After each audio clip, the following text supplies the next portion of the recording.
What's up, everyone? Welcome to Normal America Show. Host Rob Knorr. Hope you guys are having a great day. I know I am. Always good. Never heard of me before, Namacy. I know. The best kept secret in populist politics. And not paid by Russians. Who would have thought? Not paid by anyone. Fucking broke as a joke. Hope you're all having a great day. I am. Today is shout out today to my brother Jojo Geeker, who is a streamer on Twitch. Doesn't do politics, does video games, but today he turns 38. So happy birthday, Jojo. Went out to lunch with him and my parents today and my other brother. It was a good time. So it's been a good day here thus far. I think I'm going to watch some movies with the family here later this evening, so I figure I'd get a call-in show done early, though. We'll see what happens. Sometimes I do these early shows and then I end up here until 2 in the morning, so we'll see what's going on. Should I become a political channel? Is it worth it? Depends on what you want out of it. So, call-in show Friday is what I'm going to start doing. I'm not streaming tomorrow because it's my anniversary. I will have been married 10 years tomorrow. That's right. Mrs. Knorr has put up with me for 10 years. Actually, we dated for like 3 years before that. So this will be our 10th wedding anniversary, though, tomorrow. So I'm going to take the day off, going out to dinner with my wife and my son. Should be fun. I'm really looking forward to it. I think it'll be a good day. So I want to try to start doing call-in shows every Friday unless I have a debate or something. So thank you. Thanks for the congrats. So figured I'd do the call-in show today. Plus, call-in shows, let me tell you a little trick of the trade. Call-in shows are easy. 15 years. That's awesome. God's favorite aunt. Call-in shows are easy. You don't have to prepare. You just roll with it. The audience becomes the majority of the content. That's easy. That's easy stuff. So makes it for an easy show tonight. Yeah, right. My great American flag hat. Disguise fact, I work for Mother Russia. Comrades? Yeah, I don't mind. Anyone who wants, we could even talk today. We'll start with that if people want. I could talk about, that's 2 questions about should I start a political channel or, questions about starting a channel. So maybe we'll talk about that a little. Do I watch FNT? I would guess not because I don't know what that is. So, FNT. Thursday night football, you mean? Football night? Friday night tights? No, I don't know what that is. What's up, Chris Haim? Thanks for the follow, man. I appreciate it. So if you want, we can talk about that stuff. There is news. There's the Russia story that broke last night, which I covered last night, comrades. And then there's other news. The Hunter Biden business continues to go today, where it looks like he's entering an Alford plea, which is basically a guilty plea where you don't acknowledge your guilt, but facing up to 10 years in prison and hundreds of thousands of dollars in fines. He won't see any of that, I assure you. He'll get some small fine and maybe a little bit of prison time, though I seriously doubt that. Oh, no, I don't watch that. I do watch videos of Nerdrotic, and I really enjoy his videos. Christy Mayer, I'm unfamiliar with. I'm very much a novice when it comes to entertainment YouTube and those sorts of things. I just kind of randomly see videos that are fed through my algorithm on YouTube, and Nerdrotic's one of the ones that I've been following. I enjoy him, but I didn't know he did a live stream. So, yeah, something I would check out.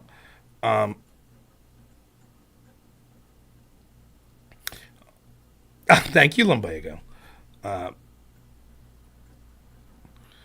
Aircraft Sparky wants to discuss the making of a political... Already in the channel. All right, so give me 1 second here, Sparky. So we can talk about whatever people want. Here's the rules.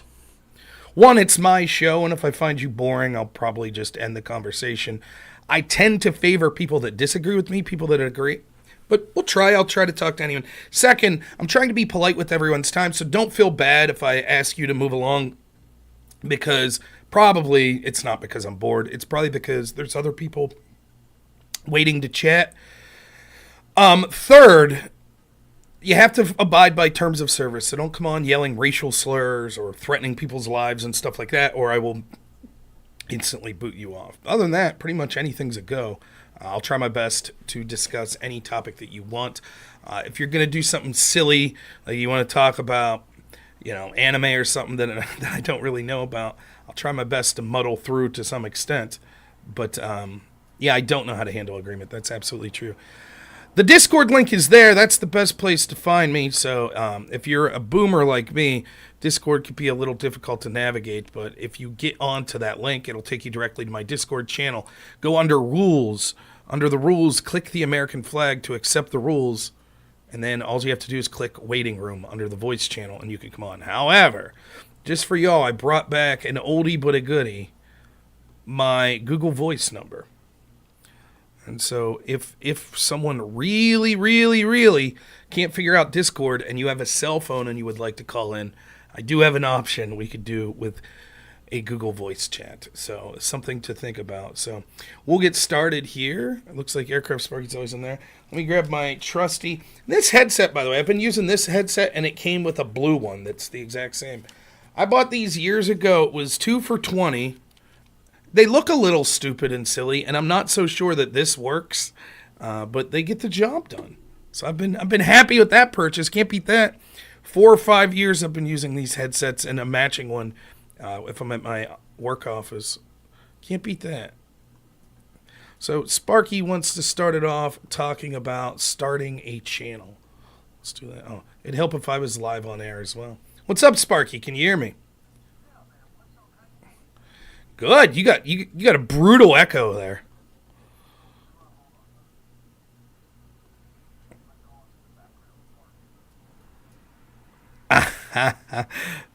Dogs.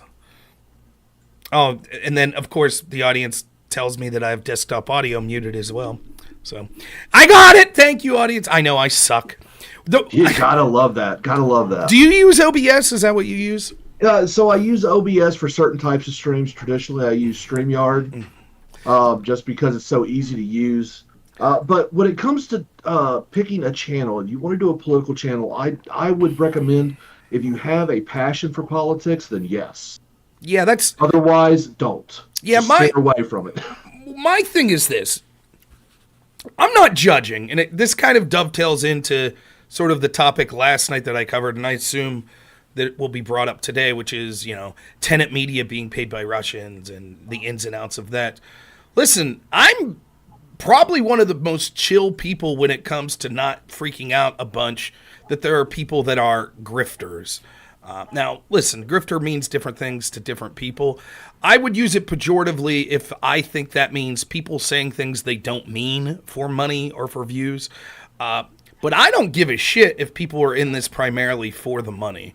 As long as you're, I mean, even if you're lying, I guess I really don't care. But if you're in it for the money and you're saying what you really believe or, whatever, I don't have a problem with it. You just need to be honest with yourself. So to what I would say to those people asking about starting a channel, is it worth starting a politics channel? Well, what are you trying to get out of it? If you're trying to get rich and famous, no. You would probably have a better chance of streaming just about any other content. Drama content, video game content, React content, all of that you would probably per capita have a better chance of breaking it into making a career out of it than political streaming. That's my honest opinion. I think that a lot of the platforms that it's easy to get into live streaming, like Twitch, really don't like political commentary in general. They certainly don't like right-wing political commentary, but even when it comes to sort of left-wing political commentary, I think their bread and butter is more of the video game stuff, and they don't really seem to push, unless you're like the top dog like Hassan or something, they don't seem to really be pushing it. It's hard to break into that space. If you're on the right, you're going to face censorship, you're going to face demonetization, you're going to face shadow bans. If you're on the left, you're going to experience oversaturation because there's a ton of people that are doing political content. So it's very difficult to break into that space if your goal is you want to make a lot of money or you want to make yourself a household name. Now, if you want to get into political streaming because, like I did, which my reason was because I want to have fun, because I like that itch, scratching that itch of talking about politics. It's not a lot of people in my personal life that likes talking about it with me. So this was a place where, for years when I was live streaming to less than 5 people, at least for a year. And then for the bulk of, even now, I'm doing pretty good. Got about 100 people watching live right now. That's not massive, but it's impressive for me. That's unusual for me. if you even go back a year or two ago, unless I'm in a big debate with someone, I'm probably looking at 40, 50 people at most watching. The bulk of my streaming career, which has been about like 5 years now, has been less than 15 people watching me. But even when it was just one or two people, I really enjoyed it. To me, it was, I was being myself. I was being authentic. I was learning because as I'm talking to other people, I'm researching more myself and learning more myself. And, you know, for me, I have this inner monologue where I'm talking to myself all the time, but I find it more effective to actually verbalize my thoughts. And so that means even if there's 0 people watching, but there's a potential of someone watching it later, it really helps me think through things. And I find it to be cathartic. Even if I'm talking about depressing things, depressing political issues or cultural issues, to me, it's like a burden lift off me. Like, okay, I got it off my chest. Now I could go live my life with my family and I don't have to bother them talking about this stuff necessarily. So yes, in that sense, I would say it's worth it if that's what you're trying to get out of it.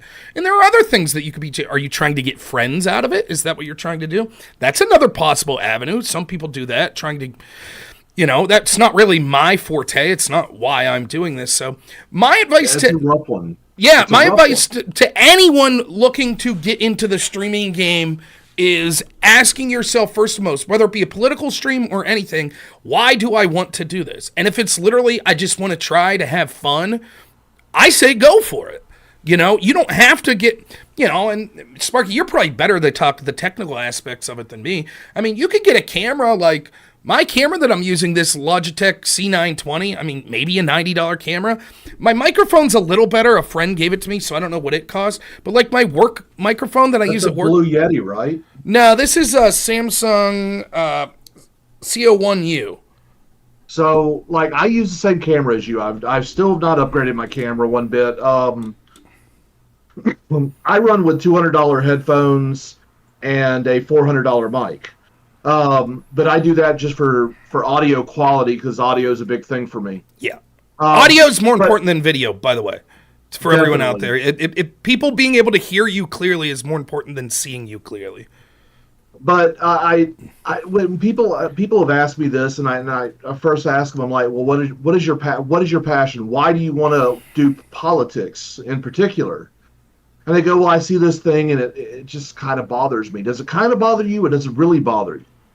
Because if you don't have any passion, you'll be boring to listen to. You've really got to be into the subject matter that you're talking to, because 60% of your emotions and everything cannot come through voice alone, cannot come through video and voice together. You know, you've really got to ham it up, if you will, sometimes for the camera to convey the message properly. And if you're not willing to put in that effort, it doesn't really pan out all that well. To reference that first, just going back to the tech aspect, I guess what I'm trying to say, like my microphone I use at work's a Blue Snowball. It's $50. It does the job. I guess what I'm trying to say is if you're just doing this for entertainment, you can get into it if you have a computer already, $100, $200. And most of this stuff is stuff, I'm guessing, that the average person has some form of. Most people at this point probably have played games online and stuff. You're pretty much set up then.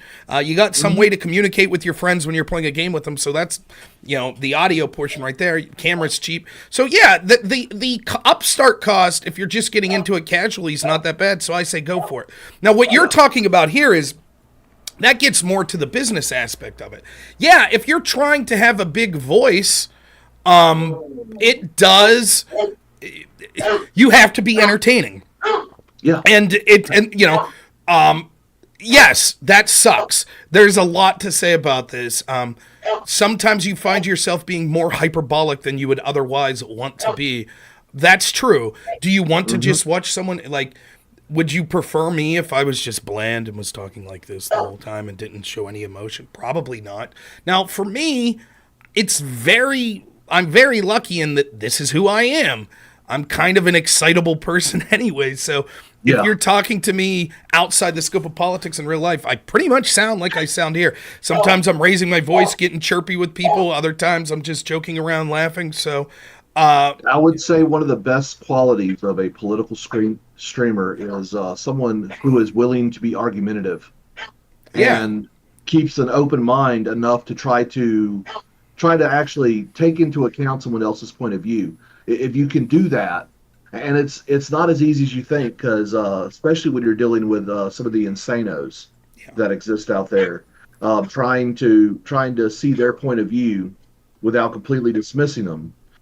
Because if you dismiss everyone who doesn't agree with you, well, it's going to be dull. It's going to be dull content. And well, not necessarily. I mean, yes, for me, for you, but there's an awful lot of successful streamers that don't go outside their bubble, and they just pick a side and say the other side's always horrible and evil, and F them, I'm not talking to them. Like, that market exists. There are people that like that. I mean, I'll tell you right now, if you really, like, here's the truth. Like, I hate to even say this, but if you're really, like, wanting to bump up your viewership and stuff like that, thank you so much, Ross Lewis, for the subscription. 17 months. I really appreciate it. Start your politics and then dip your toes into the drama streams. I mean, it sucks. It sucks. And I don't do that. And that's that much. Maybe I just a tad I do. But that's one of the things I think that holds me back. Even now, if I put in the title of my video today, eviscerating Destiny for his Russia take, I would have twice as many people watching right now. Yeah, I know that. I know. And if I just sat here and if I was like, oh, I'm going to make commentary on Destiny's marriage, or I'm going to make commentary on Hassan and, personal shit with him, or I'm going to make commentary on Vosh's scandal with, his equine interest or whatever. Yeah, that shit's going to, and, if I was going on Fresh and Fit, and if I was going on whatever, yeah, my channel would be bigger. It's just not who I am. I have no problem with the people that do that at all. I'm like dead serious. I don't have a problem with it. To each their own. I used to watch Maury Povich and Jerry Springer. It's trashy as shit gets. So I'm not. I used to watch WWF, like the Attitude Era, growing up. So I'm not judging anyone. And but it's just not me. It's not a judging thing, but you got to be authentic. Okay, you can't fake it. People can smell a fake in a heartbeat. That's why I just don't engage in drama, because I don't get surprised why a lot of the dumb stuff that you see online.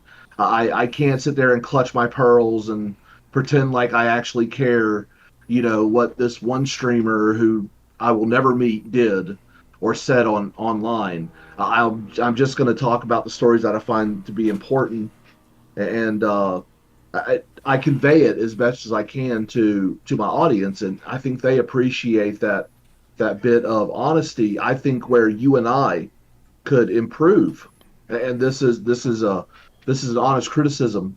We're fat. Yeah, well, I know that seems kind of superficial, but the reality is, no one goes to Hassan Piker for his intellectual takes. They go to him because he's not bad to look at. Yeah, I mean, I'll give you another example, though I don't think it's near that. But, John Burke? Yeah. John Burke's an attractive man. He's fit. He's served, he's fit. He does a lot of fitness shit. Now, I think John Burke's a smart guy. I like a lot of what John Burke says politically. I'm not putting him in the camp of Hassan, but I think that John, there are things like that, and looks could be one of them. That's certainly true, and certainly, I think, look, I'm just calling it as I see it. I think that's doubly true if you're a female. I think that if you're good looking, it's a huge advantage in any sort of streaming, but it's also true if you're a male. There are other things you could do to get in it, because what that is sort of a initial thing, right? That's getting someone scrolling by and they see you. That piques their interest, that you're attractive, or there's something about you. That's one of the things it could be, your personal look. That's absolutely true. But yeah, I mean, any little thing like that could help. That's absolutely true. I'm trying to lose a little weight. I don't think I'll ever be George Clooney or anything like that. But it's certainly, there's all sorts of things. Senspar says, I know what my biggest issue, and Senspar nails it in the chat, which is consistency. For me, that's my biggest issue. I'll give you an example. Probably the biggest audience I've ever had was doing Tim Pool's show. And then I did his morning show on Tenant Media, that Russian-funded damn organization. I did that show, and then I did the Timcast IRL in the evening. After I did Timcast IRL, which probably was the biggest show I've ever done, I go back to my hotel, I take my cell phone, and I just do a little YouTube live video to thank everyone. I probably had 300 or 400 people watching that YouTube live right then, because it was like that was actually an amazing stream too, because it was very authentic. Yeah, it was, I enjoyed it. I watched it. I was cheering you on that whole day. I was so happy for you. Thank you. I appreciate it. No, and it was, but that was off the back of doing Tim Pool's show. It just ended an hour ago. And then what I should have been doing every day after that was live streaming at a consistent time every time after that, because I'm sure there's like data behind this, but just my gut feeling, which I'm 99% true, is what happens is you have a gradual fall off from something like that. So you have to strike while the iron's hot. So let's say that I boost my viewership temporarily 500% by doing a big show like that. The show after that, it might be 480%, and then 440%, and then 350%, right? So when you have those eyeballs on you is when you want to be being consistent, because it keeps people engaged and keeps people coming. What I ended up doing immediately after that was working an 11-day stretch. So I basically spent half a month where I wasn't streaming. And so a lot of the bump that I could have got from doing Tim Pool's show, just by the nature of being busy in life and having a job where I'm there 24/7, I couldn't capitalize on it. The same's true of like if I do a show that's maybe not as big, but like if I debate Destiny. Like I debate Destiny, then the next 2 or 3 days, I have way more viewers. Some of them are hate watchers. That's fine. I don't give a shit. They're helping me out just the same. So thank you to the hate watchers. I'm fine with that. But what happens is I don't have that consistency. It's not like watching the cable news where you're like, oh, formerly on Fox, 6, 7 o'clock, Tucker Carlson's on every weeknight. I'm not like that. And one of the biggest pieces, be authentic. The 3 biggest pieces of advice I give you if you want to like have a channel that would be somewhat engaging is understand why you're streaming. Think about that. Be authentic and be yourself, and be consistent. Those are the 3 big things. And I am anything but consistent. I'm one of the least consistent streamers. And I think if I could go a 4-month period with every day at the same time, say 7 p.m. till 9 p.m., 2 hours, 5 days a week, I think my viewership would probably be 300, 400 people live as opposed to 100. I really do believe that. But I don't see how it's in the cards for me, just with my life the way it is, working 80, 90 hours a week, not being able to usually stream when I'm at work, even if I have downtime, and then being a, father to a 3-year-old and having a wife and a kid that I really like and want to spend time with. But it's not a career for me. It's a hobby. And so that's why I do it. In fact, I tell my audience all the time that this is therapy. This is my form of therapy. I come and yell at a camera for an hour or two twice a week, and it just kind of mellows me out, and I'm good. But there's also the problem burnout. A lot of people, I want to stream 3 nights, 4 nights a week, 5 nights. Some people want to stream every night. And I mean, that's good because we're creatures of habit, and once we get into a habit of something, we'll continue to do it. But after a while, especially if you're emotionally involved with this, you're going to get burned out. And especially when you're putting in all this work and you don't always see the growth immediately. Well, the other thing with burnout, like, it's absolutely true. If you're doing this to have fun, sometimes it's not fun. And there are nights where I will be like, shit, I'd rather not stream tonight, but I feel I owe it to my audience, because one of the things is, even take money out of the equation. I feel that I am incredibly humble that any one person wants to hear what I say, let alone around 100. So I do feel some obligation to the audience to at least be putting stuff out there. And I feel really bad when I go a large number of days and I'm not putting out content. Then when you factor into that even further, like on Twitch, for example, there are people that subscribe to your channel. You feel like you're cheating them if they subscribe to you and they, spend $5 on you for a month and you put out 1 hour of content. To me, that feels like I cheated them, that I sold them a false promise, that they subscribed to me because they're like, oh, Rob's putting out content and I like it, and then I didn't do the content. So that leads to times where, because it's easy to say, if you feel like streaming, or go for it. If you don't feel like it that day, then don't. But sometimes there are days where you come on and you're like, well, shit. Then there are times where you make promises to other people. So you agree to do a debate and you don't really feel like doing it. Now, there's many reasons that could be. It could be you don't feel like doing it because it's going to be a tough debate and you haven't done the research and you're worried about it, Rarely is that the case with me. More often what it is like this situation the other day where I had a sneaking suspicion that I wasn't really going to enjoy myself talking to Sitch with PF Jung was because the format, because it wasn't going to be me and Sitch talking about an issue, which I was all for. I was very excited about that. But it was going to be some weird, okay, everybody just talk to me. Talk to Paul here. We're sitting around a campfire. Mediation. Yeah, we're in a blunt rotation around. How many blunt rotations do you think I'm hanging out now? 40-year-old father of three. It's like, father of a 3-year-old. I'm like, okay, dude, like whatever. And that stuff happens where you find yourself, in these situations. And, there's other things that could, I don't want to say depress, but that sort of compound on that. Like, here's something. I don't give a shit who you are. I think that I'm a very, I don't know what the word I'm looking for is. Like, I let shit slide off my back pretty easy. I don't leave negative commentary affect me to a severe ability. I don't. Like, that's you can believe me or not, but it's true. But like, when you talk to a bigger streamer and then their audience hates you, and then you go through, like, all of a sudden your work's getting called because you're a homophobe or you're a bigot or you're a racist, or, every other DM you get's like, F you, you piece of shit, blah, blah, blah. Or every time you try to post on X, the majority of the responses are you getting ratioed because it's like, oh, this other big streamer. I'm not blaming the big streamers, by the way. They're like, shit, they can't control their audience. That's fine. And I don't even blame the audience. They're more power to you, man. Like, I'll go at like Hassan or someone like that, or Mehdi Hassan or Hassan Piker. Like, they're bigger than me, and I'll go at them. And like, so it's not unethical. I don't give it. The doxing people and contacting their employer is one thing, but other than that, but sometimes it could be, you're like, I don't know. Do you want to post? Do you want to post if you're immediately going to be, anything you post is going to be immediately, quote, posted, and then you have to argue with thousands upon thousands upon thousands of people that are going to ratio you every time you say something? I don't really give a shit. I don't. 95% of the time I'm like, I don't give a shit. I'll say what I want. But it does sometimes become like a factor where I'll be like, okay, I got 10 minutes and then I got to go do shit.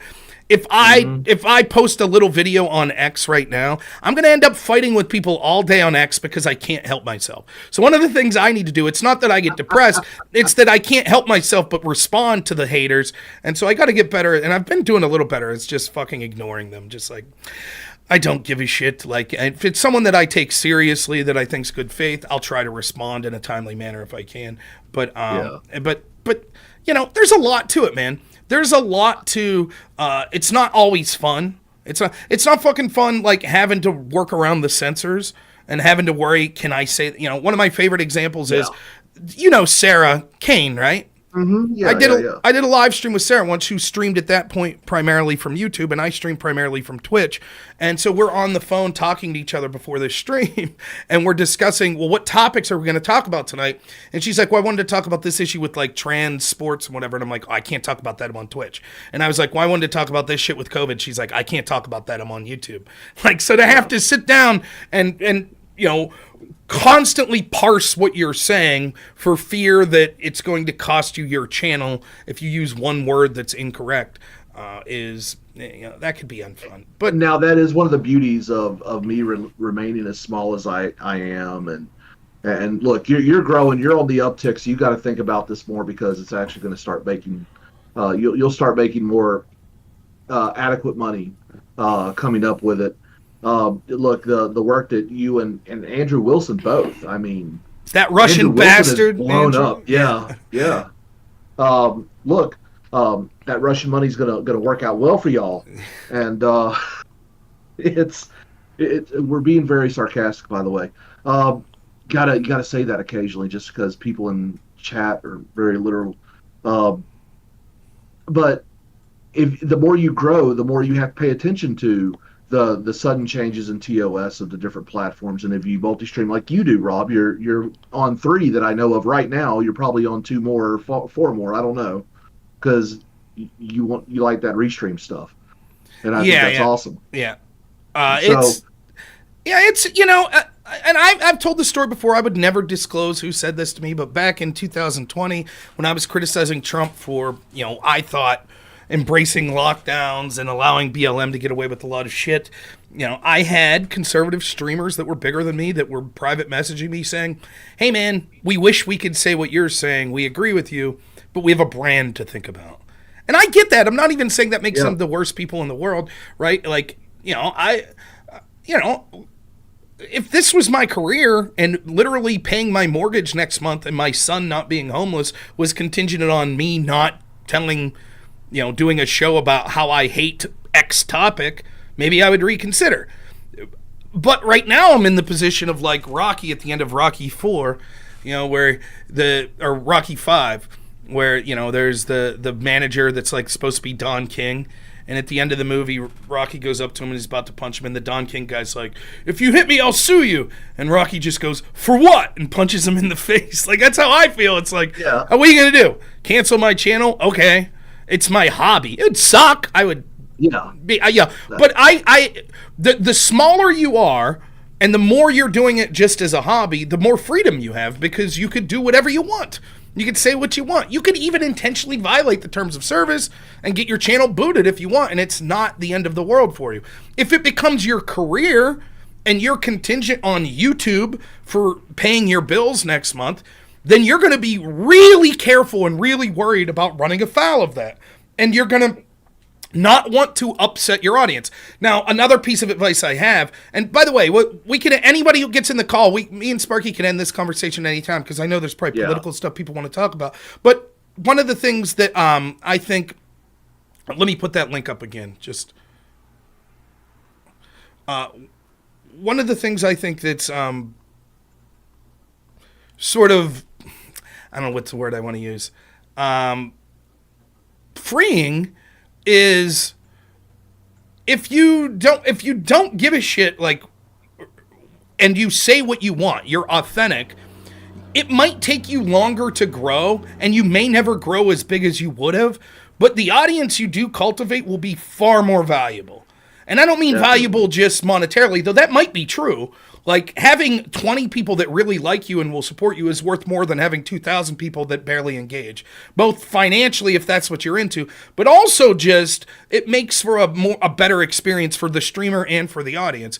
If you have an audience that expects you to just agree with them 24/7 and it's all just a bubble, that sucks. That's not fun to me, and that's something that you could easily screw up by saying one thing that'll piss your audience off, and then all of a sudden they leave you in droves. But if you have an audience that's used to being like, and I think that I'm very lucky with that. Like, I have an audience that will instantly be infuriated when I say, actually, I support gay marriage, and they're like, what the fuck, Rob? Like, it's just the way it is. I've been honest and open with my audience, and sometimes I think I have a very disparate audience. I have people that are more populist, people that are more libertarian, people that are more Christian fundamentalist, and that's okay. They don't agree with each other all the time, but they don't agree with me all the time, but it's worth it that way. So with my stances, and my stances have evolved over the years, and it really confused some of the audience members that I have when I went stricter with my abortion stance. I used to be a with exceptions type guy, and then when I after the celebrate your abortion thing, that just radicalized me and moved me towards the no exceptions. Mm-hmm. And people were initially shocked with that. And when I explained it to them, they went, "Oh." And I used to be pro same-sex marriage, and now I'm pro civil union, not marriage, because the word has meaning, has religious context, and I'm not against same-sex couples partnering for life or anything like that. I understand the argument about rights of inheritance, it was about rights of medical decisions, things like that, and I think that's important for a couple to have, to be able to make those decisions in lieu of your partner's incompatibility or incapacity. Sorry, but over the years, my deals have changed, and with the trans discussion, I would talk about how I don't think I think that you should be basically put in with your sex, not your gender, for sports, and people were like, "Oh, well, he's automatically anti-trans." No, I don't care if adult trans people exist. Live your life; it doesn't bother me a bit. I'll do my best to navigate it and try to be as cordial as I can. But if you get a little bitchy, I'm gonna throw shade and just leave it at that. I have trans people in my audience that appreciate that candidness. But then there's other trans people who hear my stance and they call me a transphobe and they run away. And okay, fine, whatever. You can't. If you are going to put your opinions out there, you have to be ready for people to disagree with you, push back against you, and if you can't defend your stances, that also will affect your credibility. Yeah, I totally agree. So, all right, Sparky, I'll let you go. We'll see if we can chum people in on some other topics here. But if not, if you want to call back in later, that's fine. But I do appreciate the calls. I thought it was an interesting thing. I've been asked that same question, and I think it is something that is a good thing to address. Thank you all. Hey, look, it is Griftathon. It's an imaginary holiday that I made up last week, but it is where people like me shill for people like Rob. It's basically, I want you to give money to him, show him that you appreciate him through monetary action. Subscribe to him, hit that like button, and of course hit that $sign. Give the man some money. It is Griftimber, and this goes all the way through Griftober. So thank you so much, Rob, and y'all have fun. Have a great stream, bro.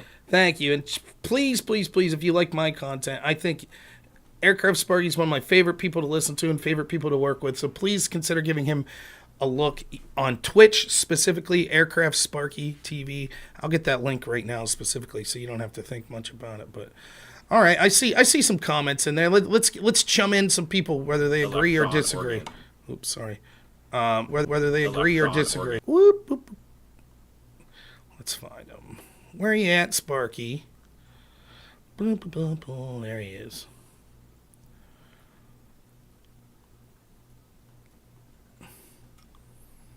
There's his link.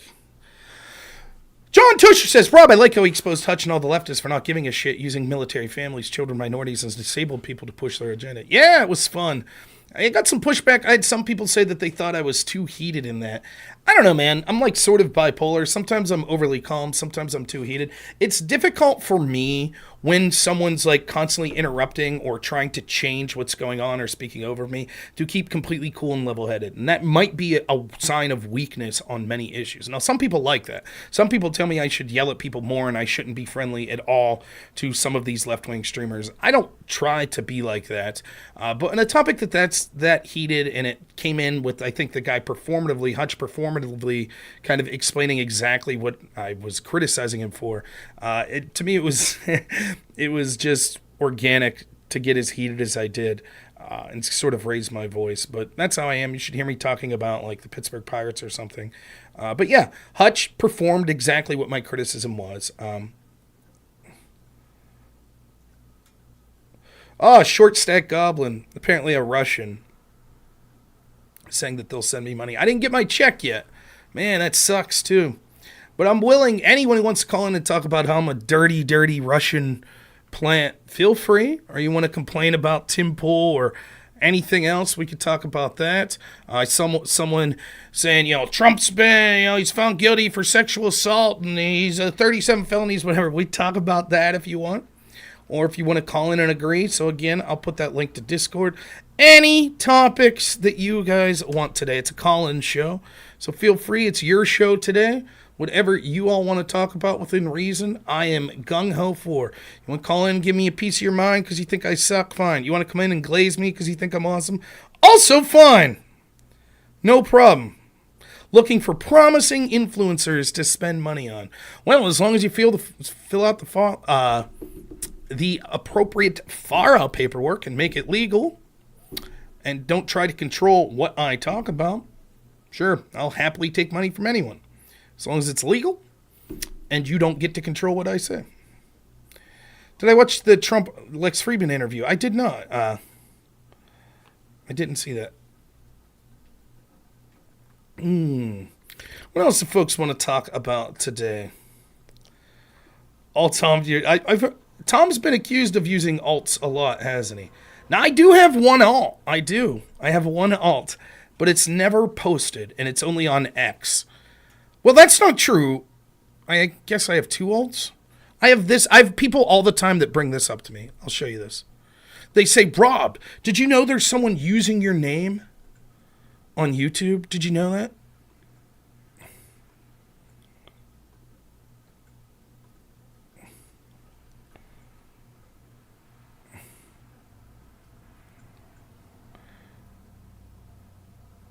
There's someone using my channel.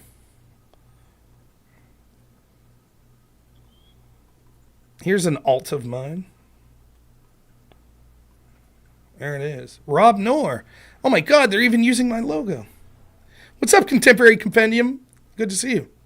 They put a video up. Oh, I can't play this. I can't play the audio of it at least, or I'll get...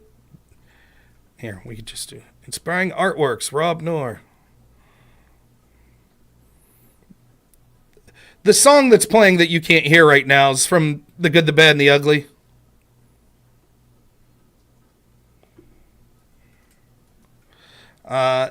Yeah, that was actually from getting my master's degree. I had to take an art class, and part of one of the projects you had to do was to mix music to works of art that you like, and then you had to write a paper with it explaining each work of art and how it inspired you. So that was that's actually my channel. It is. Thanks so much, Kyle Bradford, for the super chat, $5. Sup, Rob? Can't believe the state the world's in. Thanks for providing the pushback most of us only wish we could give. Keep it up, brother. Really appreciate it. Thank you. Appreciate the money and the kind words. It means a lot. I don't find it concerning that Russia is willing to pay for Tim Pool's content. Is that what I said? Is that what happened?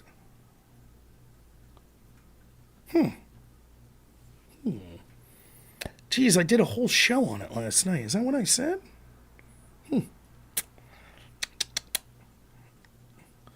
That's strange. I don't remember saying those words.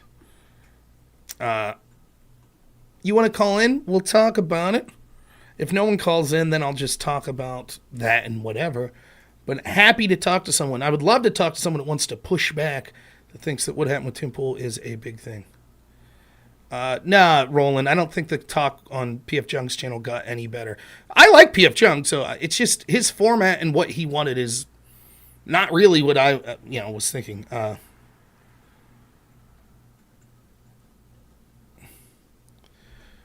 So,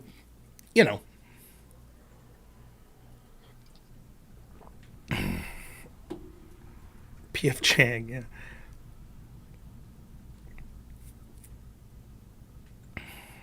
Well, me and Adam and Sitch start yelling at each other by the end of it, but I think it's smoothed over. Anyways, the other alt that I have, since we're talking about tomfoolery and his alts, by the way, I don't know shit about tomfoolery's alts. I just know that's something I've heard people say at one point. It's probably totally bogus. It's one of those things that sticks, and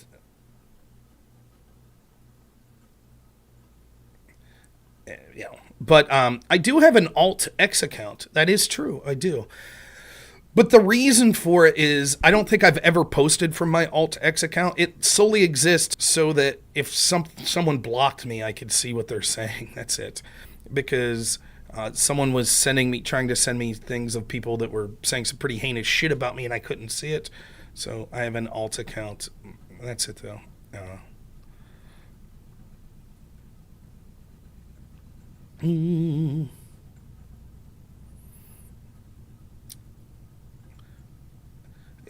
Maybe it is legit. I don't know, but I've never talked myself up from an alt account or anything of that nature.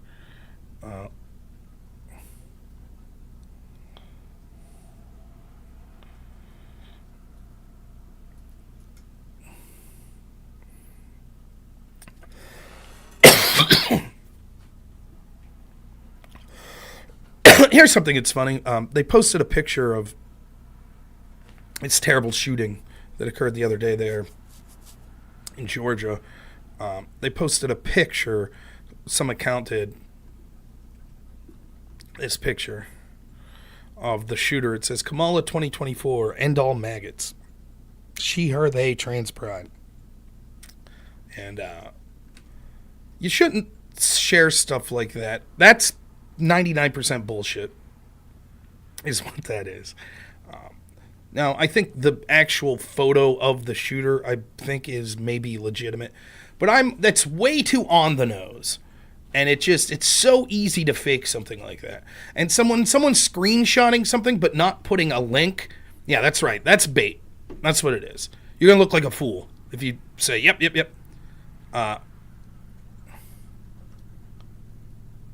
Oh, thank you, Contemporary Compendium. And that's amazing. I'm glad that a Gold Starred family felt that way. It's really great. Why don't we ever say anything about AIPAC buying our politicians? I talked about it last night. I think it's amazing that this is sort of what I want to talk about. It's absolutely amazing to me. Because of positions, someone will see me on a bigger show. They'll see me debate Destiny. And then they get a picture of what I must say about everything. And then they'll accuse me, and it's like, oftentimes, what they're accusing me of doing, I literally just almost recently did the opposite of. I always find that amazing. But yeah, I just yesterday was talking about the idea of when Ilhan Omar said AIPAC, it's all about the Benjamins. Maybe Ilhan Omar's an anti-Semite, I don't know, but I find it to be a completely reasonable position to criticize lobbyists, including the lobbying arm of the Israeli government, AIPAC, that they have too much influence in our country. Totally agree. I agree with that statement. That doesn't make me an anti-Semite. And I find it outrageous that people were labeled as anti-Semites for that position. If someone wanted to criticize a lobbyist for pharmaceutical industry and said it's all about money to them, does that make me a bigot against the human beings that work in the pharmaceutical industry? No. It's criticizing the actions that they're taking. But because I guess I didn't talk about it today, that means, isn't it weird that Rob never talks about AIPAC funding? Okay, whatever. That's right. That's exactly what it means, Senspar. If you don't talk about it always, all the time as the only issue, then you don't talk about it. That's what they're saying. Yeah. So, whatever. Yeah, Lewis, it could be you. You could call in. Oh, there we go. We got a taker. So, I'll get you here in a second. I think it's Louis Giroux. Anyways, I posted this. This is the point I was trying to make. It kind of goes in line with this. So, there's my father-in-law going by in his truck. He drives a big, was it a Kenworth? A big Kenworth he drives oversized loads with. It's blue. And my son, Hank, saw a story of Paul Bunyan. And, Paul Bunyan has the big blue ox, Babe. And so my son calls my father-in-law's truck the big blue ox. It's pretty cool. I just heard the big blue ox drive by, beeping the horn. So, anyways, I posted this picture, and I said, you can see what I said there. I said, I'm almost positive this pic will turn out to be complete BS. And then look at this comment. Oh, wait, did the person must have removed the comment.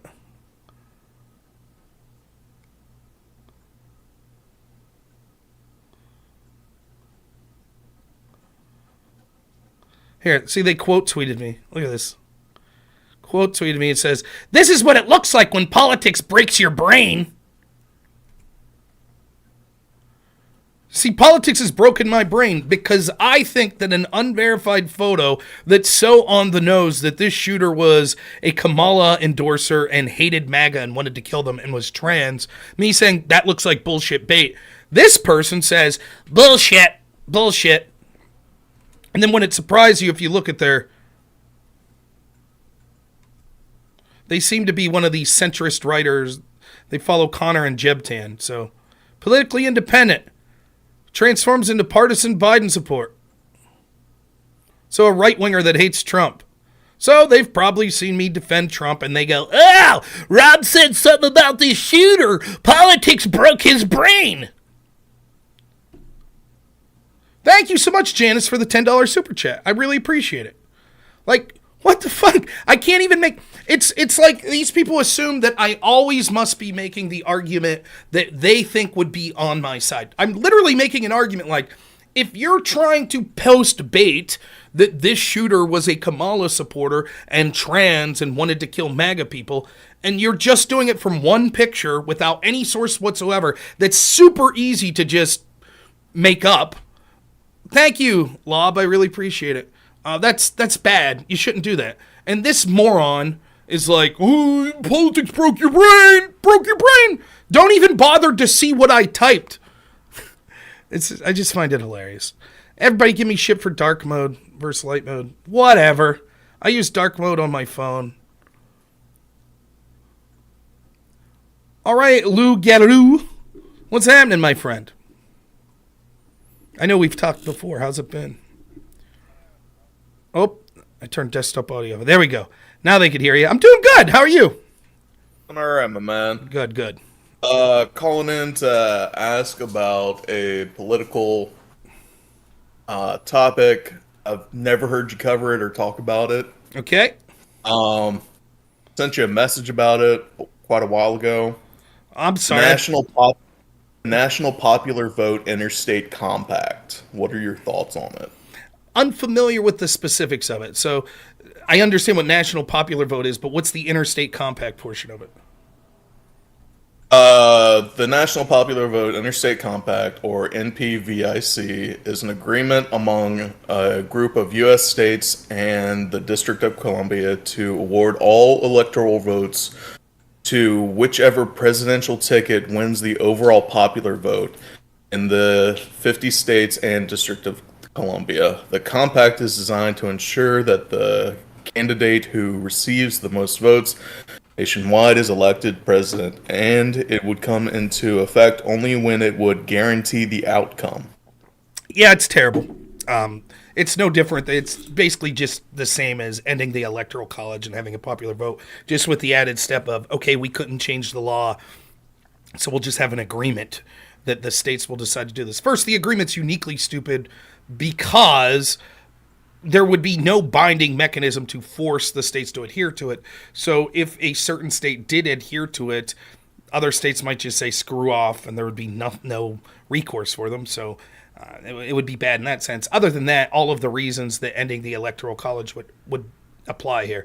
There's the obvious reasons that people talk about a lot, which would be the Electoral College exists for a reason because we didn't want the country to be controlled by just the few popular urban areas or urban states in the country.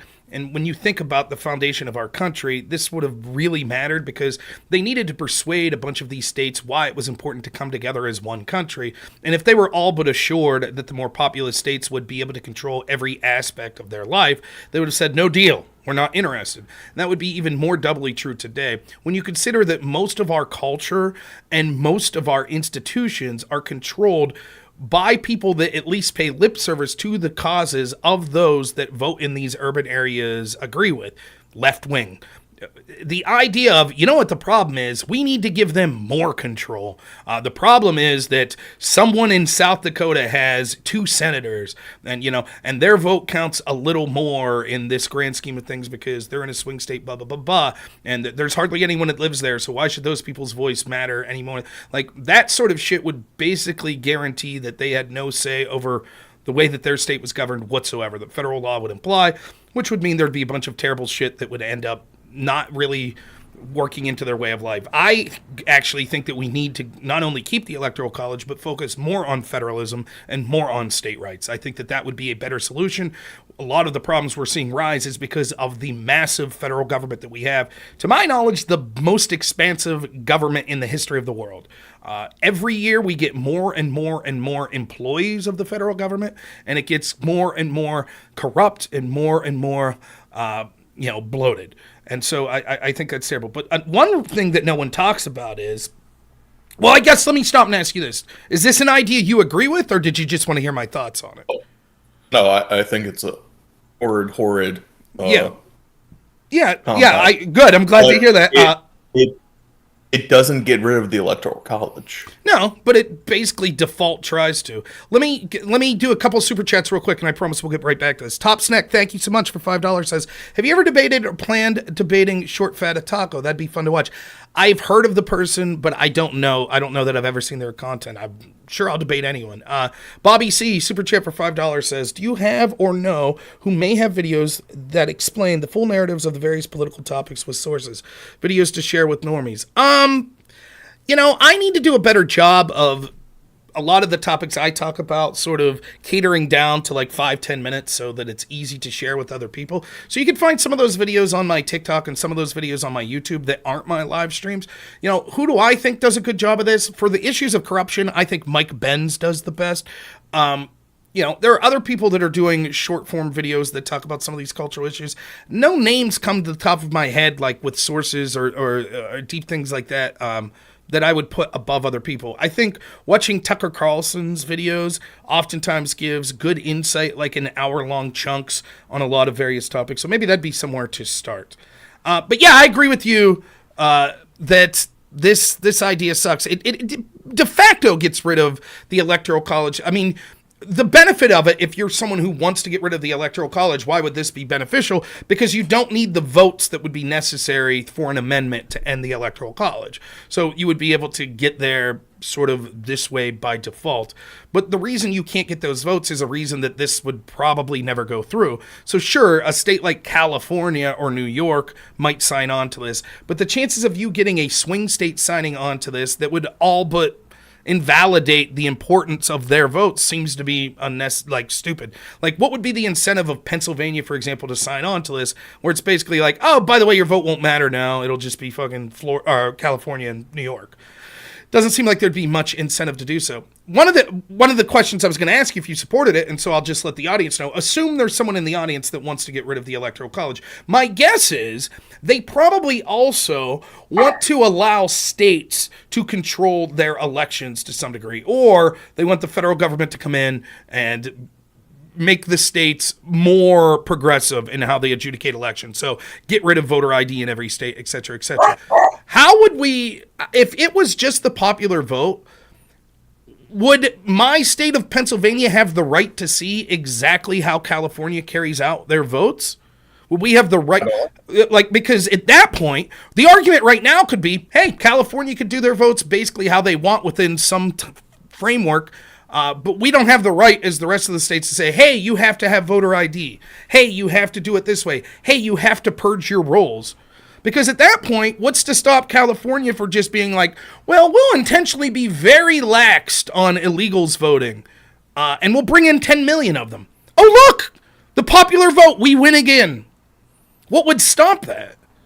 Like, we can't, it's so bad already with voter rolls and sort of how certain states are doing things that are incredibly shady. This would make that problem 10 times worse. Because now you could say, well, the only thing you could say take solace is, well, at least they can only affect their state. If California is leaving illegals vote, hypothetically, it would only affect California. And sure, that's a lot of Electoral College votes. But if the popular vote was now what mattered, it would get out of control. Yeah, no, I think that's probably their point to do it. I'm sure it is. But if you look at my messages to you, like 2 or 3 messages up, there's the wiki link to the. Where were the messages? Was it on X or Discord? Discord. Discord. Let me check. And so, if the places where it's pending get approved, they're only 0.9% away from getting this compact approved with enough electoral votes for the next election. So give me a state. Give me a swing state that's considering approving this. The people considering approving this right now are Nevada, Michigan, Virginia, and North Carolina. Okay. So you sent this to me in April. Yeah, it's not going to happen. It just won't happen. I don't think, because in order for this, need one more state. No. It's not just that they need one more state. They would need those states to vote for it. So you're saying right now there are the votes in the state of Nevada, for example. Nevada's already signed on to this. Yes, they're good. Nevada is pending approval. Okay, I don't think that it would be approved there. I just don't. Now, this is something that they'll push for, I'm sure. But, like, if Nevada goes red, for example, if Trump wins Nevada, what do you think the chances are that the same people that just voted for Donald Trump and for Republicans are going to say, and by the way, let's piss that all away to ensure that a Republican can never win again? You think those same people are going to vote for that? I don't know. Maybe not. I don't think so. Not sure. And I don't understand how it would be binding. So maybe they sneak it in during a lame duck session.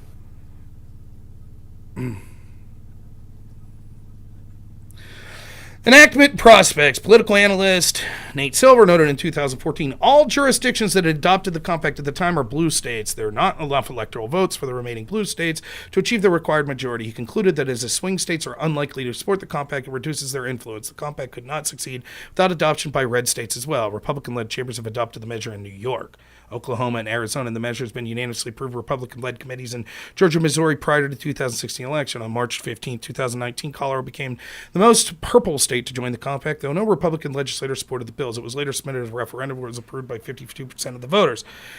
The addition to the adoption of it raises potential legal issues discussed in constitutionality that may draw challenges. Under the current system, campaign focus is measured by spending, visits, and attention to regular state issues is largely limited to the few swing states whose electoral outcomes are competitive, with politically solid states mostly ignored by the campaigns. The adjacent map illustrates the amount spent on advertising and the number of visits each state relative to the population by the two-third candidates in the last stretch of the 2004 campaign. Supporters of the compact contend that a national popular vote would encourage candidates to campaign with equal effort in competitive and non-competitive states alike.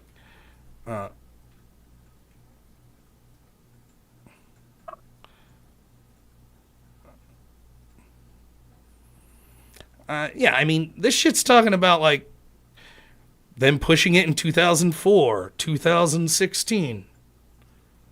I think there would be significant constitutional problems to this. States, to my understanding, could decide to vote how they want. So I guess nothing's stopping a state from saying, we're going to fuck our own voters by saying we care more about California than the voters of our state. But I don't know. This isn't something that's high on my... It's a terrible idea, but it's not something high on my radar of something that's going to affect, for example, this coming election. And in the grand scheme of sort of the issues that we're facing, like mass censorship online, corruption of the FBI, and things like that, I don't think this even broaches like my top 30 of things that I would really be worried about. Maybe I'll be proven wrong, but no. I think you're more likely to see legal challenges to the Electoral College itself than this compact making that, coming into effect. That I do expect that if Trump wins the Electoral College but not the popular vote, I think you will see a push for Democrat states like California and New York to start to want to ban the Electoral College. But I don't know that this compact thing will get much legs. Okay. But it is an interesting thing. I've heard of this in passing, but I've never really looked into it. So this is the most I've looked into it. But yeah, it's so I don't think it's an immediate concern, but I do think it is a lifetime concern, considering how hard millennials were pushed on popular vote. Well, it's one of those issues. Yeah, I understand, but they're like, again, I guess it's an issue if Republicans are so fucking stupid that they can't even go to a state and say, hey, state, if you vote for this, your vote no longer matters. Even if you like Kamala Harris, you should be allowed to vote for Kamala Harris. If you vote for this, your state no longer matters. So how are you going to get swing states or Republican states on board with this? It just seems... And it seems to me that you're more likely to see challenges to the Electoral College itself rather than convincing swing states to sign on this compact and then win the legal battles that would be forthcoming of that. I don't know. Yeah, so it was because millennials were so in favor of popular vote as opposed to electoral college. How many? Okay. So let's say that's true. Who do you think those millennials are voting for? Republican? You think they're voting for Trump? I'm gonna assume millennials are a 50-50 split on Trump. Oh my God! Not even. I don't even think it's. I don't even think it's close to the type. I don't think that the type of person that's like, I am vehemently against the Electoral College, but I'm voting for Trump. I don't know. I'd be shocked if that's 3% of people. I don't. That would be shocking to me. Maybe I'm wrong. Maybe I'm completely misreading the situation. But I've never in my life met a voter that's like, man, my big issue is I want to get rid of the Electoral College. But boy, I'm a big Trump supporter. I guess. No. That's not what I'm saying though. I'm saying that like 50% of millennials would, in my assumption, I don't know numbers on this particular. It's just an intuitive feeling that 50% of millennials are voting for Trump.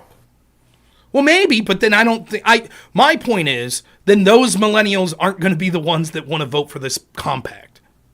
Yeah, I mean, So saying that And like millenniums are way on board with this compact, maybe in general, but the question is, how do you get Pennsylvania to vote for this compact?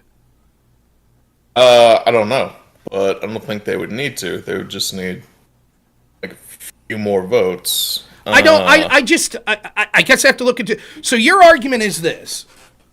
I don't know how this is legally binding, right? I guess I have to look into it. So you're saying right now 24 states are on board with this, and they only need like one or two more states?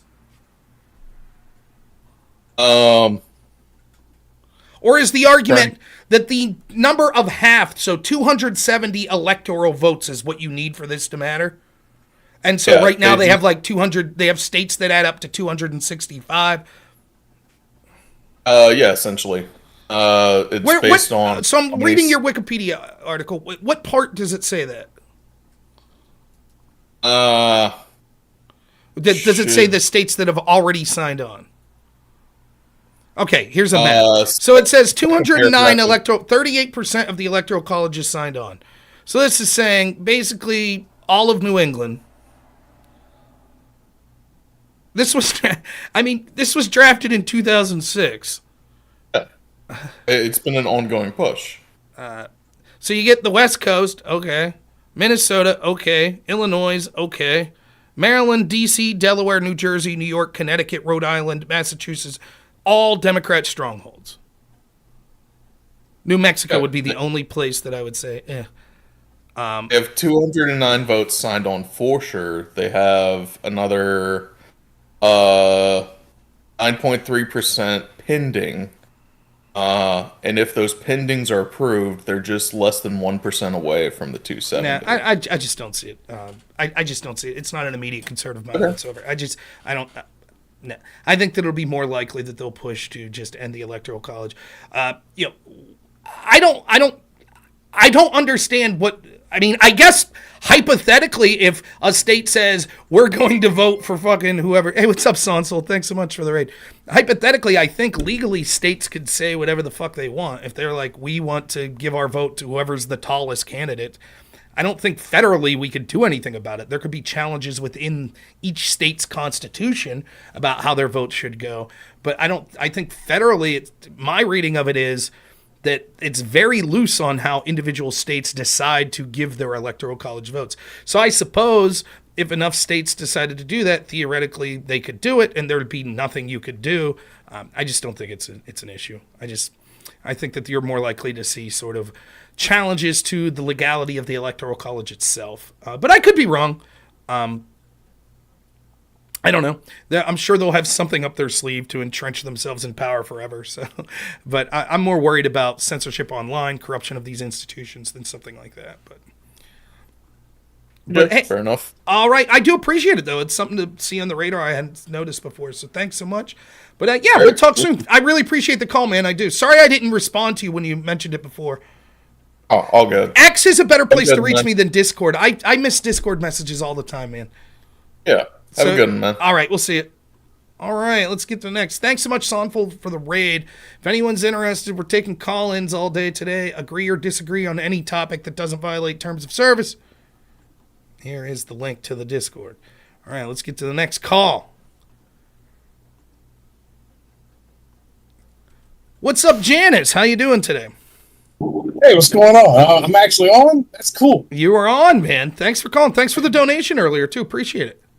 You're welcome. Hey, I just want to, first thing I want to ask is, what are you going to do with all your Russian content creation money? Oh, I have so many plans. The first plan I have is I'm going to start a beet farm for all the borscht that I'm going to, be swilling down every day with the vodka that I'm drinking. Russian monies. I never saw a dime of that. It's easy for me, though, when you're broke as a joke. It's easy to say, other than super chats or, the odd someone sending me money via PayPal because I moderated on their channel or something. I have never received money from an organization or through some contract or anything like that for not only the streaming I've done, but also the radio show I was on. And in addition to that, any help that I've given people politically. I have talked to political candidates in the past, never once received any money helping them write speeches or craft ideas for running for office. So easy for me to say, and anyone who knows my lifestyle would be shocked if if I was receiving large sums of money, because they'd be like, you live like a broke-ass bum. Because I am a broke-ass bum, so. I will. Yeah. Now, here's something that was on my mind. I want to get your thoughts on this. It might be a little bit of an older topic. It's the It's all right. unrealized gains tax they were talking about. Mm-hmm. And I'm not sure how I feel about that. On the first half of it, yeah, it sounds.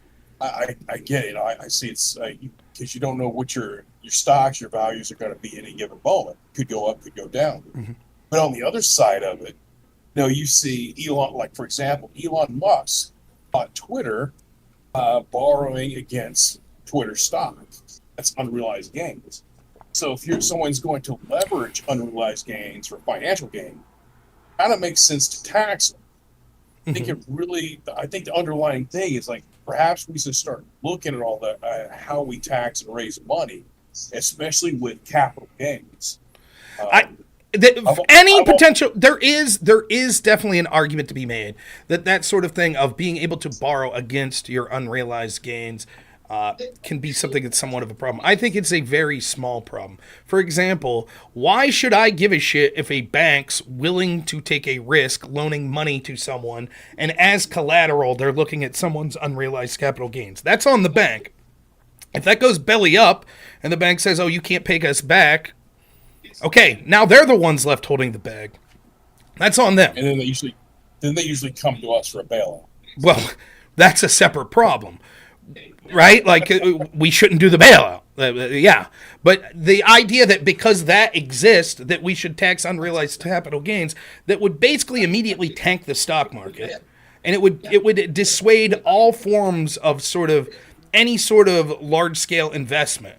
Right? Because you would no longer have any incentive to try to create a business with the hopes of gaining money, because you would immediately be taxed on what those dreams may come for. And then if the unrealized gains don't occur, now you've really been screwed. So this would probably be the easiest way to not only tank the stock market, but crush small businesses. It is an absolute terrible idea. And not only is it terrible for the practicality, but it's also terrible for sort of just the morality of it.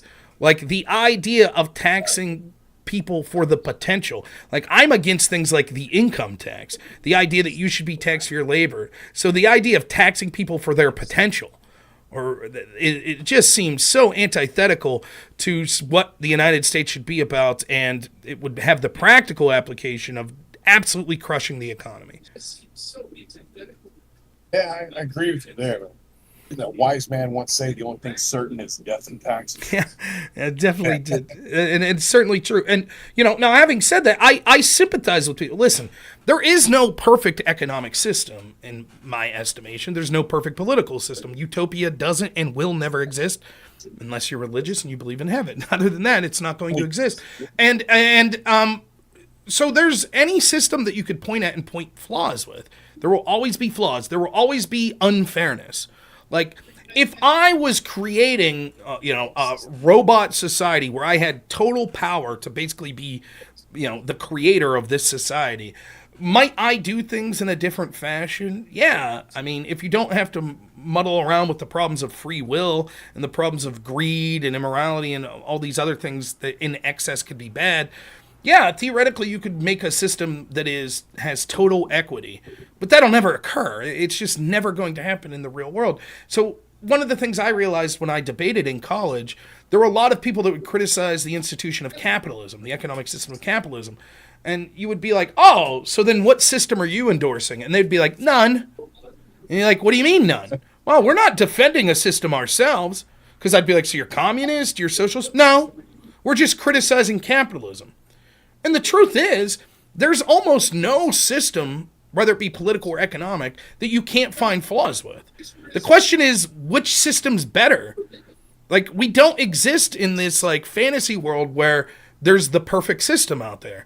So you could point out flaws like this and say, well, Elon Musk, look at this particular situation.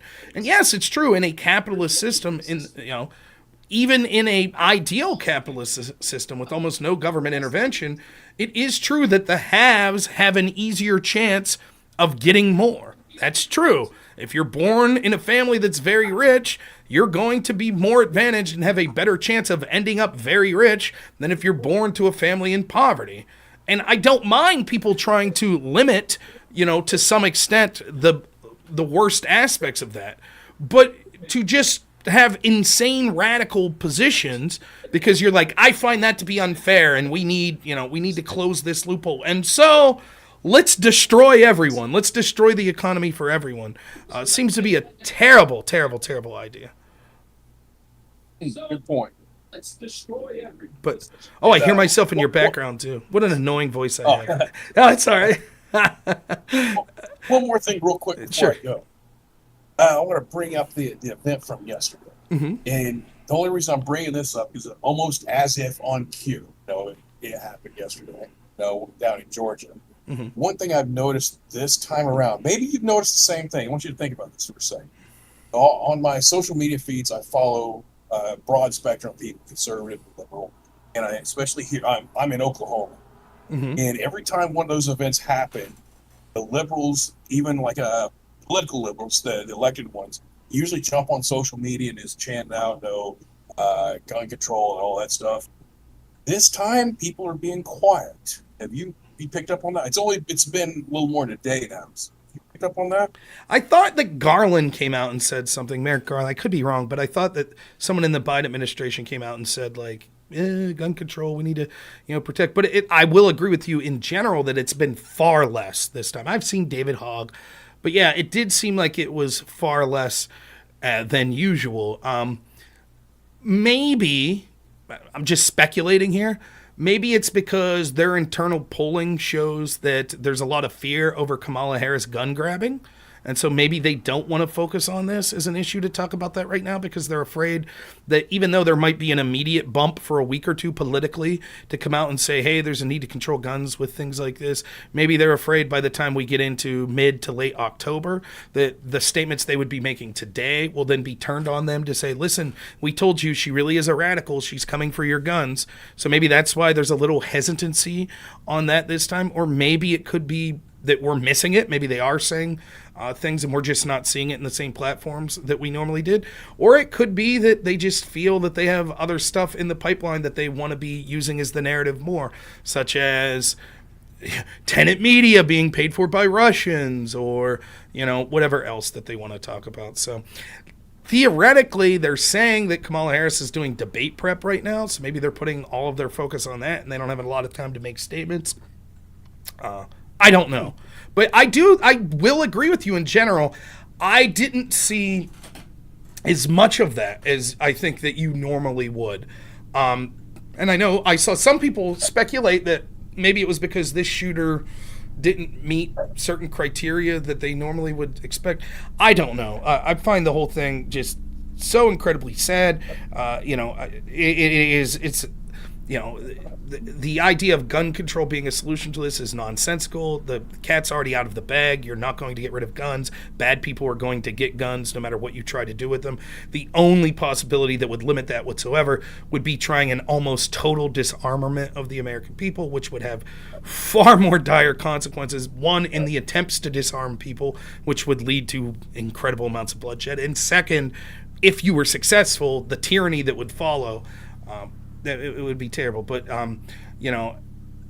I just think that it sucks when you see people politicize it in that way and try to make these platitudes about like, well, we have to get rid of guns, and oftentimes they have no clue of the specifics that went on. Like, I can't tell you right now, how did this kid get the gun? I don't know. Was it a legal gun? Was it a gun that was illegal? Did he get it from his home? I don't know if they've released any of those details. I haven't heard them. And so that's usually... I've just heard a few things on news radio when I was driving home. I mean, not a lot of information's come out, but it sounds like it's another issue. Might be another issue where this kid's been watched for nearly a year. He might have been on watch this week. Yeah, I heard that the FBI was aware of him for a year, but that you got to be careful about that too. Like, what does that really mean? And by the way, I shout out to friend of the show BX Bullet. I saw she had a post about this, and think about this for a minute, like, because I know. Don't get me wrong. I think the FBI is absolute shit and should be disbanded, and I think they're terrible, and they're more interested in going after MAGA grandmas than they are like potential mass shooters and things of that nature. But if you're someone like me who's skeptical of FBI tyranny and their surveillance state and things of that nature, what do we want them to do? Like, let's say that I get on the FBI's radar as a potential radical person. What should the FBI do? What powers should they have? Like, okay, I think we all understand that the FBI is going to look into it, but what does that mean? Do they get to spy on my emails? Do they get access to my phone calls? Do they get access to my mail? Like my text messages? What does that mean? And let's say they do have access to that and they don't see anything. They just see some blowhard shit of me being like, saying a couple things, but nothing actionable that they can't arrest me. What do we want them to do? Are they supposed to just every day have like 5 people on task? Like, what's Rob saying today? What's he saying on his stream? What's he saying on his phone call? I don't know. And so, as BX Bullet puts it, many of these shooters have significant behavior issues anyways, whether it be they're on SSRIs or they have mental issues of a certain degree. So the chances of them being on the radar of law enforcement is already increased. And unless there's something specifically actionable, is it nefarious that the FBI, this guy was on the FBI's radar? Because the implication's the FBI knew this guy was eventually going to do it, but chose not to do anything. Maybe. I'm not saying that's outside the realm of possibility, but it's also possible that they looked in and was like, there's not enough here for us to do anything. We're not going to fucking put an agent outside the house 24/7, so we'll continue to monitor the situation once in a while, and at that point, if they do something heinous, the kid is white, right? Someone said that if the kid was white, I think he is white. The status of the legality of the gun, I don't know. That I can't speak to, but so yeah, that's all I've heard as well. I heard that he was on the FBI's radar, but I haven't heard anything about the specific type of gun. I've seen what is allegedly a photo of the school where there was a gun laying on the ground that looks like it was a long arm. And it looked like a big magazine, but I couldn't tell you the specific type of gun, the status of how he got that gun, if it was legal. I'll fully admit I haven't delved into this story with both feet, but I don't know that those details have been released. One thing I'm watching for at this, if you remember the Michigan shooter a couple years ago at that school, Michigan is the first state to do this.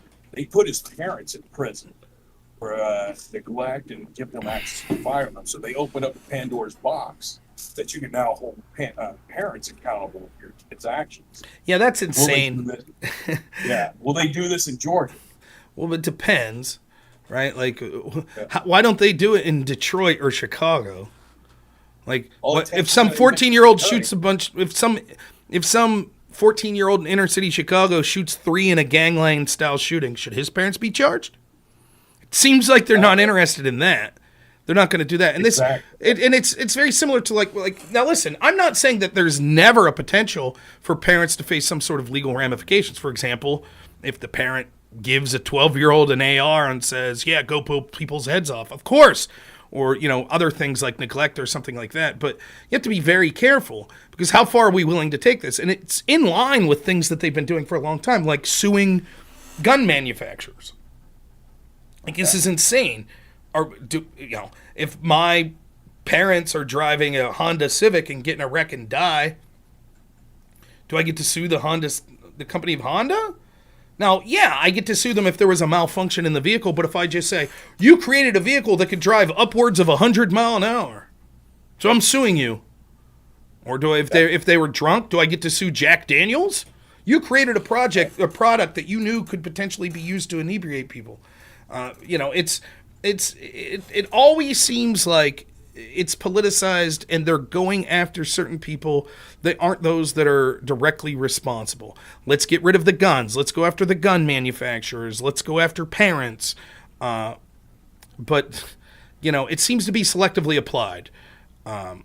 So, yeah, I know contemporary compendium. There have been times, for example, I know some car manufacturers, some cities were trying to sue them because their cars were easy to steal. So instead of, going after the criminals stealing cars, they're going after the manufacturers of the cars because they should have made their cars more difficult to steal. It was a standard capacity mag. Rhodey says, maybe true. I take your word for it for now, but I haven't confirmed anything. So, but no, I appreciate the call, Janice. I do.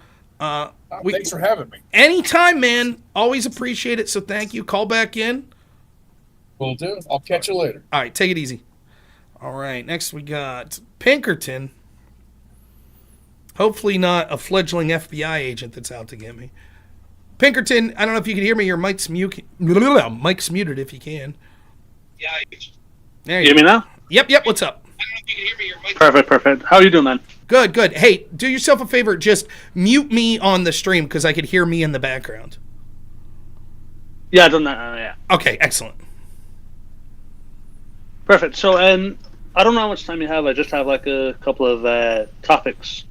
I'm looking at it from like sort of like an outside view because I'm calling in from Ireland. Okay. You gonna vote for you gonna vote for Conor McGregor? Possibly, we'll see what happens to them. But one of the things I wanted to look at was the Kamala Harris's sort of like polling boom. Mm-hmm. Like, I wonder what your thoughts on the fact that maybe about 2 days before Biden dropped out, it seemed that everybody, Republican, Democrat, Independent, all hated Kamala, couldn't stand her, and now all of a sudden she's like tied or ahead of Trump in certain states. Yeah, it's a very interesting point. So the first thing to say is you always have to take these polls with a grain of salt. The vast majority of these polls, just like the vast majority of the legacy media, aren't interested in doing what you think their job is. So it is not the legacy media. And when I say legacy media, I'm talking sort of like the old guard mainstream media. Their job, you think is, they report the news, but that's not their job. Their job isn't holding truth to power. Their job is to protect the powerful from the truth. And so they are propagandists. Many of these polling firms are the same way. Now, there's a little difference in the polling firms in that there's sort of a test at the end of the day that could determine whether or not people should trust them, which is if they say Hillary Clinton's 95% chance to win and then she loses, that looks pretty bad for the polling firm, and so they have a little bit of explaining to do.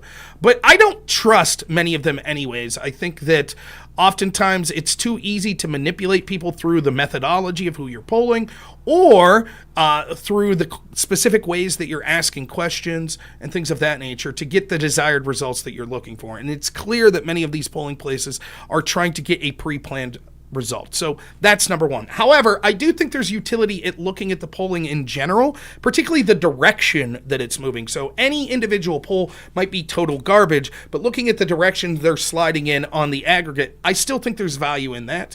And a lot of times it could be directionally true. So if you see one candidate that's sliding in popularity becoming immensely more popular in like an aggregate of many, many polls, it's probably true that at least superficially there is more popularity with them. So certainly that's true with Kamala Harris. It is undoubtable that she is massively more popular today than she was 2 weeks before Biden dropped out. So the question is why? Well, I think that there's sort of a couple reasons for that. First has to do with the massive unpopularity of Joe Biden.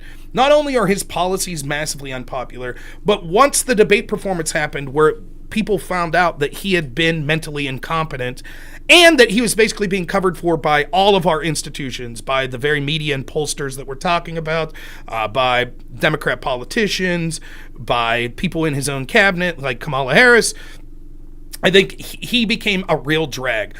But it wasn't just people like me that already didn't like Biden, or people that are sort of independent or somewhere, in the middle that were, maybe I'll vote for Biden, maybe I'll vote for Trump. A lot of them are like, wow, we really don't like this.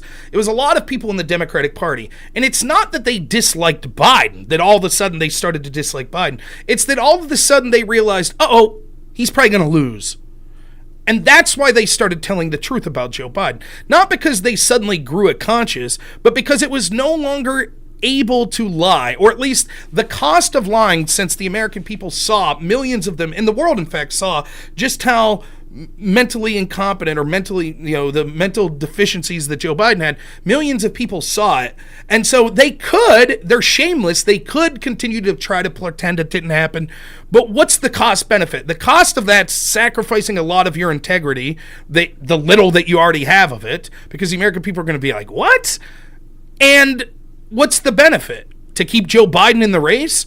And so you saw these people, the Jake Tappers of the world that covered up for his incompetence for years, now come out and they're like, oh my goodness, all these stories started coming out. There were people noticing in 2021 that he was having mental problems, and now there's all sorts of whistleblowers from his campaign that are coming out and from his administration that are coming out, and and then all of a sudden, almost all of those people in the establishment media on cue, as soon as Joe Biden came out, was like, he's a hero. He did the right thing, and Kamala Harris is great. Yeah. And one, to answer your question, because of the astroturfing of so many of these institutions just spinning the narrative, she's great.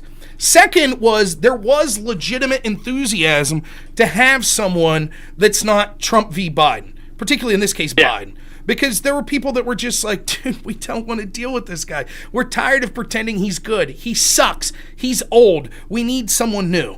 I think many of those people would have preferred someone other than Kamala Harris, but there were problems with skipping over Harris. There have been a lot of people, particularly in the black community, that would have been pissed. There would have been problems with how they were able to get on ballots. Those would have been able to be overcome, since it would be someone brand new on the ticket. There would be problems with the money that was raised by the Biden-Harris team, how it would be divvied out after that. And so Kamala was the easiest choice technically. And so they decided that they were like, okay, I'm sure there was some quick internal discussions, internal polling, etc., that was like, yeah, we think she has a chance to win. Let's all get behind her 24/7. And so that's what happened. And so she's running a campaign similar, but probably worse, to the Biden 2020 campaign, which is a campaign of hiding, of allowing all of your surrogates to campaign for you. And when I say surrogates, I don't just mean people that are officially part of the Harris campaign, but also the allies in the mainstream media and all of these other institutions. So what are Kamala Harris's policies? We don't know. She seems that she doesn't really talk to the press. She doesn't talk to people that are asking her difficult questions. She just does a handful of rallies, and then she's going to do one debate that she's desperately trying to change the rules of and get out of, and that's it. And the press will run her campaign. She's joyful. She's a brat. What does any of this mean? So because there's been such this astroturfing of, no, she's great, she's great, she's great, she's great, she's great, she has received a bounce. The problem is, it came early. And so what you're seeing now is, you're seeing people like Nate Silver saying, okay, it looks like Trump's approaching near a 60% chance of winning now. And you're seeing polls that are, even the ones that say Kamala's still winning, they're starting to come down to earth. Because the best day for Kamala Harris running was going to be her first day. If there were no legal challenges to this, and she could have announced that she was the candidate the day before the election, that would have been the best thing for her. Because it would have just been like, oh, something new. We don't know any of her negatives. Great. But now that initial enthusiasm, it's hard to keep it going for 3 months. It's hard to keep it going for 3.5 months. And so now you're starting to see, okay, the hype's here, the hype. Now let's see some substance. Let's see it. And the problem for Kamala Harris and Kamala Harris supporters is there is no substance. There's none. Their best chance, if it's a fair election, and it is, that Donald Trump puts his foot in his mouth or he does dumb shit, which, by the way, could happen, But the idea of Kamala Harris moving the needle for herself is not very good. And Tim Walz was a terrible pick. Walz has all sorts of baggage that I think they underestimated how bad it would be.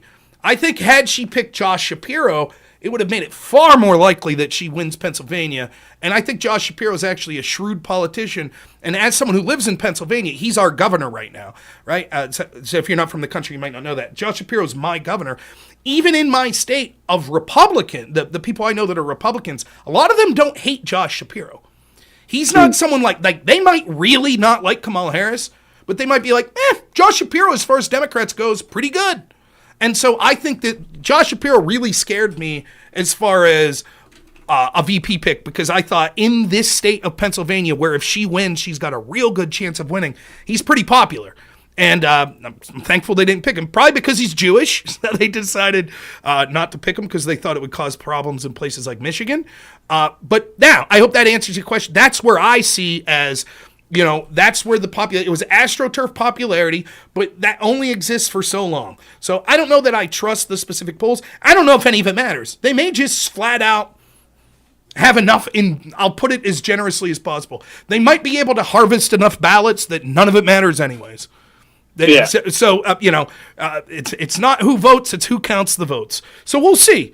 But, as far as her popularity, I don't agree with people that say, this is all lies, she didn't get more popular. I think she legitimately did. I just think that it was the result of her being fed to the American people and her being something new.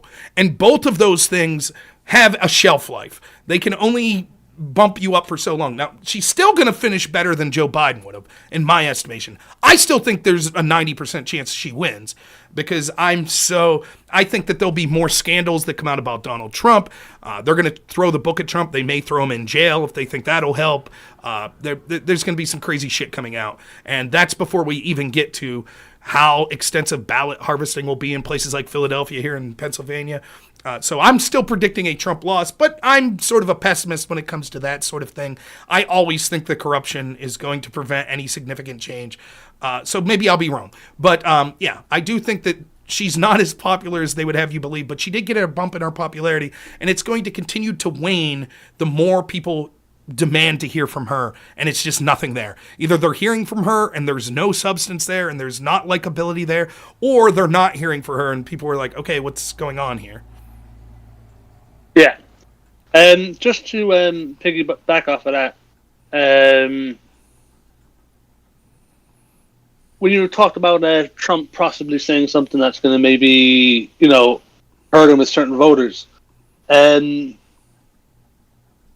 regards to, I don't know if this is terms of service, but just in terms of the Trump stance on abortion. Mm-hmm.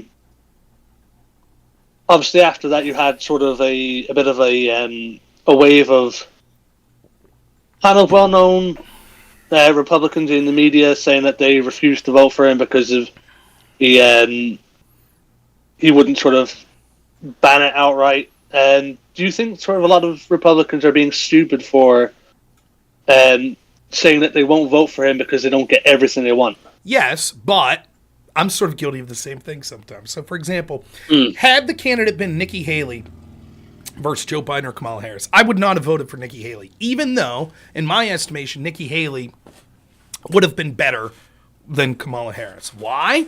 Because I think that if we return to sort of the neocon Republicans, and that neocon Republican wins, then the chance of having a populist Republican in the next 20 years all but completely goes out the window. And the marginal benefit to a Nikki Haley presidency versus a Kamala Harris presidency would be negligible enough that it wouldn't be worth it for that issue. Right. So it's hard for me. Go ahead. I'm sorry. I didn't mean to cut you off. No, that's fine. I was just asking, just to clarify, when you say neocon, do you mean sort of like Bush, that kind of stuff? Yeah, okay. Very similar, right? And so, the same administration that promised us the world but didn't do anything about the border, didn't do anything about the corruption of the FBI, didn't do anything about the outsourcing of jobs and wealth from the working class in this country, didn't do anything about sort of ending, well, in fact, championed many of these foreign entanglements and wars that I see as disastrous to the people of the the United States. And so, those sorts of people, if we go back to that, the Paul Ryans, the Mitt Romneys, the George Bush, Nikki Haley, I think, is one of those people. and that basically did nothing on the culture war either. Like, they were silent about it. They're completely feckless. They didn't give a shit. For all of the problems of Trump, and I've discussed them quite frequently, it's certainly true that at least he represents more of the will of people. Hell, the mere fact that he talked about the border. If you remember in 2016, once Trump won the nomination, there was an awful lot of Republican strategists that were telling him, don't talk about the border. Don't talk about that. Because the truth is that the donor class of the Republican Party likes the cheap immigration, because the donor class likes the cheap labor. So they wanted illegals coming in. They wanted a porous border. The Democrats want them because they see them as potential voters in the future and a sort of demographic shift. I don't even think it's a racial demographic shift, but it's a demographic shift away from people that are interested in the values of the United States. So if you culturally bring in a bunch of people without attachments to the history of the United States and they're become potential voters, then you're able to persuade them to vote in ways that don't have the interest of the citizens of the United States as first and foremost. And so that's why the Democrats supported them. Trump still stuck to his guns and was like, no, that's an issue I'm going to continue to run on. Now, we could argue till we're blue in the face as how successful he was in dealing with that issue and a litany of others, but at least he was paying lip service to it, which is more than I could say of the establishment Republicans. So this is a long roundabout way of saying it's hard for me then to look at someone that believes that any abortion is murder and say, listen, but you're screwing up because there will be more abortions under a Kamala Harris presidency. And at least Donald Trump put in justices that got rid of Roe v. Wade. And even though he said this thing you hate on abortion now, if you don't vote for him, things will get worse. Their response, which I think is potentially quite legitimate, is twofold. So you're saying for victories on other issues, I should vote for someone who wants baby murder. If our country can only have good tax law or good border security if we give in on murdering babies, then maybe we don't deserve those things. It's a persuasive argument for the people that believe that any abortion is murder. Now, I still think that you have to be pragmatic in it, but I understand the morality argument of it, you know? And then the other point is, if we ever, they would say, if Trump keeps winning and he continues to not be serious on fighting abortion, it'll continue to be Trump's party or whoever he appoints as a successor for the next 30 years.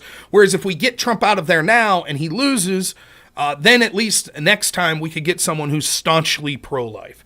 Now, I happen to disagree with both of those positions, but I understand where that comes from. I do. And it's hard for me to sort of yell at them when they would be like, but Rob, if you wouldn't have voted for Nikki Haley over Kamala Harris, isn't that a very similar argument? Yeah, it is similar.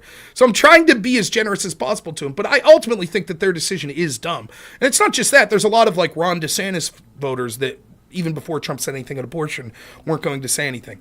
One thing I'll say, or weren't going to vote for Trump. One thing I'll say about abortion that I think people forget. Does anyone remember in 2022 that when it seemed as if the Republicans were going to do pretty good in the middle of that election cycle, Lindsey Graham comes out of nowhere and starts talking like about a national abortion law, like basically a national abortion ban? Why? He knew the chances of that occurring were almost nil, that it just wasn't going to occur. And he's Republican. So why would he come out and give incredible ammo to the Democratic base? Why would he do that? There's almost no upside to doing it. Like, you can't say, oh, here was his strategy at thinking that this bill had a chance to pass or thinking that this would help Republicans.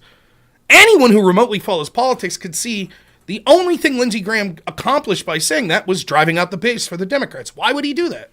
And I continue to intuit from that, as I have for a long time, that the establishment part of the Republican Party hates Donald Trump. They hate him. Yeah.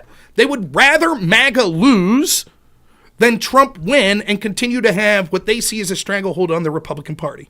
And I feel the same way about Mitch McConnell. That's who they are. And so, given that, is this sort of, I don't know, what's the word I want to use? The insistence on the purity of the abortion message again rears its head in 2024. Trump has to basically be like, no abortions ever. We got to keep talking about it. Because if you're taking the morality out of it and you're just playing politics like we're playing a video game, right? And there's some video game, like an election video game, and it's me controlling Donald Trump and you're controlling Kamala Harris, and we're jostling to see what we could say. We don't give a shit about the morality of anything at that point, right? We're just playing a game. That's all it is. Well, in game theory, one of the big offensive things that could hurt Donald Trump is driving out the Democratic vote because he's seen as a radical pro-life person. So he's out there like, no, I'm not a radical pro-life person, right? And then the pro-life people are like, what, the H? Like, why not? You have to be. And if you're not, we won't vote for you. I understand why they would do that, because they're trying to get Trump more to their position. I get that. But by forcing him to be like, okay, I am, you're giving ammo to the Democrats for beating him. So Trump's team's probably like, we would sooner just be like, leave it up to the states. We really don't want to talk about abortion. But so many people on the Republican side are like, no, you have to talk about abortion. You have to. We demand it. And it puts him in a precarious position. By the way, this is the same is true of the Democrats, right? Kamala Harris, or before her, Joe Biden, would have been more than happy to have never been asked a question about Israel. Because they have a radical side of their base that fucking hates Israel. They hate them. But they also have a lot of wealthy donors and a lot of people in the Democratic Party that are very sympathetic to Israel. So that's an issue that divides that party. So if it was up to them, they'd be like, we're not going to talk about it. But the more radical people on the Democratic side are like, no, bullshit. We might not vote for Biden or Kamala Harris if they don't pledge to stop sending weapons to Israel. So then they're forced to walk the tightrope.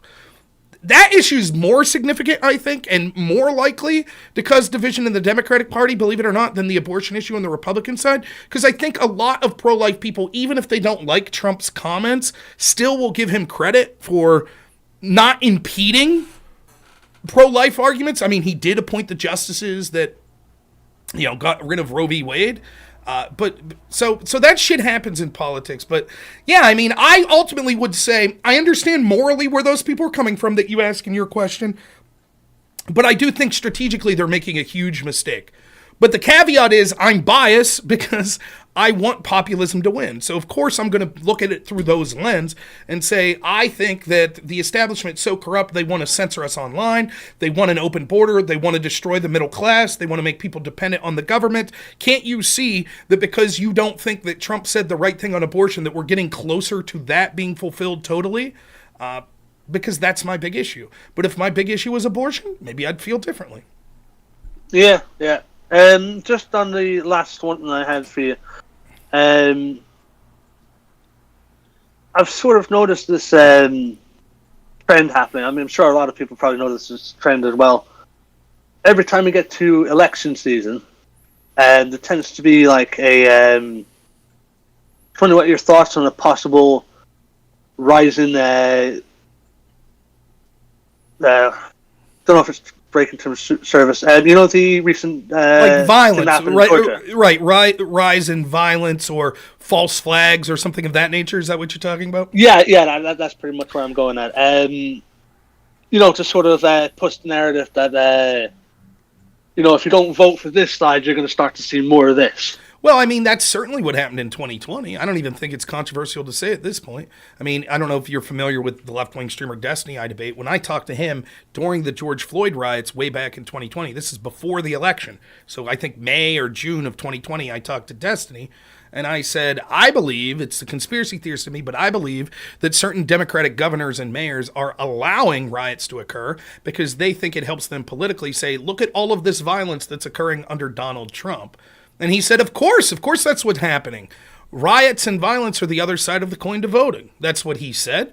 And it is clear that if they're willing to allow riots, which predictably will harm people's lives, property, and could potentially kill people, which it did, like I think dozens of people ended up dying during those riots.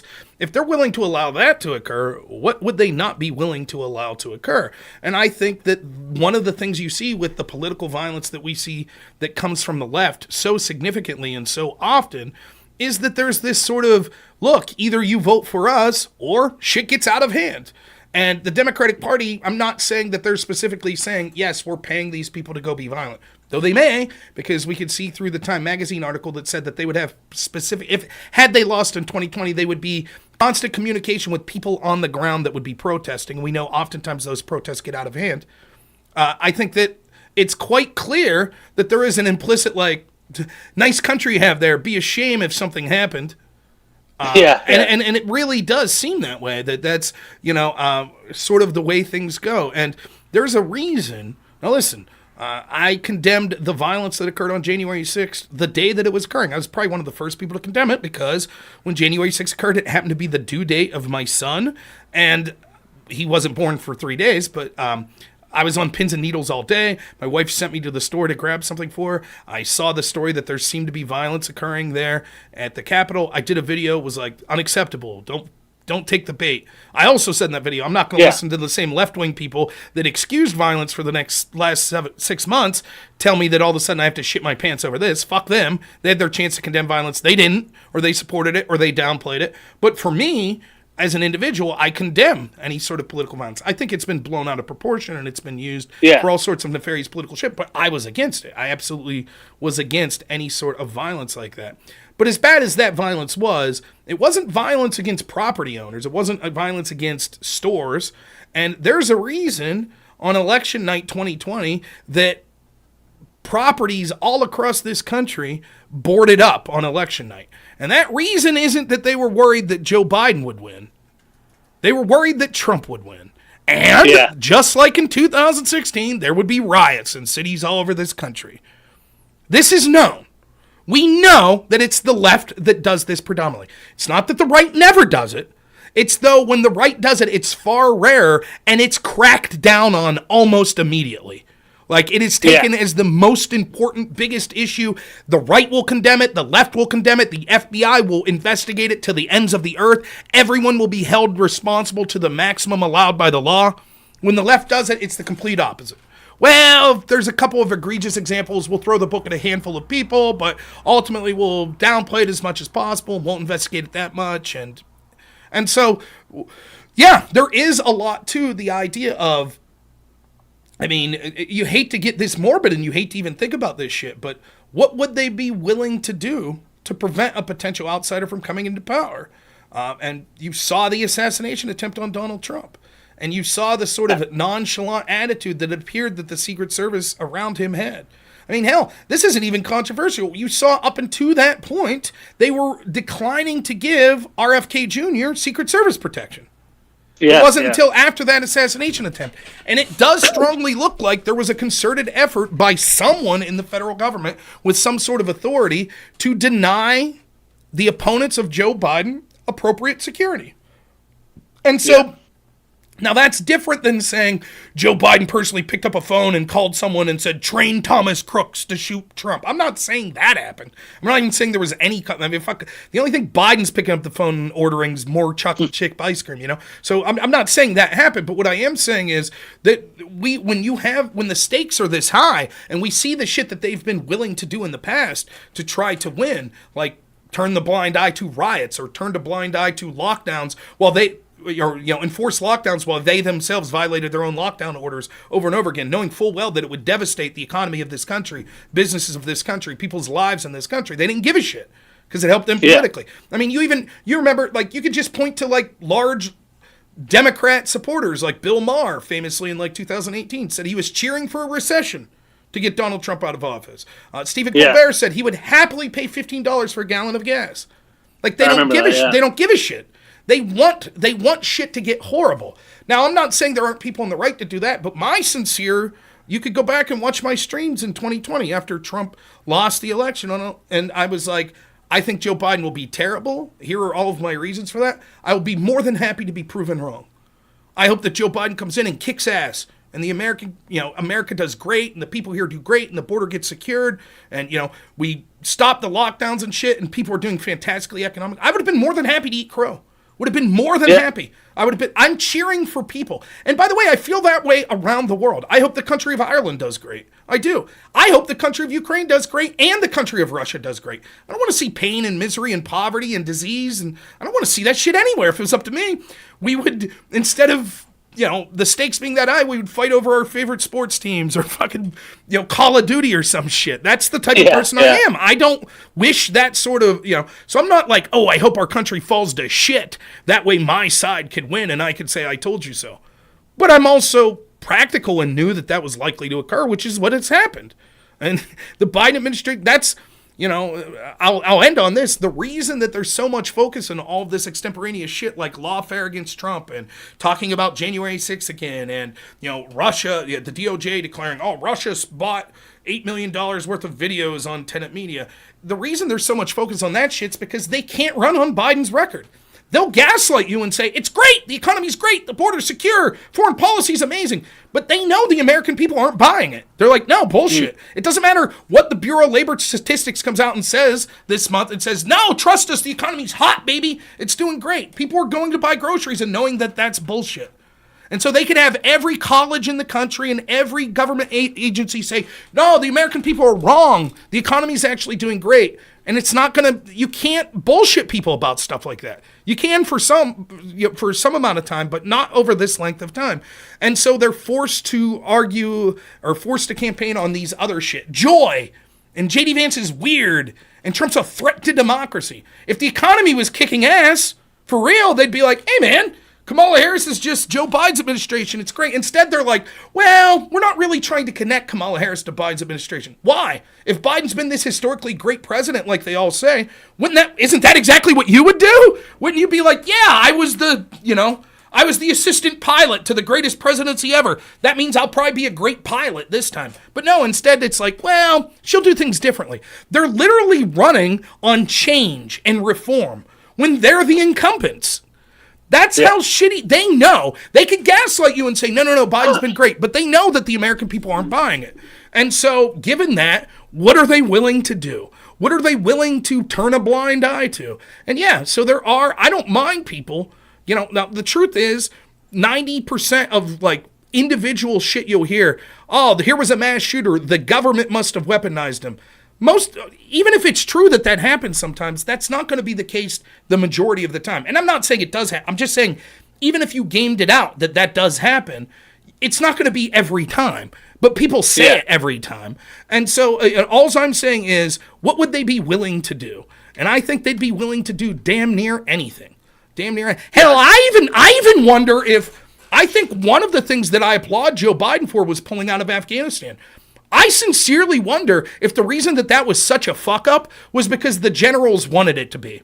Because Biden stood by his conviction and said, nope, this is one thing that I'm going to do that I said I was going to do, and I don't give a shit what the people around me are telling. So they were like, okay, big man, then we're going to make it a disaster. See? How's that look? Next time you'll listen to what we say. I don't know. It's just a potential, But I wondered that when it happened because I was like, damn, there's one thing I was like, good for you, Joe. Good for you pulling out. But it was done in such a buffoonish way. It was so obviously stupid. And at some point, when this shit happens, when the best examples you could give is, no, trust us, these government institutions aren't corrupt. They're just massively incompetent. What are we as the American people, or in fact, the global people, supposed to think?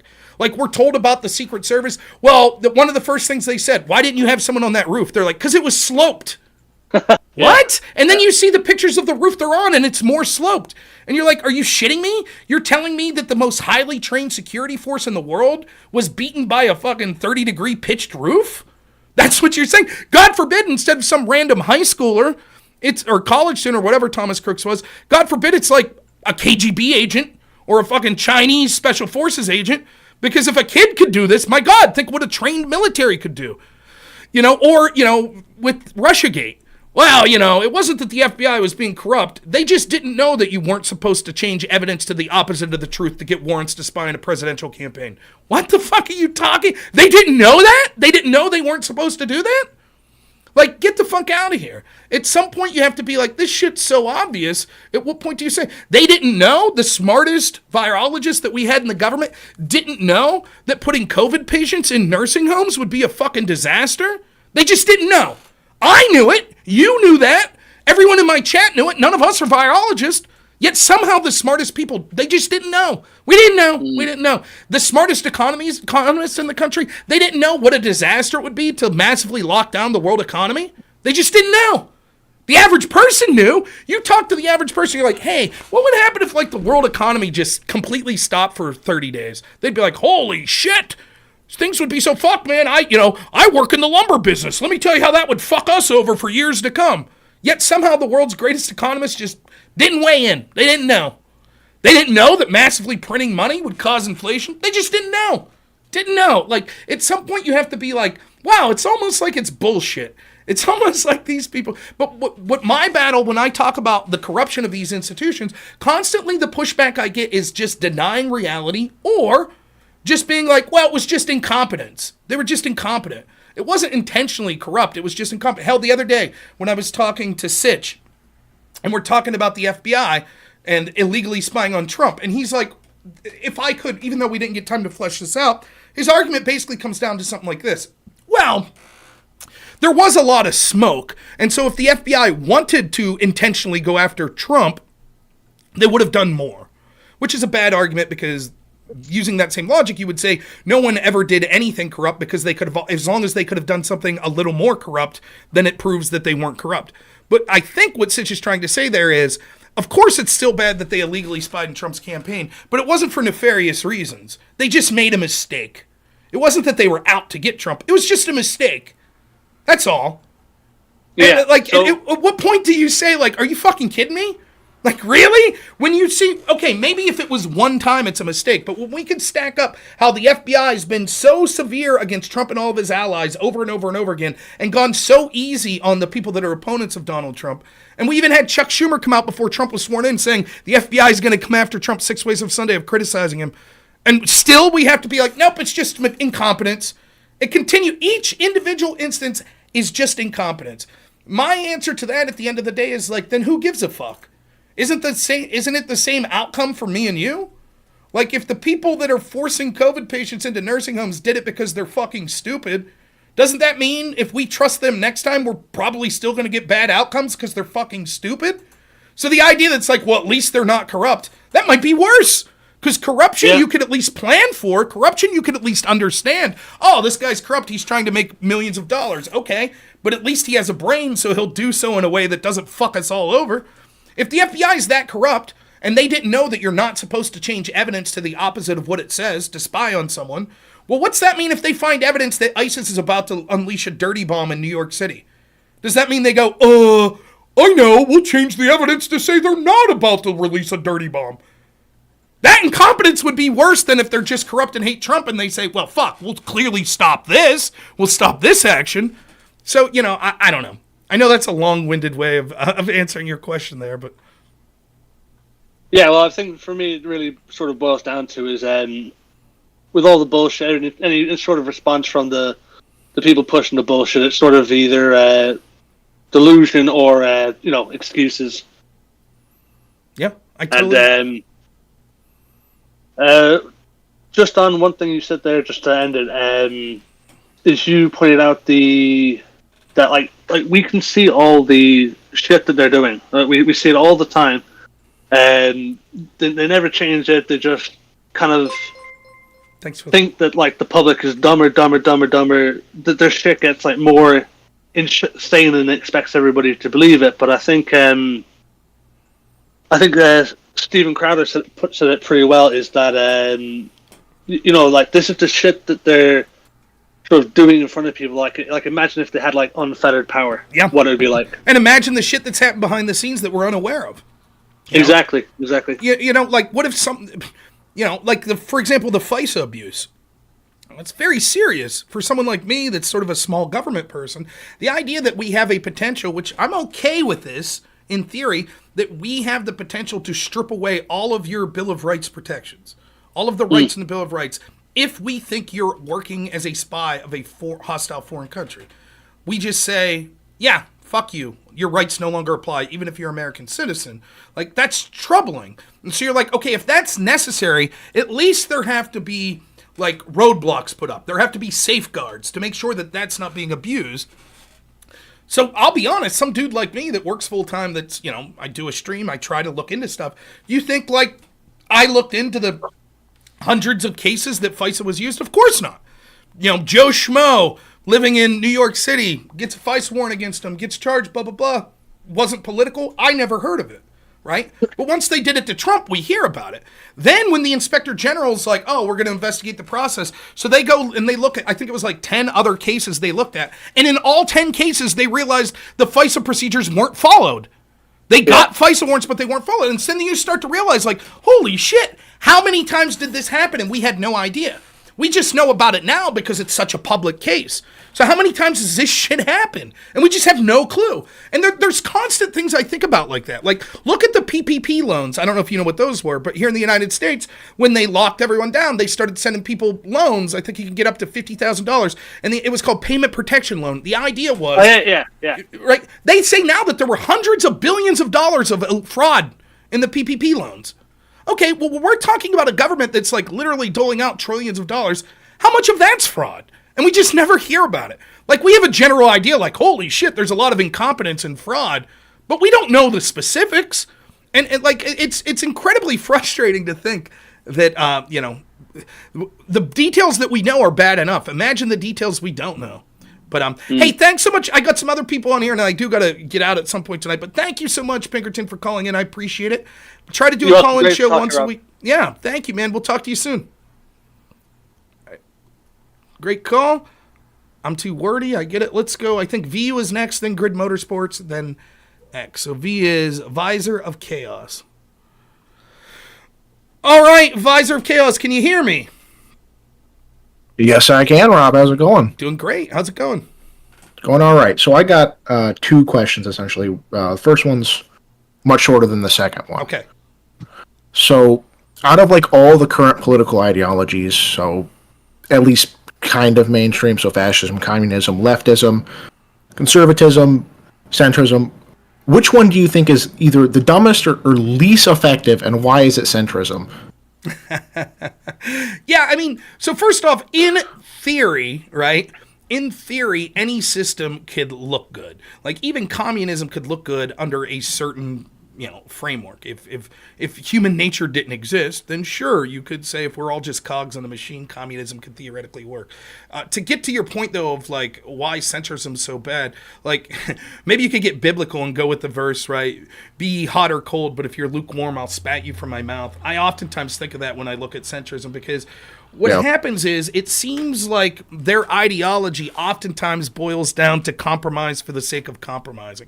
And so they think that there's this like big brain take where it's like, we think that both sides could have good ideas and bad ideas. So if we combine them, then surely we're outside the scope of the infighting that we see in all of these other organizations. And it ends up just being completely ridiculous. You end up with positions that are asinine.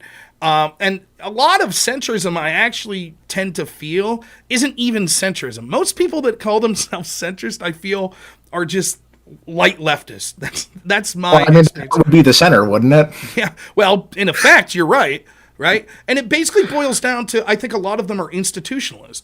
They just trust what the institutions in charge are telling us. I could at least respect the left the further left that will say, like, we don't just blindly trust these institutions. They're right not to. Now, their conclusions might be absurd or ridiculous, but I understand the distrust of these institutions that have proved themselves to not be trustworthy. The centrist, I mean, what's their argument? Well, until the FBI arrests Joe Biden, he didn't do anything wrong. And if the FBI arrested Donald Trump, then he did do something wrong. I mean, it really, and that's just on the corruption angle. When you get to like, economic issues or border issues, it just seems absurd to me. I don't know that I would say it's the worst, but go ahead. One of the main problems, I think, with centrism, and it's a similar problem with pure libertarianism, is that they have no idea how political power works or how it functions in essence. Because the main, and leftists do this really well, they're just stupid, is political power is essentially, I'm going to help my allies and destroy my enemies. And that's the entire calculation all the way down.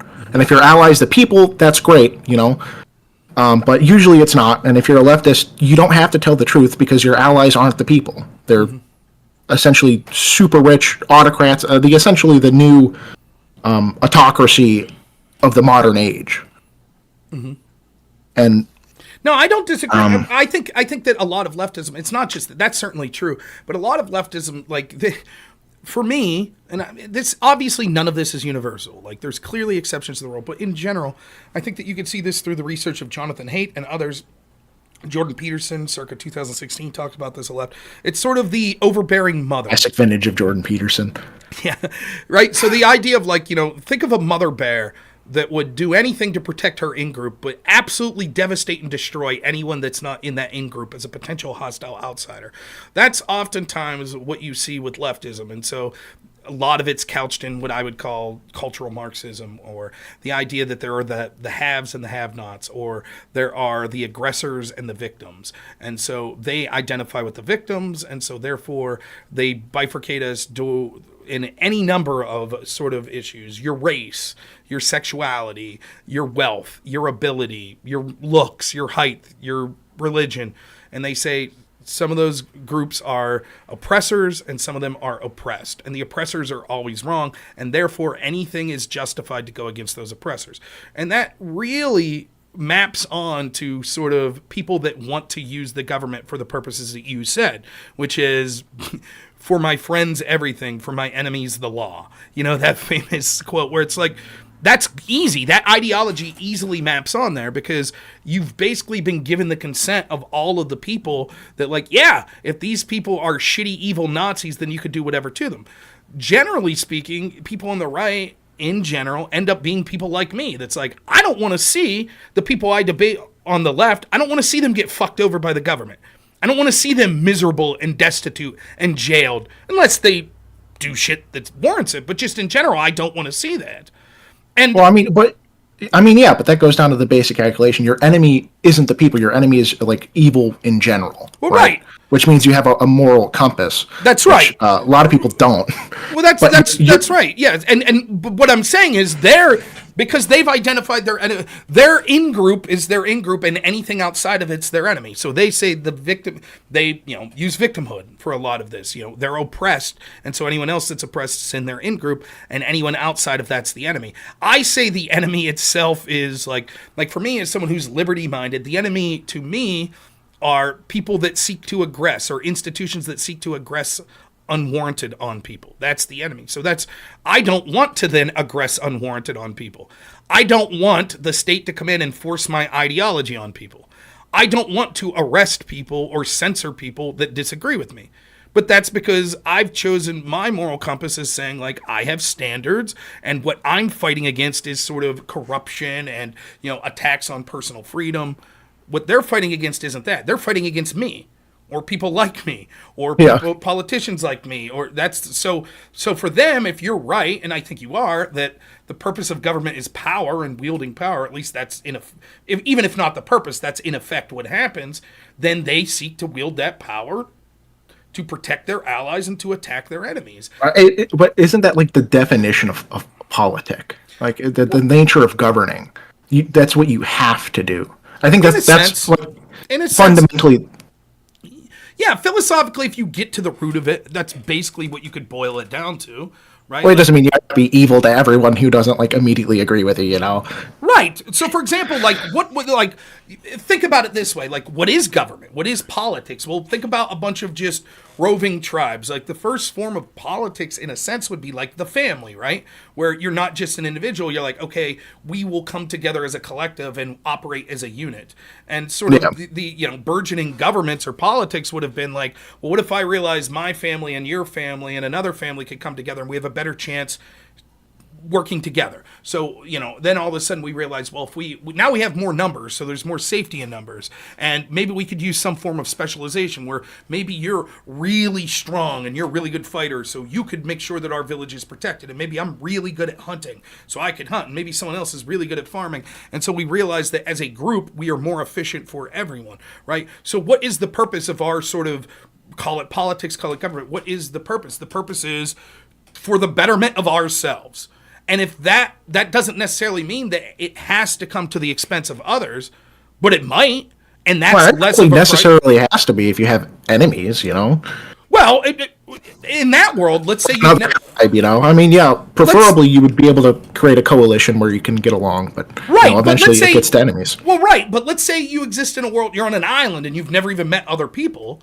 Right? It's not necessary to have an enemy to have politics, or rather you could say the enemy's more ethereal, the enemy's staving off hunger, or wild beasts. Starvation, as it's usually the case. Right. But you're still interested in safety and the betterment. But it is true that one of the first things you see, what's one of the biggest threats to humans? It's the stranger. It's the outsider that you don't know. Like, that clearly is, evolutionary is going to be one of the biggest threats. The same's true of today. That, like, what is one of the biggest threats to you as a country? Like, just game it out again, looking at game theory, right? Like, think of a game. One of the biggest threats to you is going to be other people with similar abilities to you that say, we want your shit, or we want to come after you. So there's always sort of a fear of the other, and rightfully so. Like, human history plays that out. There's a reason that militaries are necessary, because human nature is that they will exist and that violence will exist. And if people are desperate or evil, they will use violence to achieve for them and their in-group. And so you have, even if you don't seek to do that, you have to be prepared to defend yourself. That's a fundamental human trait. That's fundamental to being human. It's not just true against other humans, though certainly that's one of the biggest threats. You'd say the same as, of predators or anything of that sort. So yeah, certainly. Then when you understand what politics is about and the idea of sort of coming together as a collective to have some sort of government, yeah, I mean, protection and protecting against evil, whether that evil be something, tangible like a person, or something more environmental like the weather or hunger or disease, etc., that's certainly true. So would I look at, now you could say as we've become more advanced, maybe your priorities change and the immediate dangers to you are different. But we still need a military. That's absolutely true. These utopians that think like the world's all peace and love are just full of shit. They are. Yeah, all the problems didn't go away. They're just a little bit more hidden now. You're a little bit more separated. You have a degree where you can kind of get away from it a little bit. And I think that's one of the main, like, to the original questions, the main problem with centrism is that they can't, they fundamentally do not understand that concept. No, it's hunky-dory now, and it's going to be hunky-dory forever, and we're going to hang out and sing Kumbaya or whatever, because compromise is cool, but... Yeah, and I mean, it just... I mean, I don't mind... So, in theory, the idea of centrism, which you could say, like, why am I centrist? Because I look at what traditionally I think the left is supposed to stand for, which is big government economically, small government socially. So I think that, hey, you want to smoke weed? Cool. You want to, gay marriage? Cool. But I think we should have a lot of social programs, and we should have a lot of, transfer of wealth, et cetera, right? And then if you look at the right as, well, therefore, small government economically, you should be able to keep your own wealth, but a bigger government socially, we should have laws against, vagrancy and drug use, and there should be social standards on things like marriage, etc.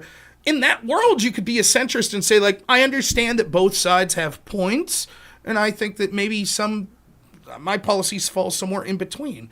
That's fine. And in a sense, we're all centrist if you're not completely extreme on one or another of these sort of political ideologies. Well, I mean, if you have a fleshed out ideology, you can actually stand for things. When you say centrism, that's not what you're talking about, right? I'm talking about the YouTuber, right? Kind of archetype, the SFO, the Sitch and Adam, right. And I know that's exactly what you're talking about. And the thing that aggravates me the most about them is like the idea that they don't have a bias, or that they're somehow above the fray. It makes me madder listening to them make points, and it makes me mad listening to Destiny make points, because at least I know he's trying to win something. Yeah. Well, Destiny's an institutionalist. That's what he is. And so, like, right now, those institutions happen to predominantly be paying lip service to the left. And he probably falls left of center, but ultimately, at the end of the day, he's going to say, and by the way, this isn't an indefensible position. You could be like, you could be like, I think institutions are important, and although there are flaws with them, and although there may be corruption with them, strong institutions are better than not having strong institutions, so I'll defend them with their flaws. That's fine, but that argument works so long as those institutions are defending you. If those institutions are targeting you, then the defense of those institutions no longer should be something that you support. And that's where I find myself. Now, I tend to be critical of those institutions even if they're not targeting me. So, for example, I may be no fan of Black Lives Matter, but if these institutions are acting corrupt against them, hypothetically, and basically things tantamount to this did happen going back to the days of MLK, Malcolm X, etc., I'm still not in support of that, even though those are groups that I don't like. Why? Because I have a moral compass and I have an ideology that says I'm not for that sort of government tyranny, even if it's benefiting me. I mean, yeah, if you're having a sandcasting building competition, the easiest thing to do is kick over the other guy's sandcastle as he's building it. That's exactly right. And so a lot of these people that are centrist or that are left leaning that defend these institutions, would they keep that defense up if all of a sudden it's targeted at them or people that they like? We'll see. It'll happen in our lifetime. Not. Well, yeah, my guess is almost no will be the answer to all of it. Yeah. Andrew Wilson quote that Destiny will defend anything that lets him coom. I don't even know what that word means, if I'm honest. I've heard Andrew Wilson call him a coomer like 500 times, and I still don't know what it means. In essence, I think it just means like a libertarianism for the sake of only personal gratification. Oh, okay.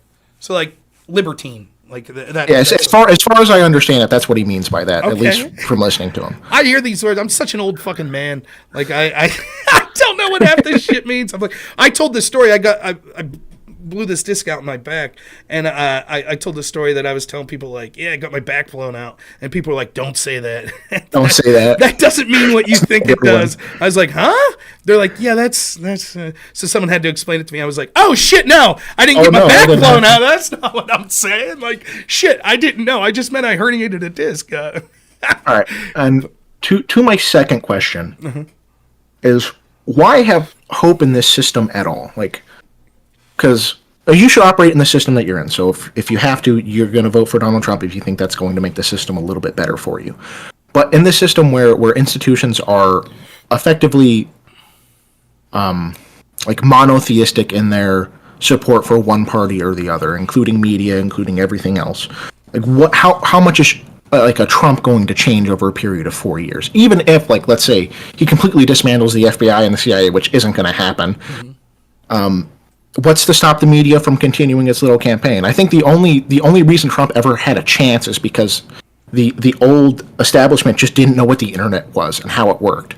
That's the only reason Trump ever got a chance to get up here, that we even know about him. Well, that's the ultimate black pill, but also a reason to sort of, what are we supposed to take? The red pill. That's also the red pill, is that ultimately the change won't come through politics. That's ultimately true. The change has to come culturally before it becomes political. Because the truth is, the chance of Trump winning, because of what I see is all sorts of corruption and the deck being stacked against him, I put very low.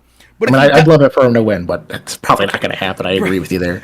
But if he does win, the chance of him doing anything that will be effectual, it's sort of moving the needle in a significant way, is probably even lower. It's probably even lower. So it's like everybody's going to be all pumped election night, and I would be too if he wins, which I don't think he will. I'll be like, wow, I'm surprised. That's cool, he won. It'll be nice just to see the lefties' heads explode. That'll be nice, if nothing else, for a day or two, or for 4 years, whatever. But that's just the beginning of the battle, and I ultimately don't think he ain't going to disband the FBI. If he did here's some real black pill shit for you. Let's say he did what was necessary and gradually phased out the FBI in a very quick amount of time. Do you think for a second that the FBI or other institutions that he would do that to wouldn't intentionally allow all sorts of heinous fucking attacks to occur to justify their existence? Of course they would. Well, that wouldn't even be the problem. The problem would be, even if they disband it, he's only there for 4 years. Well, right. They have control of all the media, and then the second they get used, like, I think the only reason we're hearing most of this is because Trump or Elon effectively bought X, because they're starting to, like, the government agency started to catch on to what the internet was, and now they're really getting on to it. Yeah, but I agree, right? But I think ultimately that the only chance of it changing is culturally. Like, for example, that they just can't keep up, because as corrupt as shit is, they're also fucking incompetent in many ways. And they're also overly confident. That's why 2016 happened. I think that Elon caught them with their pants down a little. Maybe I'm wrong. Maybe he's in on this, and they. Yeah, maybe. I don't know. I don't know. But I think Elon's the Antichrist. I think that like Classic. memes in 2016, they don't know how to deal with that. Like, they didn't know. They're like, what the They fuck? didn't. They didn't know. On. They're bad at it still. Well, they are bad, and they are catching on. But are they fast enough to keep up if enough people culturally are like, we're done with this shit? Like, we no longer trust the control mechanisms that, like, We're not going to listen just because the news tells us that something happened, that actually happened. Fuck them. We don't care. Like, here's a test. Russiagate 5.0 or whatever we're on. How do people react? Do people say, oh, now, maybe they do. Maybe they say, yeah, we're being told Russiagate, blah, blah, blah. Maybe the next time another disease comes along, they say, yep, 15 days to slow the spread. But maybe not. I don't know. We'll see. Ultimately, I think that as bad as things are, it's still not as bad as it could be, because there of course, it's never as bad as it could be. Right. And so you find things in life. You try to do the right thing. You do. All of it, and that's the most important. And I say this all the time. People think of bullshit. I really mean this. We're all dead. 300 years from now, no one's going to fucking remember you. They ain't going to remember me. There is only the top 1% of 1% of 1% that's names will ring throughout history, and even them will eventually be forgotten. So no one's going to remember that some fat guy named Rob Knorr that was balding, so he put a ball cap on, came on Thursday nights and took a call. And people ain't going to remember this shit 300 years from now. Hopefully my kid comes to my grave, and maybe his kid will come to my grave, and then that'll be it. To the dustbin of history for me. So what does it really matter? Well, if you're religious, you know what you have to do. But not to talk about religion. What matters to me is, can I look myself in the mirror? Can I sleep at night? Am I a good husband? Am I a good father? Was I a good brother? Was I a good son? Was I a good neighbor? That shit matters to me. It really does. Yeah, you should always primarily concern yourself with what you can do. That's right. And the alternative is hell. That's right. And so that shit's what matters. So it's like, it's not going to be an overnight Mad Max situation. It might be for some people, right? It might be that some fucking Venezuelan gang kicks in your door and murders you and your family. That's a pause. It happens. It's not that it doesn't happen. But on the aggregate for people, it's not that like we're going to snap our fingers and one day it's just like going to be total hell. It might get really, really bad. But even in those times, what can you really do? All you could do is be the best person that you could be. And we're all going to fail all the time. So for me, it's like one of my favorite quotes is from the show Meat Eater. I talk about this all the time. This guy, Steve Rinella, I think he's fucking brilliant. And he has this episode, it's just a hunting show, and he has this episode where he shoots this deer, but it's a bad shot. And he's super fucking bummed out about it, because if you're a hunter, or if you know anyone that's hunters, one of the worst things you could do is not kill an animal with a shot, because then they suffer. And then if you're trying to get meat and that's your purpose for hunting, if you do find it, the meat will be spoiled. Just bad situation. And so as someone who's very serious about hunting, he takes that shit seriously. And so he has this bad shot and he's beating himself up, and he starts looking for blood signs to track this deer. Yeah, you gotta find him. Yeah, and he's like, I'm not gonna find, I think it was maybe archery, so a bad shot a lot of times doesn't even end up killing him. And so he's like, he has this line where he's like, I know I'm not going to find this deer, but I've always been someone who's pessimistic with my mind, but optimistic with my feet. And what he's saying is, I'm like, we're fucked. I'm black-pilled, but you're still taking actions as if you're not. You're still trying to do the right thing. Even if deep down you know, like, this probably isn't. Do I know deep down that my channel is not going to have two hoots of a difference on who wins this election? Yeah, at the end of the day, I know that. Do I know even if the election went the way I went, that ultimately in the grand scheme of things, it's going to mean very little? Yeah, I know that. And yet still, I push for what I think's the right thing, because I am pessimistic with my mind, but optimistic with my feet. And so alls I could do is try to be a decent person in my real life, try to be authentic and push for a message that I think's positive on this channel, have fun, and that's it. And so I'm not, when I say, like, I share your belief that it's like, why even fucking engage in the system? Why not just be black-pilled? In a sense, I am. But the ultimate black pill is just being a nihilist and saying nothing matters. Fuck all that. That'll never be me. Things matter. Things matter. Yeah, no, of course not. Right. And so what I say is, even though you're probably right, even though that probably it will be near impossible to affect significant change within the system that'll be long-lasting, I know that there's what I could affect my life, and I know if we don't try, then there's a 0% chance. So at least there's, the old Dumb and Dumber. So you're saying there's a chance, right? That is what I'm saying. So you might as well fight for that chance. Why give up? I'm not going to give up. Now, I might give up in this sense if I get censored enough and get booted off social media. I might give up and say, fuck it, I'll spend time with my family and do what I can around here, and that's that. That could theoretically happen in my lifetime, absolutely. But I'm never going to become morose and just give up on life, unless some personal tragedy strikes. But, I'll keep fighting. And it's a question you have to ask yourself. What do you say to someone that says, this is it, this is the last election? And this is true on both sides. You have Democrats that say this. If it is, if life goes on. Yeah, wait, if Donald Trump wins, that's it. He'll declare himself king forever. And that's it. Nothing will ever change, and that's it. Donald Trump's king forever, and nothing can be done, and he'll stay there forever. And then when he dies, it'll be his son, and then his son's son, and that's what it'll be forever. What do you say 4 years from now when there's another election? Didn't you just tell us that no election forevermore will ever matter? Well, but this time I'm serious, right? So that's why I don't say that shit. I think that there's a probabilistic framework that the further we go down this road, the harder it comes to get out of it. But it's never the end.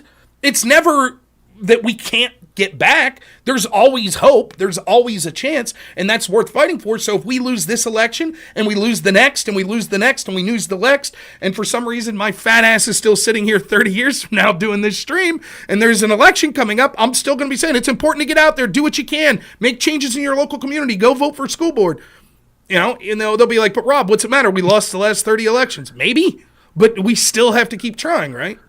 All right, Rob. I think I'm going to be getting off here, let some other people ask some questions. It's been great talking to you. Thank you so much. I I appreciate it. Up at 4 a.m. and go to the factory. So good, man. Get out there, get that work done. Tomorrow's my anniversary, so I'm not doing shit. When I get off here tonight, I'm take it easy. So I go make some Patriot missiles so we can go blow up 4. There you go. Yeah, why not? Hey, man, I know people that several people that work for government defense contractors. So. Oh yeah. All right, Rob. You have a good night. Take it easy. Thanks so much. Appreciate it. All right, let's try to get to people in the order they came. I think we had Grid Motorsports, and then X Chris, and then whoever this is. Stripe Patches. So let's bring Grid on. Good calls so far tonight. Digging it. No one's asked me about my Russian money really, though, except as a joke. What's up, Grid Motorsports? How you doing? I'm good. How are you? Good. I'd be remiss if I didn't say incredible donation the other day that you gave me on PayPal. I really appreciate it, man. Oh, no worries, man. I was watching your,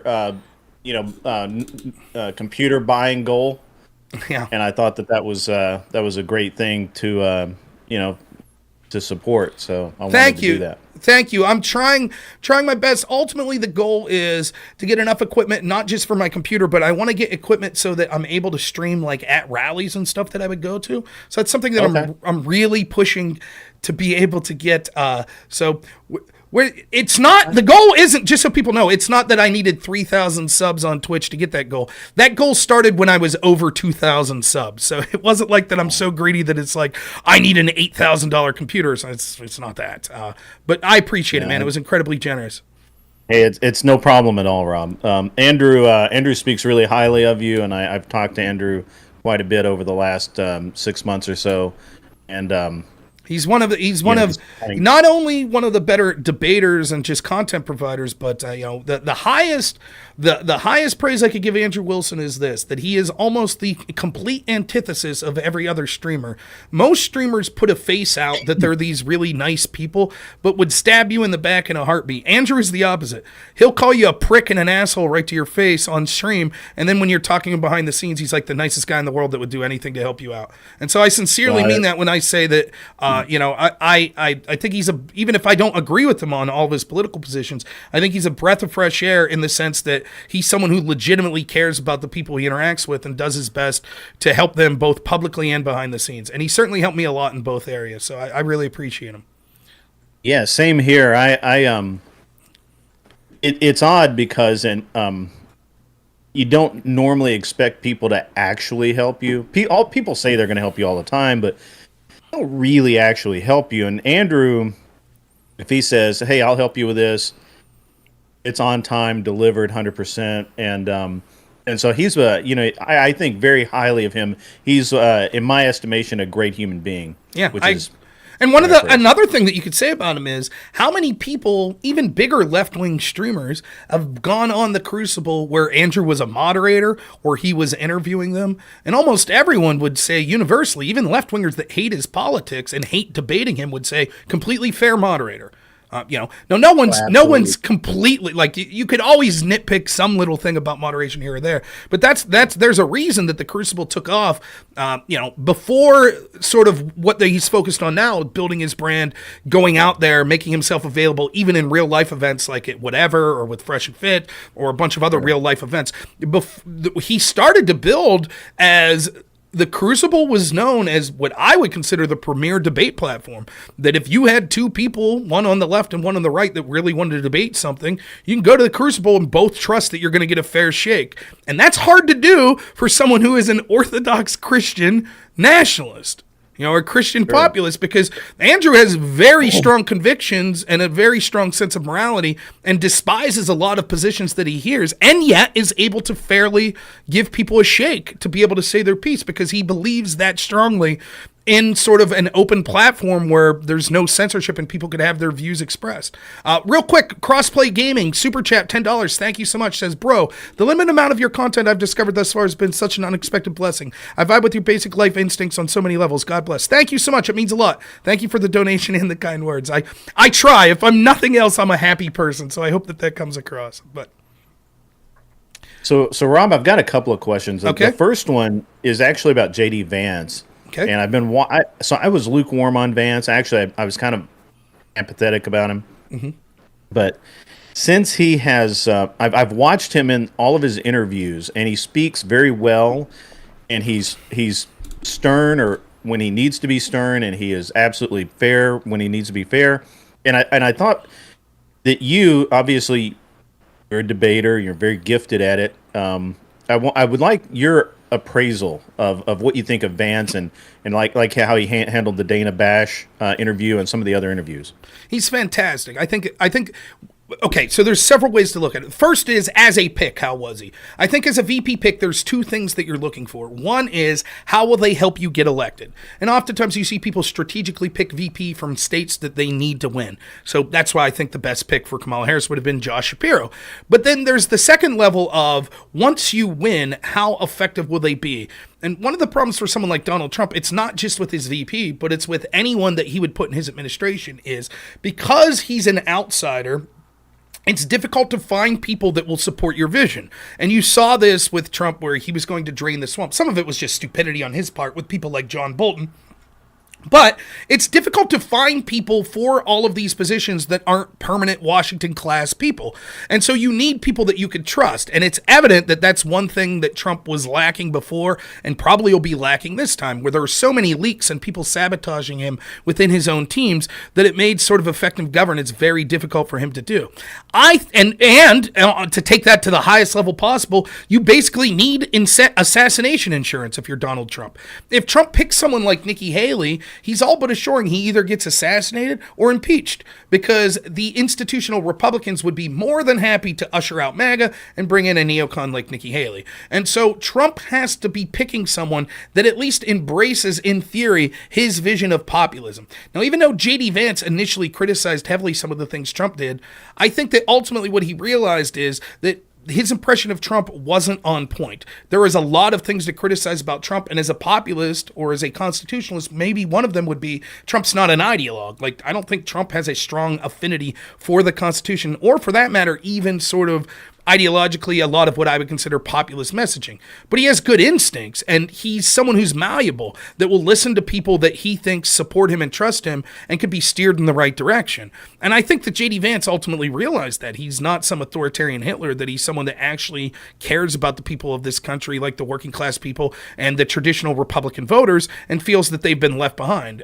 Some of this you could see in Trump in sort of in the moment activities, like when you see the Marine's hat blow off and Trump instinctively goes over and puts it on his head. Compare that to like Barack Obama standing there in the rain while the Marine stands there getting soaked holding an umbrella over him. Those are things that are hard to fake because they're in the moment things. Regardless, that's just my opinion on why Vance sort of changed his opinion of Trump. Yeah, And of course, some of it has to do with you're trying to get a job with his administration. But I think ultimately, I share a lot of similarities with JD Vance, where we're both people that come from sort of poor rural areas. We're both people that sort of, at least, I didn't academically overachieve, but I guess, like, I think I had the highest SAT score in my graduating class, but I was in the bottom 8th because I never did homework and I fucked around and didn't go to class and stuff. JD Vance took it seriously, but he was clearly a scholastically smart person. that through his own volition worked himself out of it, went to Ivy League school, and he's clearly a very smart guy, an impressive talker. He knows how to deal, and I do believe he's truly a populist. And I believe he's someone that probably would scare these institutions more than Donald Trump. Because the reason Trump's scary to them is because he's someone that they can't control. And he's someone that could win because of his independent wealth and his name recognition and his charisma. Vance doesn't have that. But if Vance gets in there off the coattails of Donald Trump, what scares them even more about Vance is that he ideologically is a populist. And that scares the shit out of them. And so that's a good VP pick for Trump, because that means that if they get rid of Trump, the next guy they are staring at arguably would do more damage to them. And so better to deal with Trump and then hope that you could beat Vance or Vivek Ramaswamy next time. Because both Vance and Vivek, I think Vivek even more than Vance, are clearly very talented at arguing and very talented in going into hostile environments and making their point. And that's, regardless of what you think, is Vance being paid by people like Peter Thiel and stuff, and might that be a bad thing? Perhaps it is. I don't know. We'll have to see. It's impossible to completely know someone's character. But the way that he presents himself, there is some awkwardness and things of that nature at times, I won't deny it. But he could go into these hostile environments and sound very, very good. And it would be, imagine if Joe Biden had still been in the race and the debate we got to see was JD Vance versus Kamala Harris. It'd be laughable. Now, there are people on the left, by the way, that I think can be talented rhetorically. Like, I know people will laugh at this, but Pete Buttigieg can be very talented in similar ways rhetorically. Some of the things he says is just progressive nonsense and laughable. But there's an advantage to being someone who could be able to articulate your point in a way, regardless if it's true or not, but just articulate your point in a way that's very good in hostile environments. And I think JD Vance has handled himself very well, particularly after the first week or so of succumbing to he's weird narratives. I think he's been pretty good going into hostile territories, and I'll be interested to see him debate Tim Walz. I think it'll be kind of I think that debate will be even more one-sided than a potential Trump-Harris matchup. Yeah, I agree with all of that. That's really good. And what's interesting is when you talked about the debating, I actually thought that Kamala was going to pick Buttigieg as the running mate. Now, I think that it doesn't make sense for Buttigieg to do that at this time because he wants a presidential run. He doesn't want to be tainted by a loss with Kamala, which I think he's fairly sure of. But I was really shocked that the Democrats didn't force that issue, so that over the next 4 years, if she loses, which I think she will, the next 4 years will literally be nothing but the Democrats whining and crying about how we would not elect a woman of color and a homosexual. It had Buttigieg run, and they would have just beat us to death with that. Are we sure Walz is straight? No, I'm just kidding. I don't want to. Well, Walz is a weird guy, and I was really shocked by that. He has an ability to talk as well. He does, but the problem is that I don't know how. There's different there is the ability to talk from a prompter. One of the things people talk shit on Barack Obama. Barack Obama was a fantastic orator when he was on message, when he's off the monitor. Thank you for the follow, Rabban. I appreciate it. When he's giving a pre-written speech, he has certain inflections and a certain way that he carries himself that is sort of very engaging. And as a person who might not like Barack Obama, I could look, and Michelle Obama the same way. They could give good speeches. The question is, when they're off prompter, how good are they? Obama wasn't that good. And I wonder, so there's different styles of being a good orator. Walz can talk the talk, and he sounds like what they want. What Walz is to them is someone that has progressive ideals, but seen as sort of a safe, Midwestern white dude, right? So to those that might fear that, Kamala Harris is this extreme socialist black lady and maybe is a Midwesterner or a rural, white guy, I might, have some fear that she'd be too extreme or she doesn't relate to me and wouldn't care about me. Some of these videos that are out there, she's saying things like, we need special laws only for black people and shit like that. Like that's, sort of off-putting to a lot of people.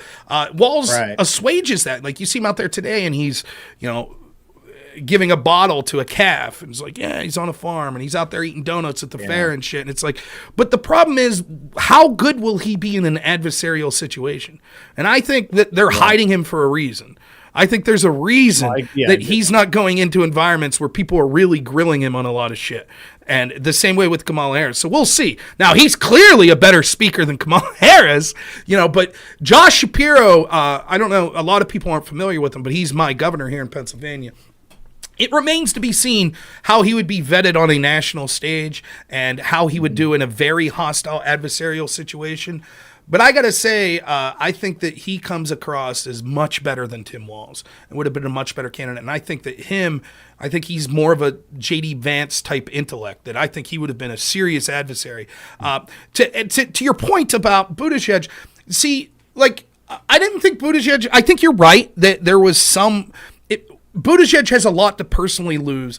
If you think of the people that have been vice presidential candidates that have lost, how many of them, and I could be wrong, maybe historically I'm not thinking of significant examples, but how many of them go on to prominence, particularly at the presidential level? Like Tim Kaine? What's he up to these days, right? That was, formerly was one of the VP picks. So, I think you do. Buttigieg has a lot going because he has national recognition already. Josh Shapiro or Tim Walz didn't have that. So they have nothing to lose, right? Like, because to them, it's like, at least this gets their name out there, right? And so there's still a chance in the future that maybe I don't think Tim Walz, but Shapiro, I think, would have been a serious candidate going forward for some cabinet positions or Hillary's VP, that was right, cabinet positions or even further than that, potential presidency. So I don't disagree. For me, I think that I don't know that Buttigieg, I don't agree with your take that Kamala's probably going to lose. I think that she'll probably win, and I think that they are playing to win. I think that they just basically came to the conclusion that Kamala was the easiest insert for Joe Biden for them to then say, look, dude, we just need an empty suit that will do whatever we say. We'll win this through our media, through our manipulation, through ballot harvesting, whatever. We'll do it on our own. So we just need, basically empty suits to fill out the ticket. This is really just us running that Donald Trump's the worst person in the world. He's Hitler, and that's what we're going to do. We're going to stack the deck and assume that wins for us. So given that, I think if they seriously thought that Buttigieg was their best chance, they probably would have picked him. I just don't think he was their best chance. I don't know what he brings. I don't think that they think that anyone's their best chance, to be honest with you. I mean, I bet if you looked at their internals, if this Palestine, the Democratic voters that are pro-Palestine right now, if they didn't exist, I think it's Josh Shapiro in a heartbeat. But I think they're worried that Michigan is in a lot of trouble. Thank you so much, Source, for the follow. I think they're worried Michigan is a lot of trouble if they pick Josh Shapiro, because I think there's a lot of anti-Semitism in the Democratic Party, and they didn't want to pick a Jewish guy. I sincerely believe that. But Pennsylvania is a more important state probably than Michigan, or more risky. It's more of a toss-up. If my guess is if they lose Pennsylvania, there's a good chance they lose Wisconsin, Georgia, and these other places, and that means that Trump's basically won. So Pennsylvania seems to be the key. So why wouldn't you pick the guy that gives you the best chance in Pennsylvania? And I think that they just thought that it would have hurt them elsewhere nationally because he's Jewish. I mean, it's hilarious because they're the people that'll shout racism. You can say what you want about whether you think that Israel has too much influence in the United States or Zionism or the government, but none of that matters because Josh Shapiro would have said the right shit. He would have came out and been like, he would have repeated Biden and Kamala Harris and said, yes, Netanyahu's not listening to us as he should, but we have to continue to help, blah, blah, blah. The basically empty platitudes, and then kept funding Israel. That's what he would have done. So it wasn't that message was something that they were afraid of. He would have had the same message on Israel's walls. It's that he's Jewish. That's it. That was it. Because he had the wrong ethnicity. That's it. And it's hilarious to think that the people that will yell and call you racist, that's who they installed. And make no mistake about it, this wasn't an election. They installed Kamala Harris and they installed Tim Walz. I agree with that. I 100%. That all of that makes perfect sense to me. So let's just moving forward. Let's just to say that Trump does win. Mm-hmm. What do you think? Because I've heard like Andrew say, Trump might win, but they'll never let him into the office again. He's never going to be president again. So what do you think about that kind of sentiment? Is it another attempt on his life? Is it another more charges that they're going to try and levy and make happen? What would you just, looking at the preponderance of the evidence in front of you, where do you think they would go? I think that it's far easier and far less dangerous for them to be outed to just make sure Trump doesn't win. Right? So it'd be easier to manipulate the election through control of media, control of algorithms, ballot harvesting, things like that. It's far easier than to let him win and then say, okay, now we need plan C, which is he's won the election, but we're going to take him out. So not only would it be easier to accomplish that and far less risky to them being caught doing something nefarious, then they have to contend with the fact that JD Vance will now be president. Right, which I think they, as I've already said, I think that probably scares them more. So I don't think that they would. I think that would be, if there's going to be shenanigans, it will be before the election. And I do think that you'll see. My prediction on no, anything's possible. And hell, it might not even be a nefarious thing. If Trump wins, some unhinged fucking lunatic with connections to no one out there that think Trump's the next Hitler, that the Supreme Court gave him ultimate authority to do whatever he wants, might take matters into their own hand without some deep plot. Absolutely. That's hypothetical. That could happen. But if we're talking like people in institutional power that are trying to prevent Trump from winning, I think it's clear that they'll just prevent him from winning before they put their eggs in we'll just leave him win and then do something after he wins. I don't think that would be their plan. What is the type of things that could happen? Well, I think you'll see all sorts of scandals. Might be a long shot, but I'm still predicting that we start to potentially see a video of Trump saying the N-word. I think that's likely to occur at some point. Whether it happened or if it didn't happen, they'll just manufacture it. They'll have people say, and there's already been allusions to that, but there'll be some sort of videos and things that come out, more accusations against Trump, things of that nature. More people formerly of his cabinet that will say he disparaged soldiers, he disparaged this, he did that. If they think that the only calculation as to whether or not Trump goes to jail over this bogus Alvin Bragg case is whether or not they think that their polling shows that will help them. If they think it will help them to put Trump in jail, that they will do that. If they don't think it will help them, then they won't. They'll put him on house arrest or they'll give him some sort of probation or something like that. My gut feeling is that they will be desperate enough to try to jail him. I think that they will try to sentence him to some sort of jail time, at least house arrest. But I wouldn't be surprised if it's jail. They will ramp up their efforts on ballot harvesting. There will be stories that you hear election night of observers that were kicked out of the room, and the election will not be decided election night. It will take weeks and weeks and weeks in places. They're already laying the groundwork for that, for places like Pennsylvania, for these ballots to be counted. You will see more problems like you saw with this story of Alexa the other day, where you'll see algorithms in these major corporations that will be manipulating algorithms in a way that's stories favorable to Kamala Harris and stories that are detrimental to Donald Trump. There will be a full court press on the fact that Trump is a rapist, that he was found guilty of rape. That's something that will be pressed much harder than it's being pressed right now. And I predict that if the debate goes on with Kamala Harris, that's something that she's going to make quite evident that that'll be part of their strategy going forward. The question is, I think reasonably, with a complete fair system, even with the media basically being fair and not being super corrupt, even in that world, I think that best case scenario for Trump is he wins 55% of the vote, Kamala wins roughly 45% of the vote. I think that's how divided we are as a country and how many people have their minds made up already. I mean, you're all the people that say, like, there's no way that Joe Biden got that many votes. Maybe that's true, but I'm here to tell you that 90% of those votes, at least, it's easy that he would get those, right? Because that's how divided our country is. It just is. It doesn't matter, right? That's baked in. So it's what happens to those people in the middle. Which way do they break? And so given that, the question becomes, how much can you put your thumb on the scale through intelligence agencies coming out with scandals against Trump, lawfare against Trump, manipulation of algorithms, manipulation of the mainstream media, celebrity endorsements that will be for Kamala Harris, ballot harvesting, Zuckerbuck type things where you're sending money into these places. Like, how much can that tip the scale? And I think that's where they're going to put their eggs. I think that's the basket that they'll put their eggs in. Is it possible that there's another attempt on Trump's life? Yeah. Is it possible if there's an attempt on Trump's life that that's some sort of plan from some sort of institutionalist?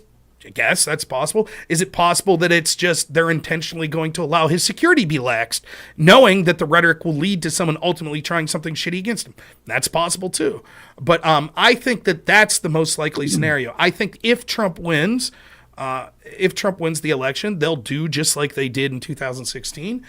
Where the first thing they'll do is immediately switch to making sure that his administration is toothless. They'll do so by trying to get leverage on every single person connected to Trump and try to make scandal after scandal after scandal and investigation after investigation. I think they will also heavily criticize the Electoral College, and they'll try to change the way we vote, which is kind of ironic given that I said I didn't think this end the Electoral College pact will get that much weight. I think it'll be more of just trying to end the Electoral College. But that's the sort of things that I see. I think there'll be a push for, I think you'll see, even more important than Donald Trump, I think you'll start to see attacks on Elon Musk, because they'll understand that in order to prevent Trump from achieving any sort of significant agenda that will hurt them, they have to control the flow of information. And that will mean going after people like Elon Musk. Yeah, that actually is my next kind of question that leads right into it perfectly, is that what I see is so much different now versus even just 4 years ago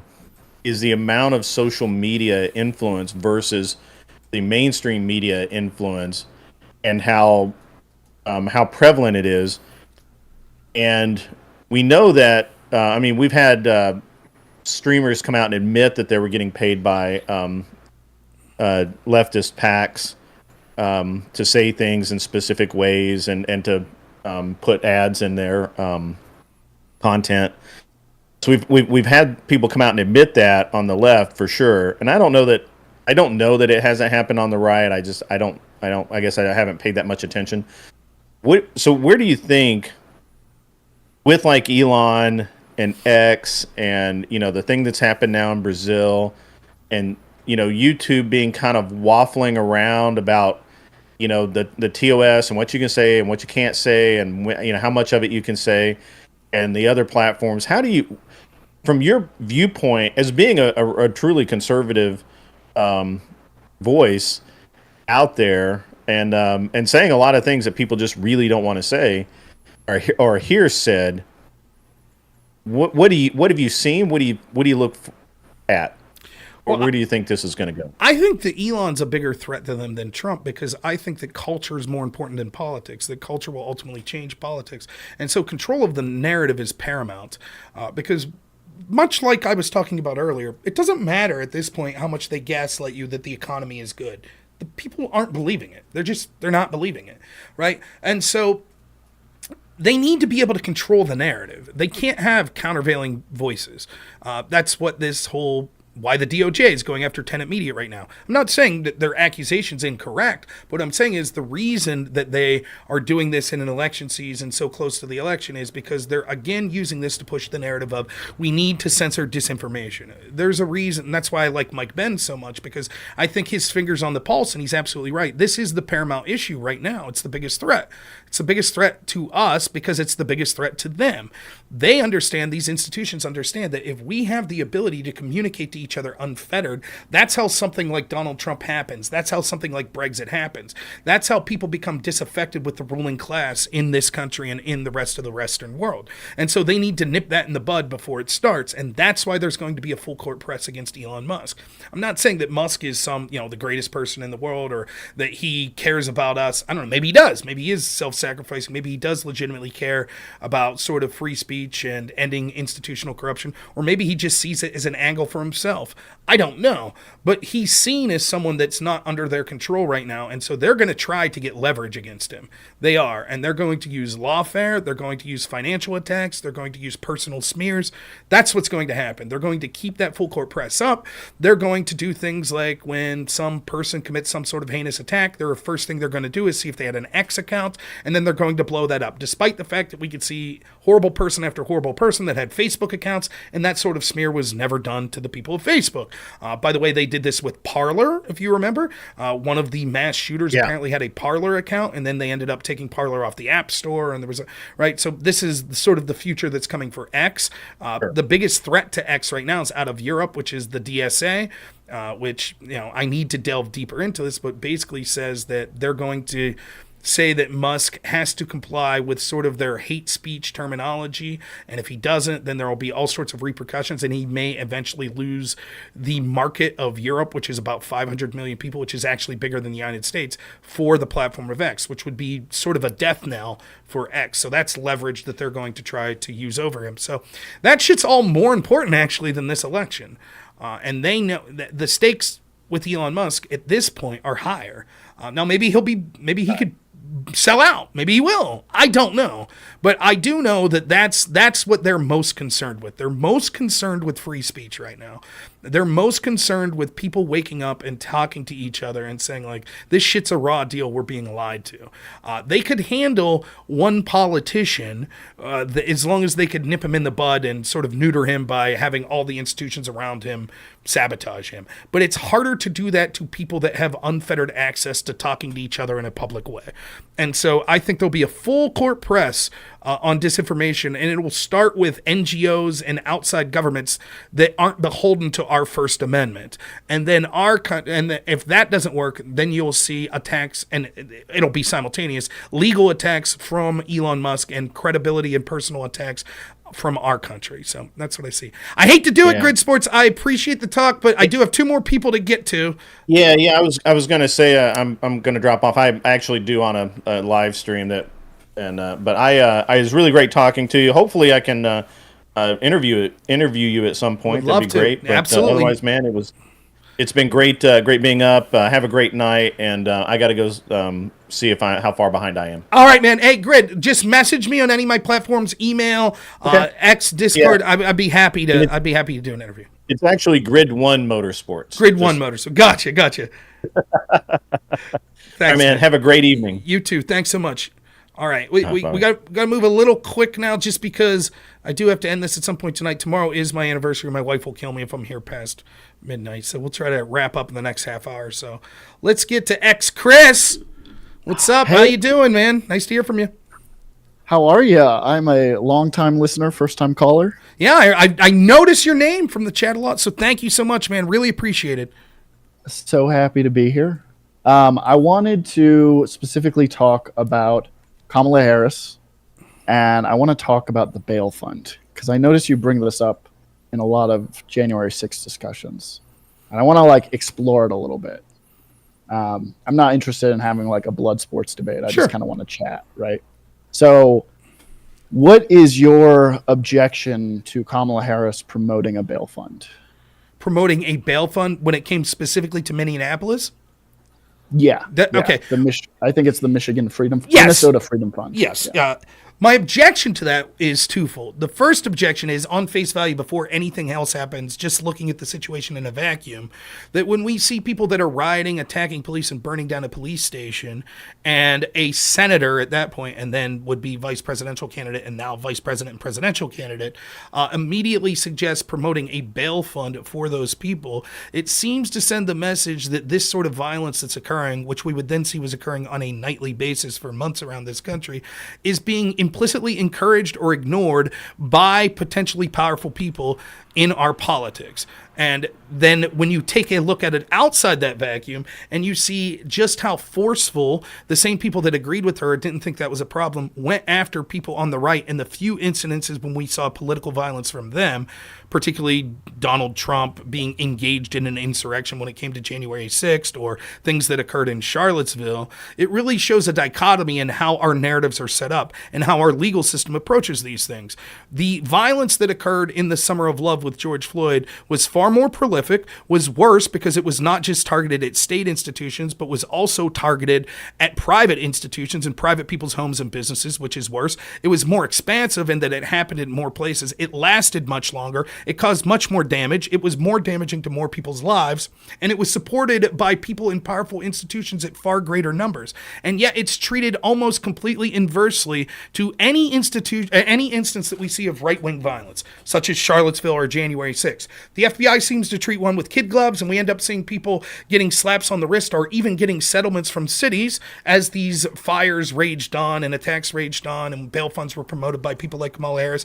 Meanwhile, everyone remotely connected to January 6th is being investigated to the fullest extent of the law in the largest FBI investigation in history. So my objection to it is twofold. That one, in a vacuum at face value, it showed that the Democratic Party and powerful politicians within it are basically tacitly giving approval to the actions that were occurring. And second, given how we've seen people treated, such as Donald Trump with the lawfare against him and with sort of just the narrative against him with January 6th, what Kamala Harris did was far, far worse than what Trump was accused of doing. Okay. So I want to set aside the double standard because that's usually the context that it comes up in.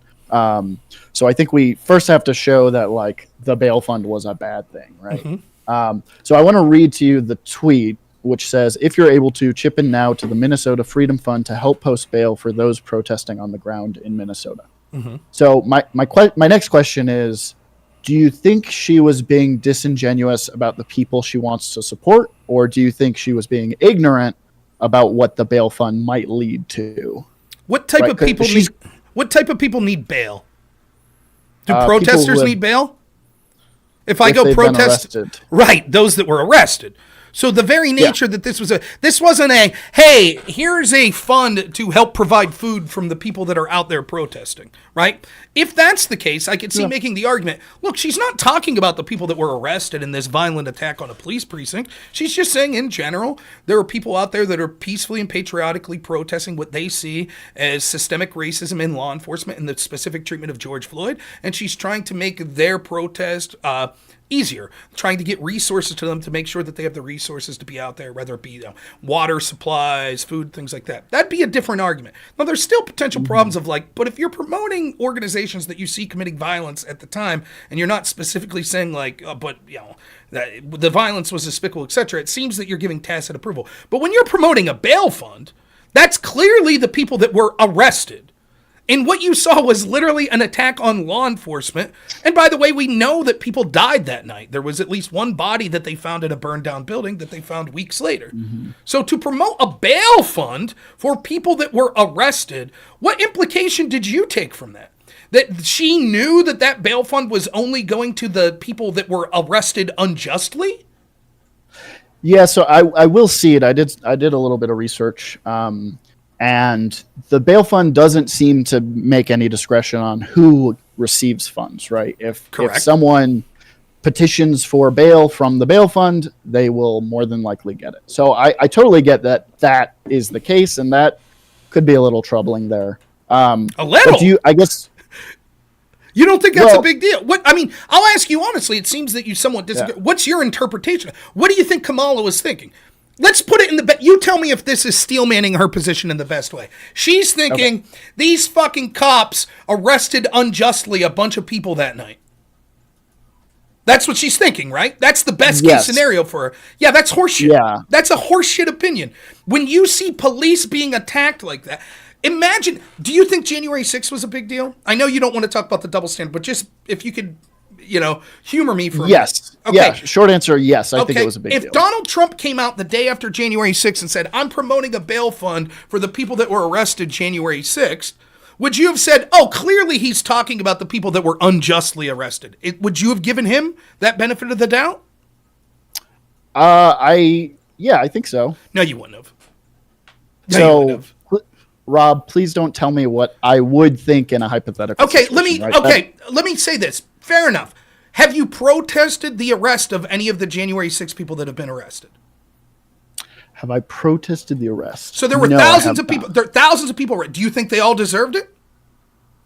Deserved to be arrested? And charged and convicted. Okay, but you're unaware. Well, if they were convicted, they probably deserved it, right? But the conviction rate's almost 100%. So you haven't really looked into that or spoke about that, but what you're trying to tell me is if Trump would have immediately promoted a bail fund, that you would have given him the benefit of the doubt and say, I assume some of these people were arrested unjustly, and so therefore I'm okay with Trump promoting this bail fund. I guess to me, it doesn't matter whether they were arrested justly or unjustly. I know you know this, but I just want to ask to clarify. What is bail? Can you explain that to me? Yeah, bail is sort of a placeholder that's used to get you out of prison so you have incentive not to flee so that you could get out and prepare for your defense until you have your day in court. Sure. Do you see any problem with that as a general concept? It depends on the specific crime, but as a general concept, no. For example, if I get arrested and I'm being arraigned on some white-collar crime, there's not a fear that I'm going to go out and like be a maniac and murder people, so no problem. If I'm arrested for rape or child abuse or some crime that implies that I might go out and commit heinous acts against other people, maybe bail should not be offered. But the specifics of it obviously set aside. Yeah, in general, I understand that there's a use for that concept. The problem I have is, even if I say, which I don't believe this, I'm just trying to be honest with you, I don't believe that had Trump done, if you're someone who's focused heavily on January 6th, let me ask you one more question about this. Do you think when Trump said, fight like hell, etc., that was him engaging in an insurrection, that he was telling people to be violent? I think it's murky because of what happened afterwards. I think if nothing had happened, it would be easy to say, no, of course he didn't do that. I think the fact that he called people there, he used provocative language, let's say, and then there was violence, it gets a little dicey there, right? We don't know what his motivations were. He probably didn't want there to be like as much violence as there was. But this is why I have trouble believing you when I give the bail fund scenario is this. Because if you're like, well, my calculus has changed given that what we saw afterwards, right? So you're saying if he said fight like hell and then there was no violence, then you would have said, yeah, he probably didn't mean commit physical violence, right?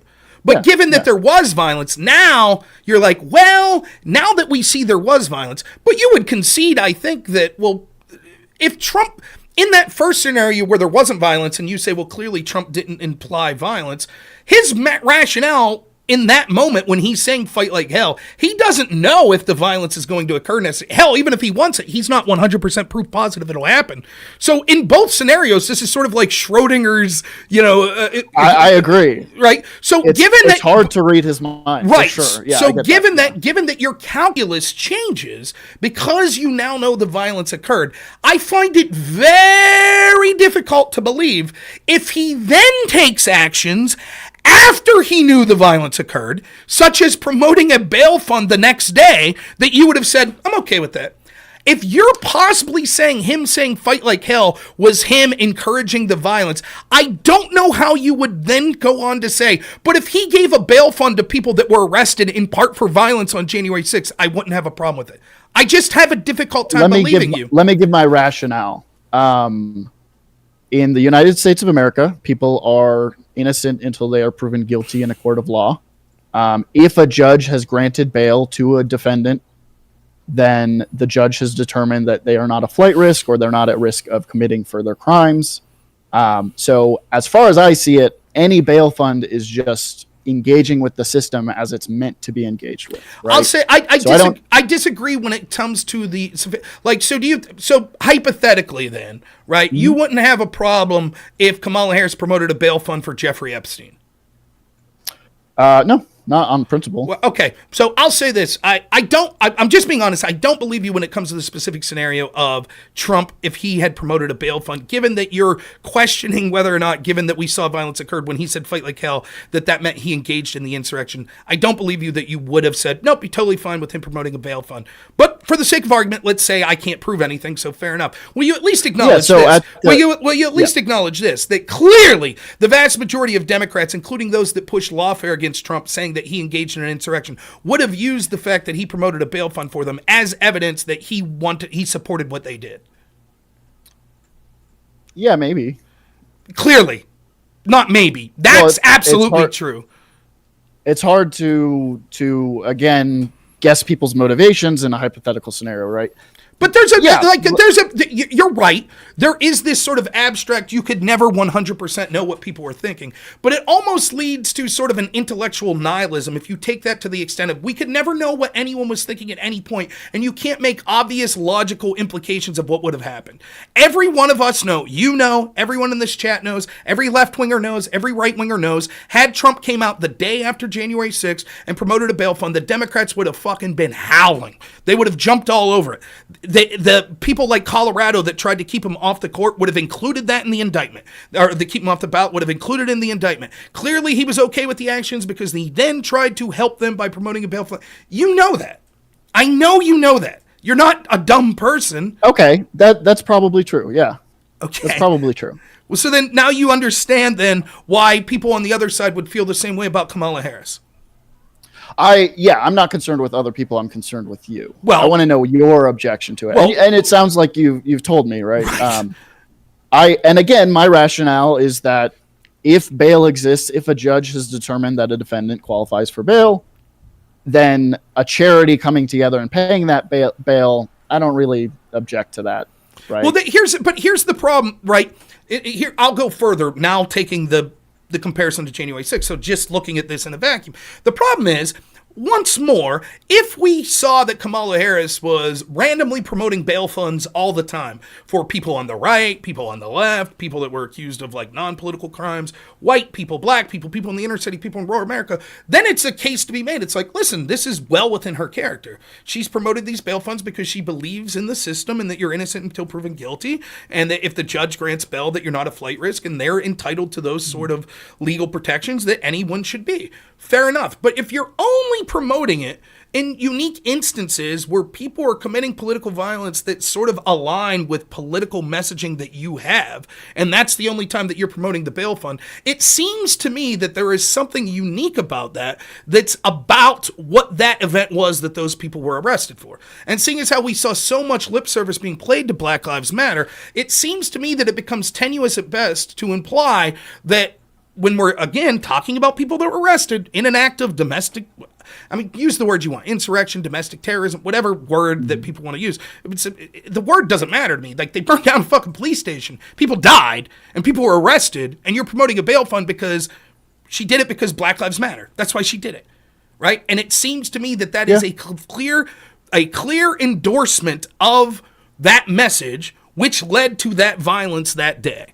The people that were arrested that day. And to try to separate that out and say, no, this was just some sort of, her statement on a legal belief on the importance of bail. I'm sorry, I don't believe that we could take out the actions of that day, seeing as how this was sort of a unique bail fund that she promoted.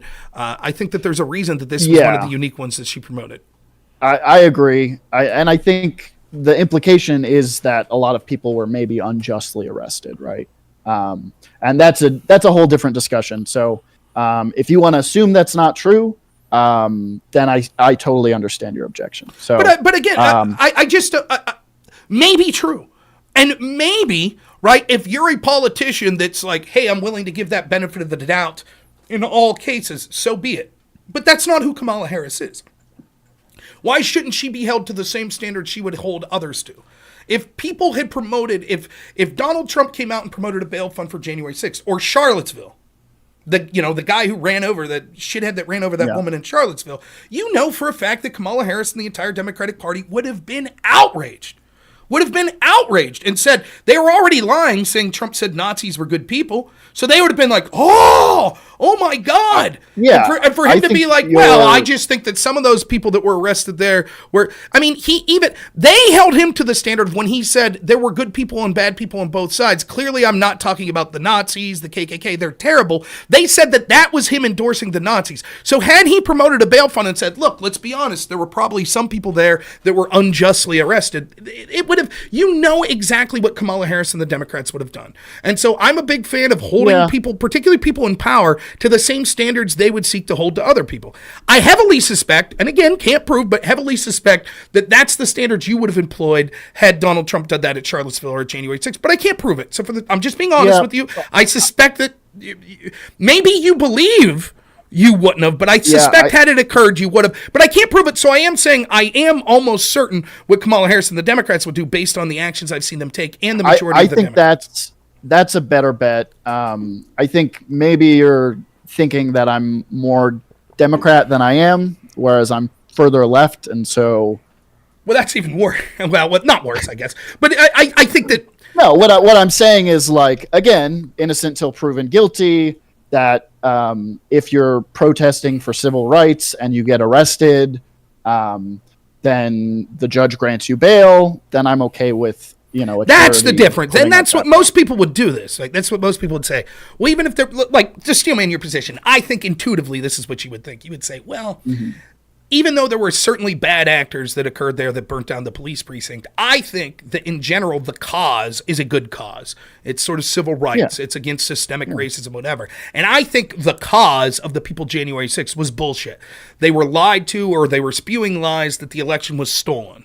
And so therefore you're more sympathetic to the people that were arrested for what you think were good people that got caught up in a day of passion, and maybe some of them were even unjustly arrested, then you wouldn't be that sympathetic when it comes to January 6th. And so therefore... You're right. Right. You're right that I wouldn't be as sympathetic. I think your claim to jump to that is to say, then that means you won't stand on your principles, and with all due respect, you don't know me like that. That's true, and my initial claim might be egregious in doing that, but when I further hear you say that you think that because violence occurred, that when Trump said fight like hell, that might be evidence that he wanted violence to occur, that's the specific evidence I'm using to say, then if he knew after the fact, because you're clearly putting weight on the fact of, well, now that we know violence occurred, now that changes your calculus as to what fight like hell meant. Even though you're acknowledging that in this Schrodinger sort of format, if violence occurred or not, Trump meant the same thing regardless violence occurred or not. I guess let me amend that. A lot of intelligence sources, a lot of media sources predicted that there would be violence, right? So Trump also understood that prediction, right? No, wait. What? Yeah. Who predicted violence? Because the FBI didn't. They were denying increased security there. If they predicted violence, that's a different issue. Okay, then can you explain that? If it was so obvious that violence was going to occur, then why wasn't the intel agencies, the Capital City Police, but why weren't they prepared? If everybody knew and wanted violence to occur. I don't know about the security, Rob. That's I'm just interesting. Saying that if you paid attention to media beforehand, there were predictions that there would be violence, right? Well, shit, they said that all the time. Maybe it's independent media, but... okay, but the point still stands that if you say Trump should have known because you heard someone on independent media say it, then the point would stand, why didn't the FBI know? Why didn't they do something about it? This is a greater point. I think they did know. Okay, then why do you think they didn't have security?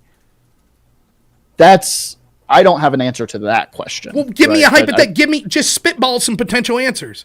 If they knew there was going to be violence, and significant violence, according to them, that in retrospect that are saying that it could have killed Mike Pence, you believe they believe that?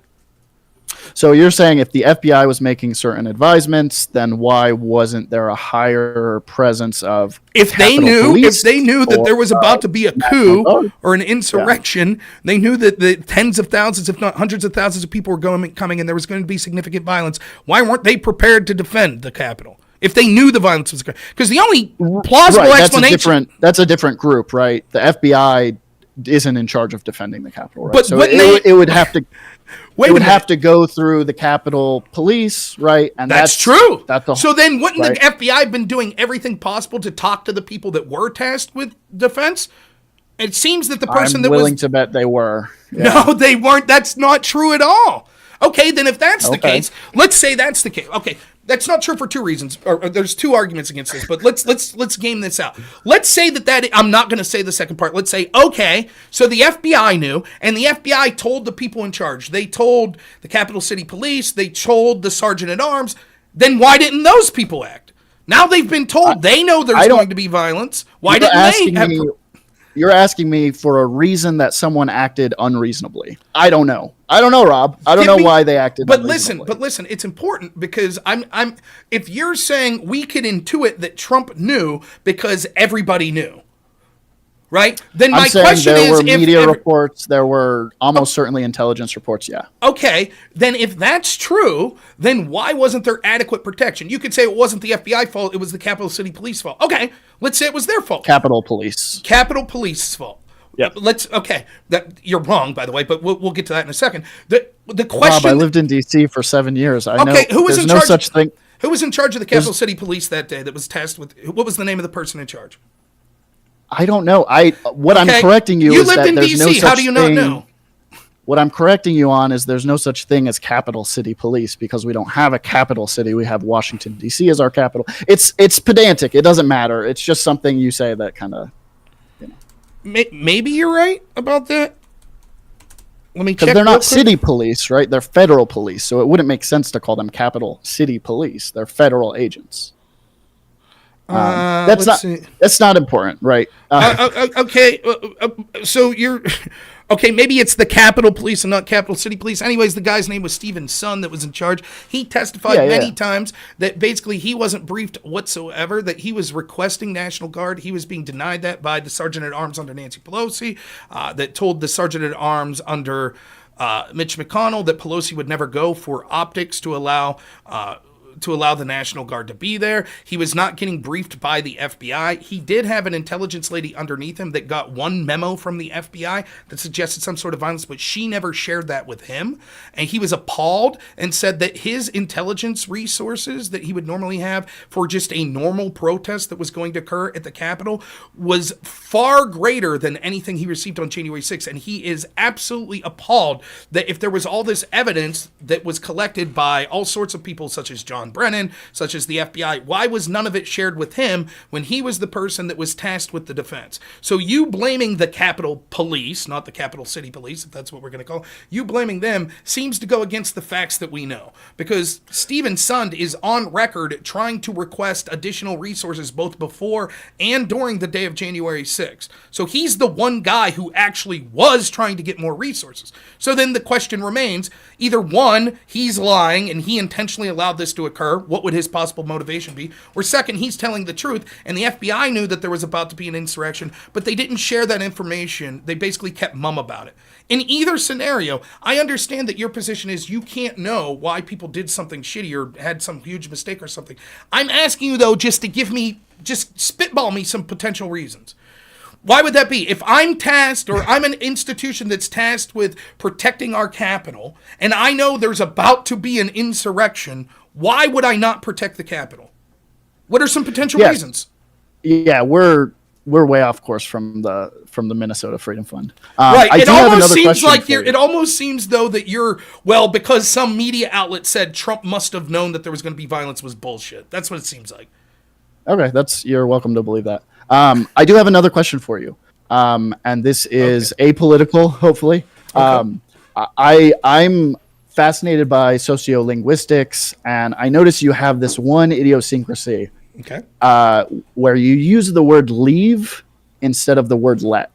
And is that like a regional thing to where you're from? I know you're from like rural Pennsylvania. Yeah, probably. So I'll say like leave them alone instead of let them alone. No, give me an example. You'll say like, so if you're in a panel and you want someone keeps getting interrupted, you'll be like, hey, Dylan, leave such and such talk. Whereas I would say, hey, Dylan, let such and such talk. I don't know. That's probably a regional thing. Maybe not. Maybe it's just a weird idiosyncrasy that it's unique to me or my family or something. I guess I don't know. But there are things Just that I never. fascinates me. I'll ask them around. There are things that I learn going outside the region that I didn't know. Like I didn't know that the word slippy is not a real word. Around here, if it's slippery, we'll say it's slippy out. Oh, I haven't heard that. That's interesting. Or crick. Do you know what a crick is? Yeah. I'm from the part of New York where they still fly the Confederate flag, so I know what a crick is. And yins, like that's a Pittsburgh thing. Yinsers, right? We say yins. Like is that like y'all. John? Oh, yins. Okay, Yins. yeah. Like yeah. yins Gotcha. guys instead of y'all. You know, yins ought to come over here tonight. Things like that. So I guess guess I've that's heard regional. that. Yeah. But hey, thanks for the call. I appreciate it. Think about that. Ruminate so on much, that for a Rob. second. If you think the FBI knew, why didn't they prevent it? Think about it. I'll do some research. Yeah. Thanks. Don't you do research, but think about it. All right, we'll see, man. Thanks. Last caller here tonight. Then we're gonna get up. We got Striped Patches. You there, man? Sorry, I know it's been a while. I'm so sorry. Thank you so much for waiting on the line. I appreciate it. That's good. I know you gotta go, so we could speed run some of this stuff. Fire away. Okay, the first one is you saying Pete Buttigieg. Just I took some notes that he has a good shot. Black people don't like gay guys. That's true. That's true. When I'm talking about Pete Buttigieg having a good shot, there's two things to say. One, I'm talking about him being a competent orator. I think he's a smart guy and he's a competent orator. And second, I'm saying that he has a good shot at being someone with national name recognition that might be something that they'll try to push in the future. But it is one of the big hurdles that he'll have to get over. That's absolutely true. He'd do better in a Republican primary, which is sad. Well, yeah, I mean, but, you know, perhaps you think that the pros outweigh the cons and black people, what percentage of the black vote do you really suspect would go the other way because they don't like gay people? I guess just because of the primary schedule, though. Oh, I see what you're saying. Well, yeah, true, but again, this time they could have installed him, and it's clear that the Democrats don't give two shits about a primary. They'll do whatever they think is necessary. I mean, if they really want Pete Buttigieg and they think would win best in the national, then they'll just find a way to fucking cancel the primary and install him. Like, if this election season didn't prove that, you know, so, but yeah, if it's a fair primary, Buttigieg might have difficulty. I mean, fuck, he's a white guy, and he's gay. That hurts him. Yeah, it significantly hurts him with sort of blacks, but you know, which goes into the Muslim point too. So you talked about how Michigan with the anti-Semitism. Mm-hmm. Having lived there, I lived in Dearborn, where you can see like the super mosque. Mm-hmm. That's because those are Palestinians that fled through Lebanon. So refugees that went to Lebanon then moved over to Michigan in the 70s and 80s, kind of like how you see Little Somalia in Minnesota. It's the same kind of deal. So just, I guess, for context, technically because it's a huge Palestinian population, even though considered Lebanese. Mm-hmm. Well, do you think I'm inaccurate in saying that a lot of them would be hesitant to vote for Josh Shapiro? Just on because they hate Israel. I don't think it's a Jewish thing. It's a they really hate Israel thing. Well, that might be. I'm not saying why, but my point is they wouldn't. Josh Shapiro would have said the exact same thing as Kamala Harris and Tim Walz. The reason they would have hated him is because he's Jewish. Maybe not because they hate Jewish people, but because they hate Israel and associate being Jewish with Israel. But still, the reason he wasn't picked is because he's Jewish. Yeah, but it's weird, though, because they didn't do anything to appease them, so I don't think they are regaining the Palestinian vote after the DNC convention. Yeah, but I think... So that's... I don't. They're in a difficult position. They can't pander to them too much because then they're afraid they'll lose moderates that otherwise would be Democrat but that don't hate Israel, right? So this is an issue they don't want to talk about much. So not pandering is one thing, but actively picking someone you know that they'll associate with Israel is another thing. So that's sort of like one's not pouring gas on the fire but not pouring water on the fire, and the other's pouring gas on the fire. So they didn't pour the gas. They might not be pouring the water, but they didn't pour the gas. That's how I look at it. Yeah, point taken. Okay, third topic. I am shocked, and I still to this day, why, I guess, the Dylan Burns prime case controversy. Are you familiar with this at all? I am. Well, this is a blast from the past. I am familiar, yes. Well, why is he able to survive that when he egregiously faked being gay and was going to let prime case burn? I don't understand why that was redeemable. Well, there's three reasons off the top of my head I could have. One, because he's a lefty.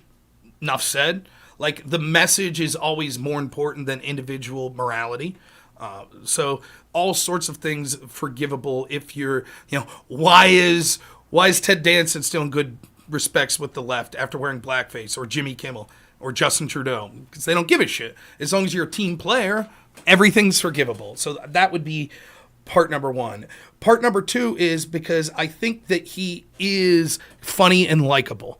And so you could overlook things if you think someone's likable. And part 3 is, I think a lot of people, even myself, I have to admit with this, think that he's taking a risk going to Ukraine, that he's remodeled himself, and the idea of him like actually putting himself on the front lines, regardless if you agree with his politics or not, which most of the people on the left are going to agree with anyways, that's something unique, and he's doing something that's sort of heroic, and so past indiscretion could be overlooked.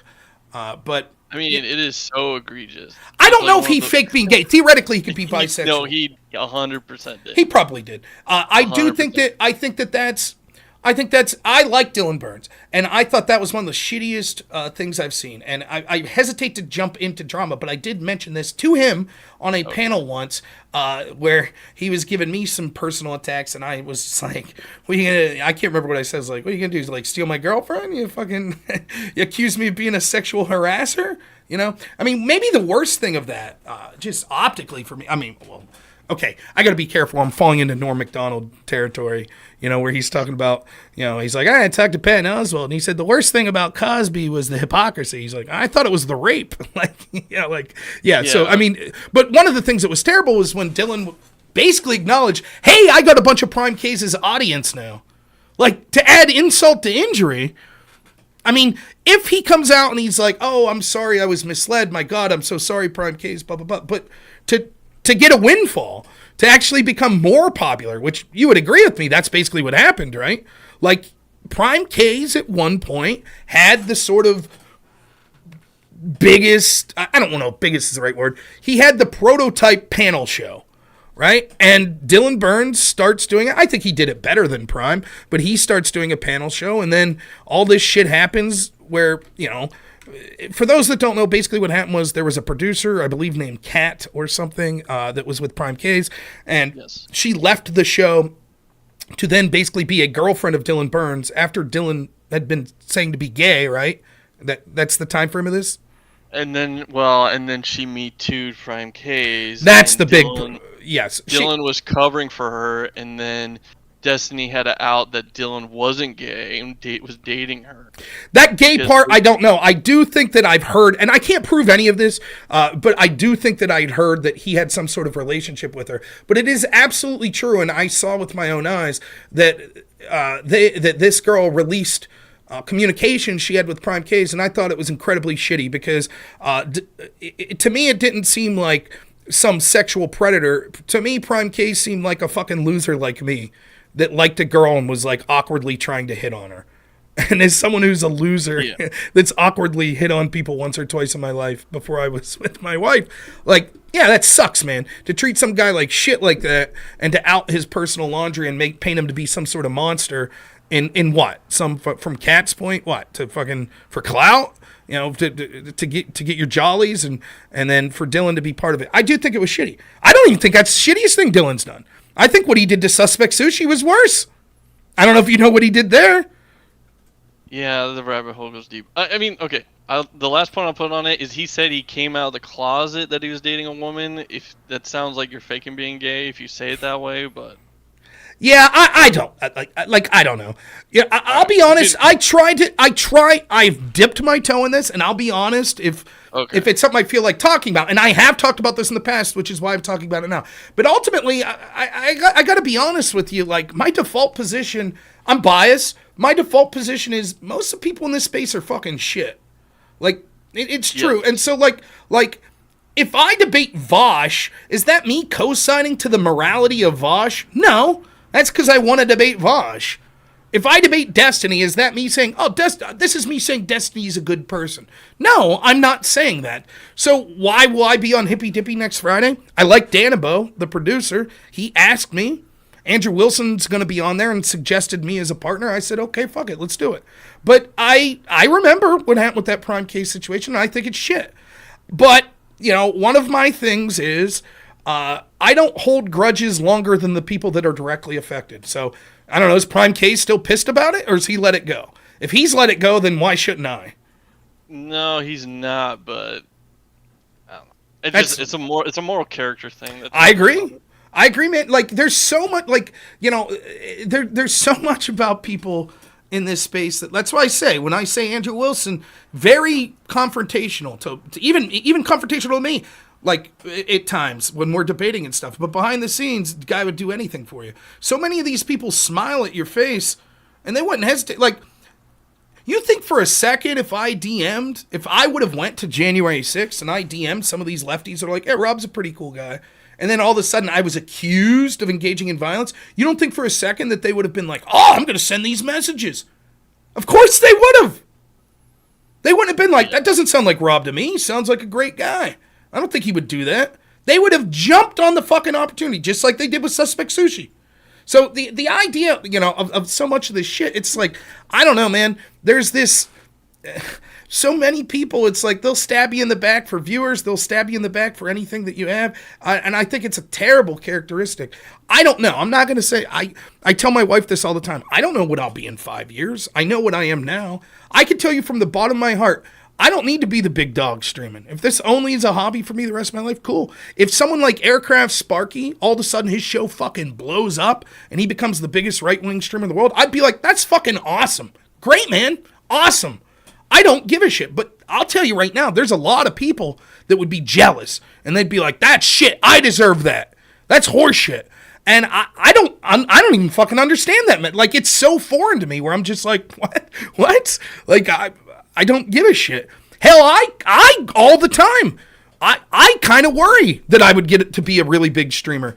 Because I'm like, well, shit, I kind of like just being a little dorky redneck hanging out with my family. If I was a super big time streamer and then all of a sudden I was obligated to do all this big shit, I don't know.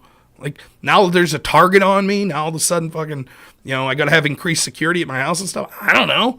So, I don't know. To me, it's so fucking petty. And I'm biased. I know that shit happens on the right too. But my God, that circle of people on the left. Look at Destiny. Look at how many people when he got kicked off Twitch were like fucking sharks circling. All these people that were chummy with him on the left. Oh boy, as soon as he was off Twitch, maybe I could get some of his viewers. Like, Jesus. Like, they smell blood in the water, and it's like, how can I benefit from this? It's fucking gross. I don't know. You won't see that shit with me. At least as far as I know right now. Like, but I feel you. And it is, when I'm sitting there and I'm talking to Dylan Burns in the past, and we'll be talking about something like, hey, Rob, who's your favorite professional wrestler? He seems like a likable guy. He does. But that Prime Case shit was shitty. I'm willing to let it go because it didn't personally affect me, and it didn't personally affect Prime. But let's be honest. Does that stick in your mind as a character flaw? Yeah, it does. It absolutely does. Would I be comfortable, if I had a friend that was a girl with that situation? Would I be comfortable sending private messages to Dylan Burns? No. I'm not DMing Dylan Burns anything other than, what's the topic this week? Sure, I could do it. Who else is on the That's it. There ain't going to be any banter between me and Dylan Burns on Discord messages. No fucking way. Because I would assume if it was advantageous to him, anything I said could eventually be released to the public to make me look bad. So that's just the way it is. The old adage, once a thief, always a thief. Maybe not. Maybe you've changed who you are, but you can't blame people for suspecting it. So, I'm with you. But I'm over it. Like, I don't give a shit. I'm not like not engaging with Dylan Burns over it. No, it's just, I don't know. He makes these like moral grandstanding videos saying like people are Russian stooges and stuff. I'm like, you try to destroy man's life. Yeah, I mean, it's really, listen, man, and that could have easily got. Look, I hate to fucking be dramatic about this, but it could have easily got way worse. Like, that's the type of shit you play with fire with that.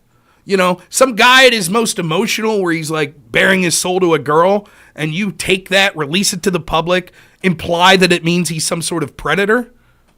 You don't know what a person could do, Turn to a Hunter Avalon situation. Well, I was just thinking that. No shit, though. You know what I mean? You got to be careful with that shit, man. And you shouldn't go around making enemies like that if you could avoid it. In that way. Now, I don't mind saying fuck you at your politics or whatever. That's one thing. But, like, when you start to wade into personal shit like that, and you're doing something really fucking unethical involving people's relationships and their reputation in that way, you got to be careful. If you're doing it because it's the right thing to do, okay. But if you're doing it because you're trying to get a little action or you're trying to get someone's viewers, that's fucked up, man. and it might bite you in the ass sometimes. So I'm glad it didn't. I'm glad it, but you tell me if I'm wrong. I don't follow this shit. I don't think Prime Case's viewers ever came back. Not like they used to. Well, plus when Destiny got banned, that took a whole chunk out of everything too. Well, the problem with Prime, I've talked to Prime. I don't mind Prime. I'd tell Prime. I think it just became stale. Prime shtick became stale. Like, he would do those panels like every night. That's way too much. And people got tired of the panel shit in general. Hell, even Dylan's show, the Hippy Dippy, had to go away for a long time because people just got tired of it. That's something that's good once a week, maybe. But when you start trying to make it your whole platform, then you're only as good as the people you're bringing on. And if the big person you're bringing on, like Destiny, can no longer do it, you're fucked. And I think that's what separates Dylan from Prime, is that Dylan was doing content that was his own shit and then was doing the panels, where Prime was just doing the panels, or at least that's what he was known for. And so once the panels became tiresome, what's left? But it didn't help that that his reputation was smeared that way. That didn't help at all. And one of the things you'll learn in life is, more people hear the accusation than the apology or the explanation. And so, it's sad. That's shitty. I feel bad for Prime. I really do. That whole situation, I thought it was fucking shit. I've never talked to Prime about it, but I did. I felt bad. And, I'm over it. I don't give a fuck. It didn't affect me personally. Prime's life goes on. Hopefully everything's hunky-dory. I don't even know. Maybe they stream together. I don't know. I don't follow them. But, yeah, shitty. Yeah, I was just wondering, just because I saw it in a show, I was like, do you remember? I remember it, man. I do. And it's something that, it's so shitty. And I'll be honest, like, I would have said at one point that Dylan was my favorite lefty to interact with. That I felt like if Dylan was my neighbor, I'd be friends with him. I'd hang out with him. And that and the Suspect Sushi thing, I was like, totally, there is nothing Dylan could ever say that would make me like have a friendly banter with him in a Discord message. I'll do it publicly. Hey, how you been, man? Blah, blah, blah. Hope you stay safe over in Ukraine. I'll do that. I ain't divulging any personal information in a direct message with that dude. No fucking chance. None. And maybe he's not like that anymore, or maybe he felt that he had good reasons. Whatever. That my mind won't be changed on that front. So yeah, I guess the last word on it is I hope that the DOJ releases an indictment showing all the Ukrainian funding it gets. Wouldn't that be funny? It's like, no one would bat an eye. They wouldn't give a fuck. They'd be like, yeah, Ukraine's the good guys. So, and the DOJ's not going to fucking prosecute that. So they'd be like, yeah, no problem. And even progressive victory. I said this last night. Now I don't mind. Look, these are not just legal questions, but moral questions. Like, what do we say about people that are being paid from outside entities? I ultimately don't have a problem with it. To me, the ethical dilemmas come into, are you admitting that you're being paid? Are you changing your message because you're being paid? That's, to me, where the ethical dilemmas come in. And then, of course, if there's a legal problem, it doesn't matter if you think the law is being applied in a two-tiered system. It's still fucking... So what, dude? You got to deal with it. So, with the tenant media thing, you got those sort of questions to deal with. But on, like, the ethical portion of it, like, I find it funny to see Dylan, who might be getting money from Ukrainian sources, or the Progressive Victory PAC people. Like, my question to them is, like, are you confident you know where your money's coming from? If we find out that Progressive Victory was paid money from a Chinese institution, don't you look like a fucking fool if your counterpoint's out there going, Tim Pool's a stooge for Russia? Wouldn't you look like a fucking idiot then? Now, maybe... Yeah, well, he's turning his blind eye to that Act Blue money laundering crap. Oh, of course, and that's way... Yeah, I fucked up. I didn't say that last night. I wanted to talk. The Act Blue shit's way worse. The idea that... Unfortunately, conservatives are doing it too. Of course, they play the game. They're quick to be like, I condemn. Even I talked about it last night. Think about that. I could have used last night's show to be like, fuck tenant media, let's talk about Act Blue. Let's look at the Project Veritas, expose into how going door to door, like, hey, Act Blue says you've donated $270,000 to them, and this person being like, I'm 70 years old, I live off $1,000 a month. Where the fuck did I've never donated that money. Over and over and over and over and over again that happens. Nothing's ever done about it. And then is Act Blue giving money to organizations that's paying some of these streamers? Maybe. I don't know. Maybe not. But I'm just saying, like, I don't wade into this shit often. I just find it funny when people... I feel that my conscience is clear because I've defended the project, or the Progressive Victory PAC people. I said, hey, fuck it, man. Make your dime. I don't care. Make a mint. I think you're shitty if you're grifting. That's why I've been hard on Connor. counterpoints because he claims to be a conservative. Dude, you're working for a PAC that wants Democrats to win, including down ballot, and wants Democrats to become more progressive. That's the antithesis of conservatism, right? So just saying, but I hate Trump, doesn't justify that, right? That seems you get that Wagyu beef, though. Well, that's right. And so it's like, I would have actually respected him if he was like, fuck it. I just don't care enough about politics because I think MAGA is so shitty at this point. So, yeah, whoever's going to pay me a dime to give my kids, fuck it, let's do it. I would have respected that more. Been like, well, okay, it's a grift, but whatever, you're honest. At least, rather the honest thief, right? Like, okay, sure, great. But, like, look, someone like Wick. I can't point to an instance where I would say, oh, Wick, who's this like Democrat type dude, now that he's getting paid by Progressive Victory, his messaging has changed. No, he's probably saying about the same shit. I'm sure Progressive Victory tells him like, hey, we got a guest for you. Would you like to interview them? Or could you moderate a debate for us? I don't have a problem with that. I don't see an ethical dilemma with that. And fuck it, Wick, make that money. I don't give a shit. So then, I'm not in the position then, if something comes out like Tenet Media, where it's like, oh, you went hard after Progressive Victory PAC, now what, motherfucker? It's like, no, I didn't. I didn't at all. So when I see these Progressive Victory PAC people coming out like, oh, fucking Tim Pool, how couldn't you have known? Release all your communications. Okay, motherfuckers, release your communications. Let's see the communications of everyone that's funded Progressive Victory PAC. Fair enough? Oh, that's different. And goddamn well, if Trump wins, say, and he appoints a DOJ that says, we found out that, China was giving money to Progressive Victory PAC and then paying streamers. Do you think for a second that these people would be like, oh my God, I was a stooge of China. I shouldn't be trusted? Of course not. They'll be like, well, how were we to know? Blah, blah, blah. Now, you could say, Wick getting paid presumably $1,000, $2,000 a month, different than Tim Pool getting paid $100,000 a video. The level of that, you might say, once you're getting that money, you might do a little investigative journalism to see where it's coming from. But the morality of it stays the same if the specifics are different. So I don't know. The whole DOJ charge against Tenet's just horse shit to drum up Russia collusion hoax version 7.0. But whatever. It is what it is. Doesn't affect me personally. I actually had 2 people reach out to me and say I should delete my video of being on with Tim Pool's show. Isn't that funny? Like, I'm tainted with Russian money because I did this guy's show. Destiny did his show. Does that mean he's tainted with Russian money? Bosh, all those folks. Yeah, get the fuck out of here. So I didn't get a dime. Yeah, in fact, I lost $20 playing poker with Tim Pool and his team. So I lost money. I didn't get no fucking money. Tim shoots out a ton of content too, so it's kind of weird to associate everything with like Russian, like his stuff where he's talking about culture war movie crap. That's not.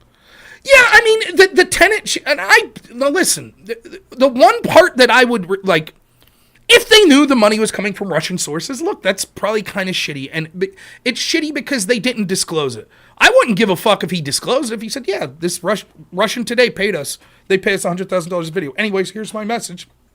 I don't give a fuck, but it seems to be shitty to be talking about issues that directly affects one of these countries and not admitting that you're getting paid for money from there. And then the other thing that could be shitty is if you're changing your message because of that.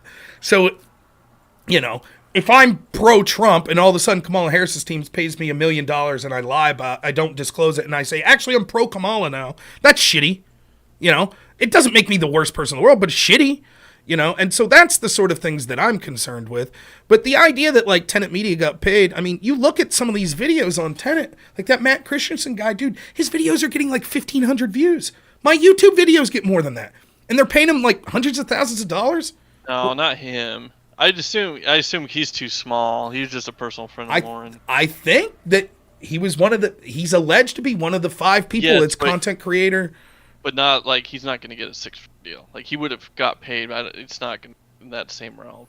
I don't know. Like the whole thing, it's obvious. It's so shitty because our greatest strength's our greatest weakness. Where I'll actually try to look at shit and be objective. And last night, my whole show, I went through and I was like, let's look at the ethical dilemmas. And it's shitty if they were tailoring their message. And I'm not dismissing it, saying nope, this couldn't have happened. I was like, maybe, probably could have happened, but I do think it's political, et cetera, et cetera, et cetera, But I did a whole show on it, right? The left doesn't give a fuck.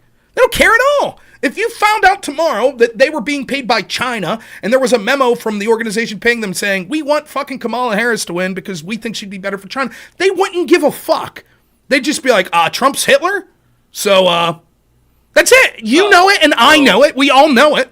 So we'll sit here and rack our brains and be like, oh, well, let's look at this case. Let's see what's going on. But if they would do the same thing, and, the difference is when you're on the side of the institutions that control law enforcement, well, then everything looks peachy. They ain't going to get charged if they're getting money from China or Ukraine. Ain't going to fucking happen. There won't be charges. There won't be a big national story 60 days outside an election. Not going to happen. If anything, it'll be buried 3 years from now when no one gives a fuck and they'll say it was a long time ago. Who gives a fuck?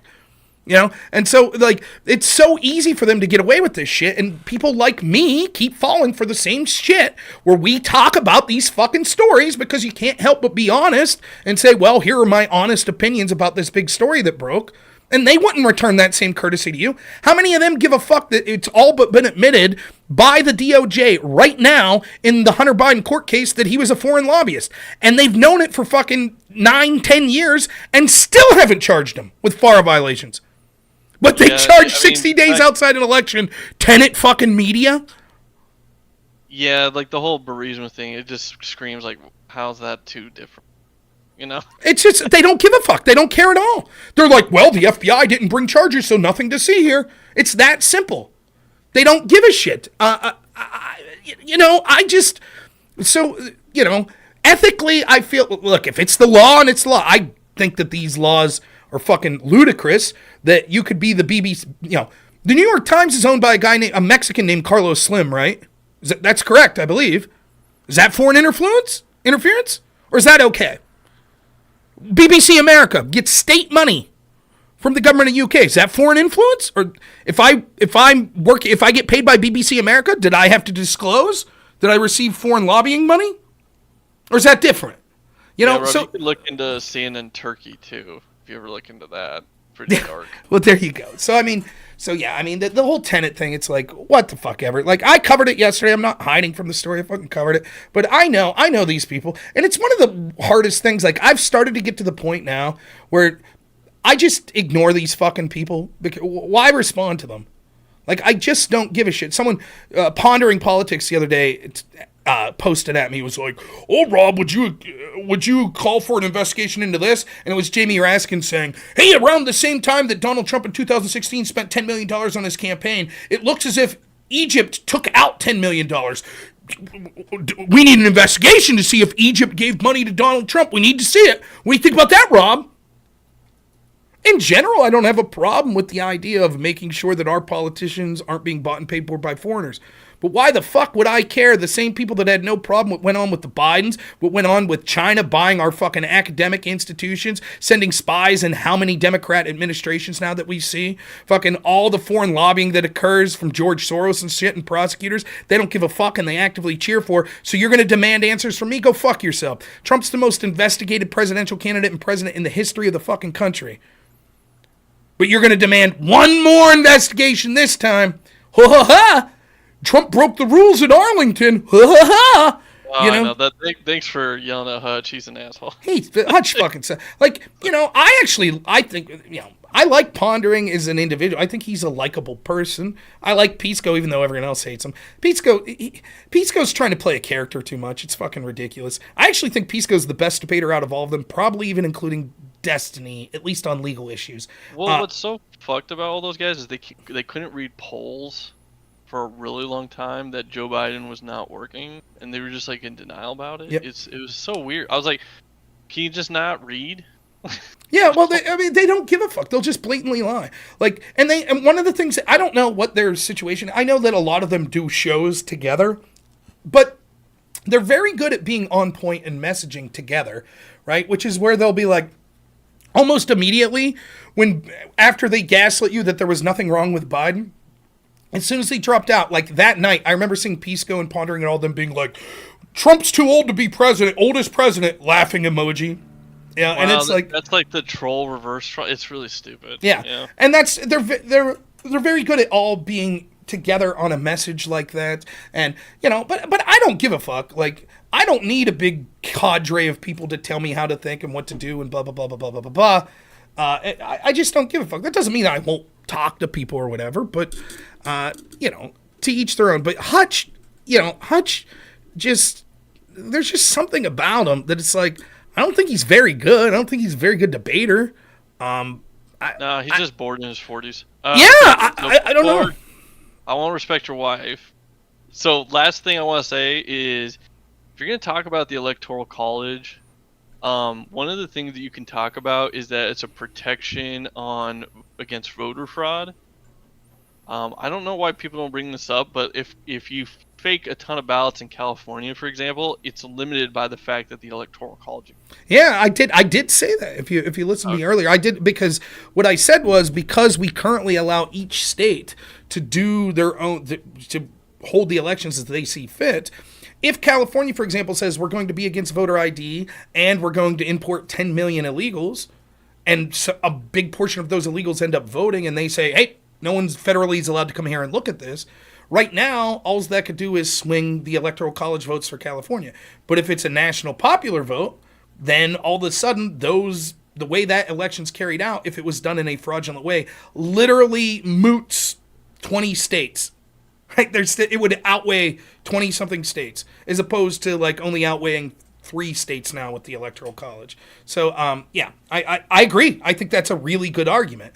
And, it's something that needs to be understood if you're one of these people that are in a swing state that would consider hearing arguments about sort of, and this isn't, by the way, national popular, this isn't, despite the fact they tell you this is some racist conspiracy theory. I mean, I could show you a video from just the other day where Chuck Schumer said the ultimate goal is to get all these dreamers and all these other people that are coming here a path to citizenship and blah, blah, blah. That's the plan. They admit it. When they're talking to their people and when their guard's down, they admit that's the plan, to get these people to vote. They just call you racist when you point it out. They're like, how dare you imply that? It's not happening, but if it is, it's a good thing, right? In 2012, I was a Mormon missionary. Estaba hablando español, or I was speaking Spanish to a lot of people as a Mormon missionary back then. Uh-huh. And I worked with a lot of illegal immigrants, and they all voted. Yeah. Oh, we know. We all fucking know it. Now, I'm not saying they vote in big enough swath that it necessarily stole the election. Particularly, it was California. Particularly in California, it's going to go blue anyway. But yeah, I mean, we know it. I mean, even the polling of Rasmussen, again, take polling with a grain of salt, and it's not a legal document. But have you seen these polls? They'll pull illegals how many you voted? 20%. You're like, what? Let's say, and the fact that you just admit it, you're like, yeah, fuck, I'd vote. No one's looking into this shit. And the Republicans aren't either, because the truth is, they don't like Trump. They don't want fucking a populist candidate, and so they're more than happy to allow the current regime to go if it means sabotaging Donald Trump. But, all right, man, thank you so much. Enjoyed the call very much. All right, we'll talk to you soon. Thank you. Yep. All right, to everyone else, I'm going to be wrapping up here. I will not be streaming probably for quite a while, probably till Wednesday. I'll try to do a little stream if I have some downtime at work, but that's going to be YouTube only. So my normal work schedule is either Saturday or Sunday, 24/7 straight through till Wednesday afternoon. And so if during those days particularly, if you ever are wondering if you're going to see me on Sunday, Monday, Tuesday, the only chance you have of seeing me is streaming to YouTube, because I don't have a computer. So I do, but it's shitty. And it's tough to do at work, so I'm going to be streaming through my phone, is how I'd be streaming most of the time. And I can't have restream, so I can only stream to YouTube. So if you see me, it'll be on YouTube. Tomorrow is my 10th anniversary with my wife. So this is it, man. I want to do a big, long show today. We went 4 hours. I hope people appreciate it. I like doing these call-in shows. I thought it was a lot of fun. I really do, and I hope people like it. Got a couple, at least one person that disagreed with me. It was cool. I had fun talking about it, right? But it's I enjoy this a lot. I really enjoy interacting with people. So good show. We'll try to do one of these a week. Remember, next Thursday, I'll be debating Jim Bob on the 19th Amendment. Next Friday, I'll be on Dylan Burns' show debating who's better positioned to lead the country into the future, Kamala Harris or Joe Biden. It should be a lot of fun. So let's raid someone here on Twitch, and then I'll probably see you guys next Wednesday. Who we like? There's Lecture Fan. We like Lecture Fan, so let's raid him. Lecture Fan's a good dude. Maybe he'll be talking about some legal issues today. He is an actual honest to goodness lawyer. So thank you so much for all the well wishes for my anniversary. I'm gonna get downstairs before my wife kills me. She's probably needs some help dealing with the little man here tonight. So you guys are the best. Thank you so much. I appreciate it. All financial donations, really appreciated. Callers, I really appreciate. Even those that disagree with me, like X Chris. Everyone that types in the chat or just listens to me, I really appreciate it. Thank you so much. It means a lot. Oh, special shout out. I mentioned this earlier, but my brother there, Jojo Geeker, it's his birthday today. He turned 38. We went out and had lunch with him today, so it was a lot of fun. All right. Thank you so much, everyone. We already started the raid, so I'm going to head out now. We'll talk to you probably Wednesday. As always, have a good one.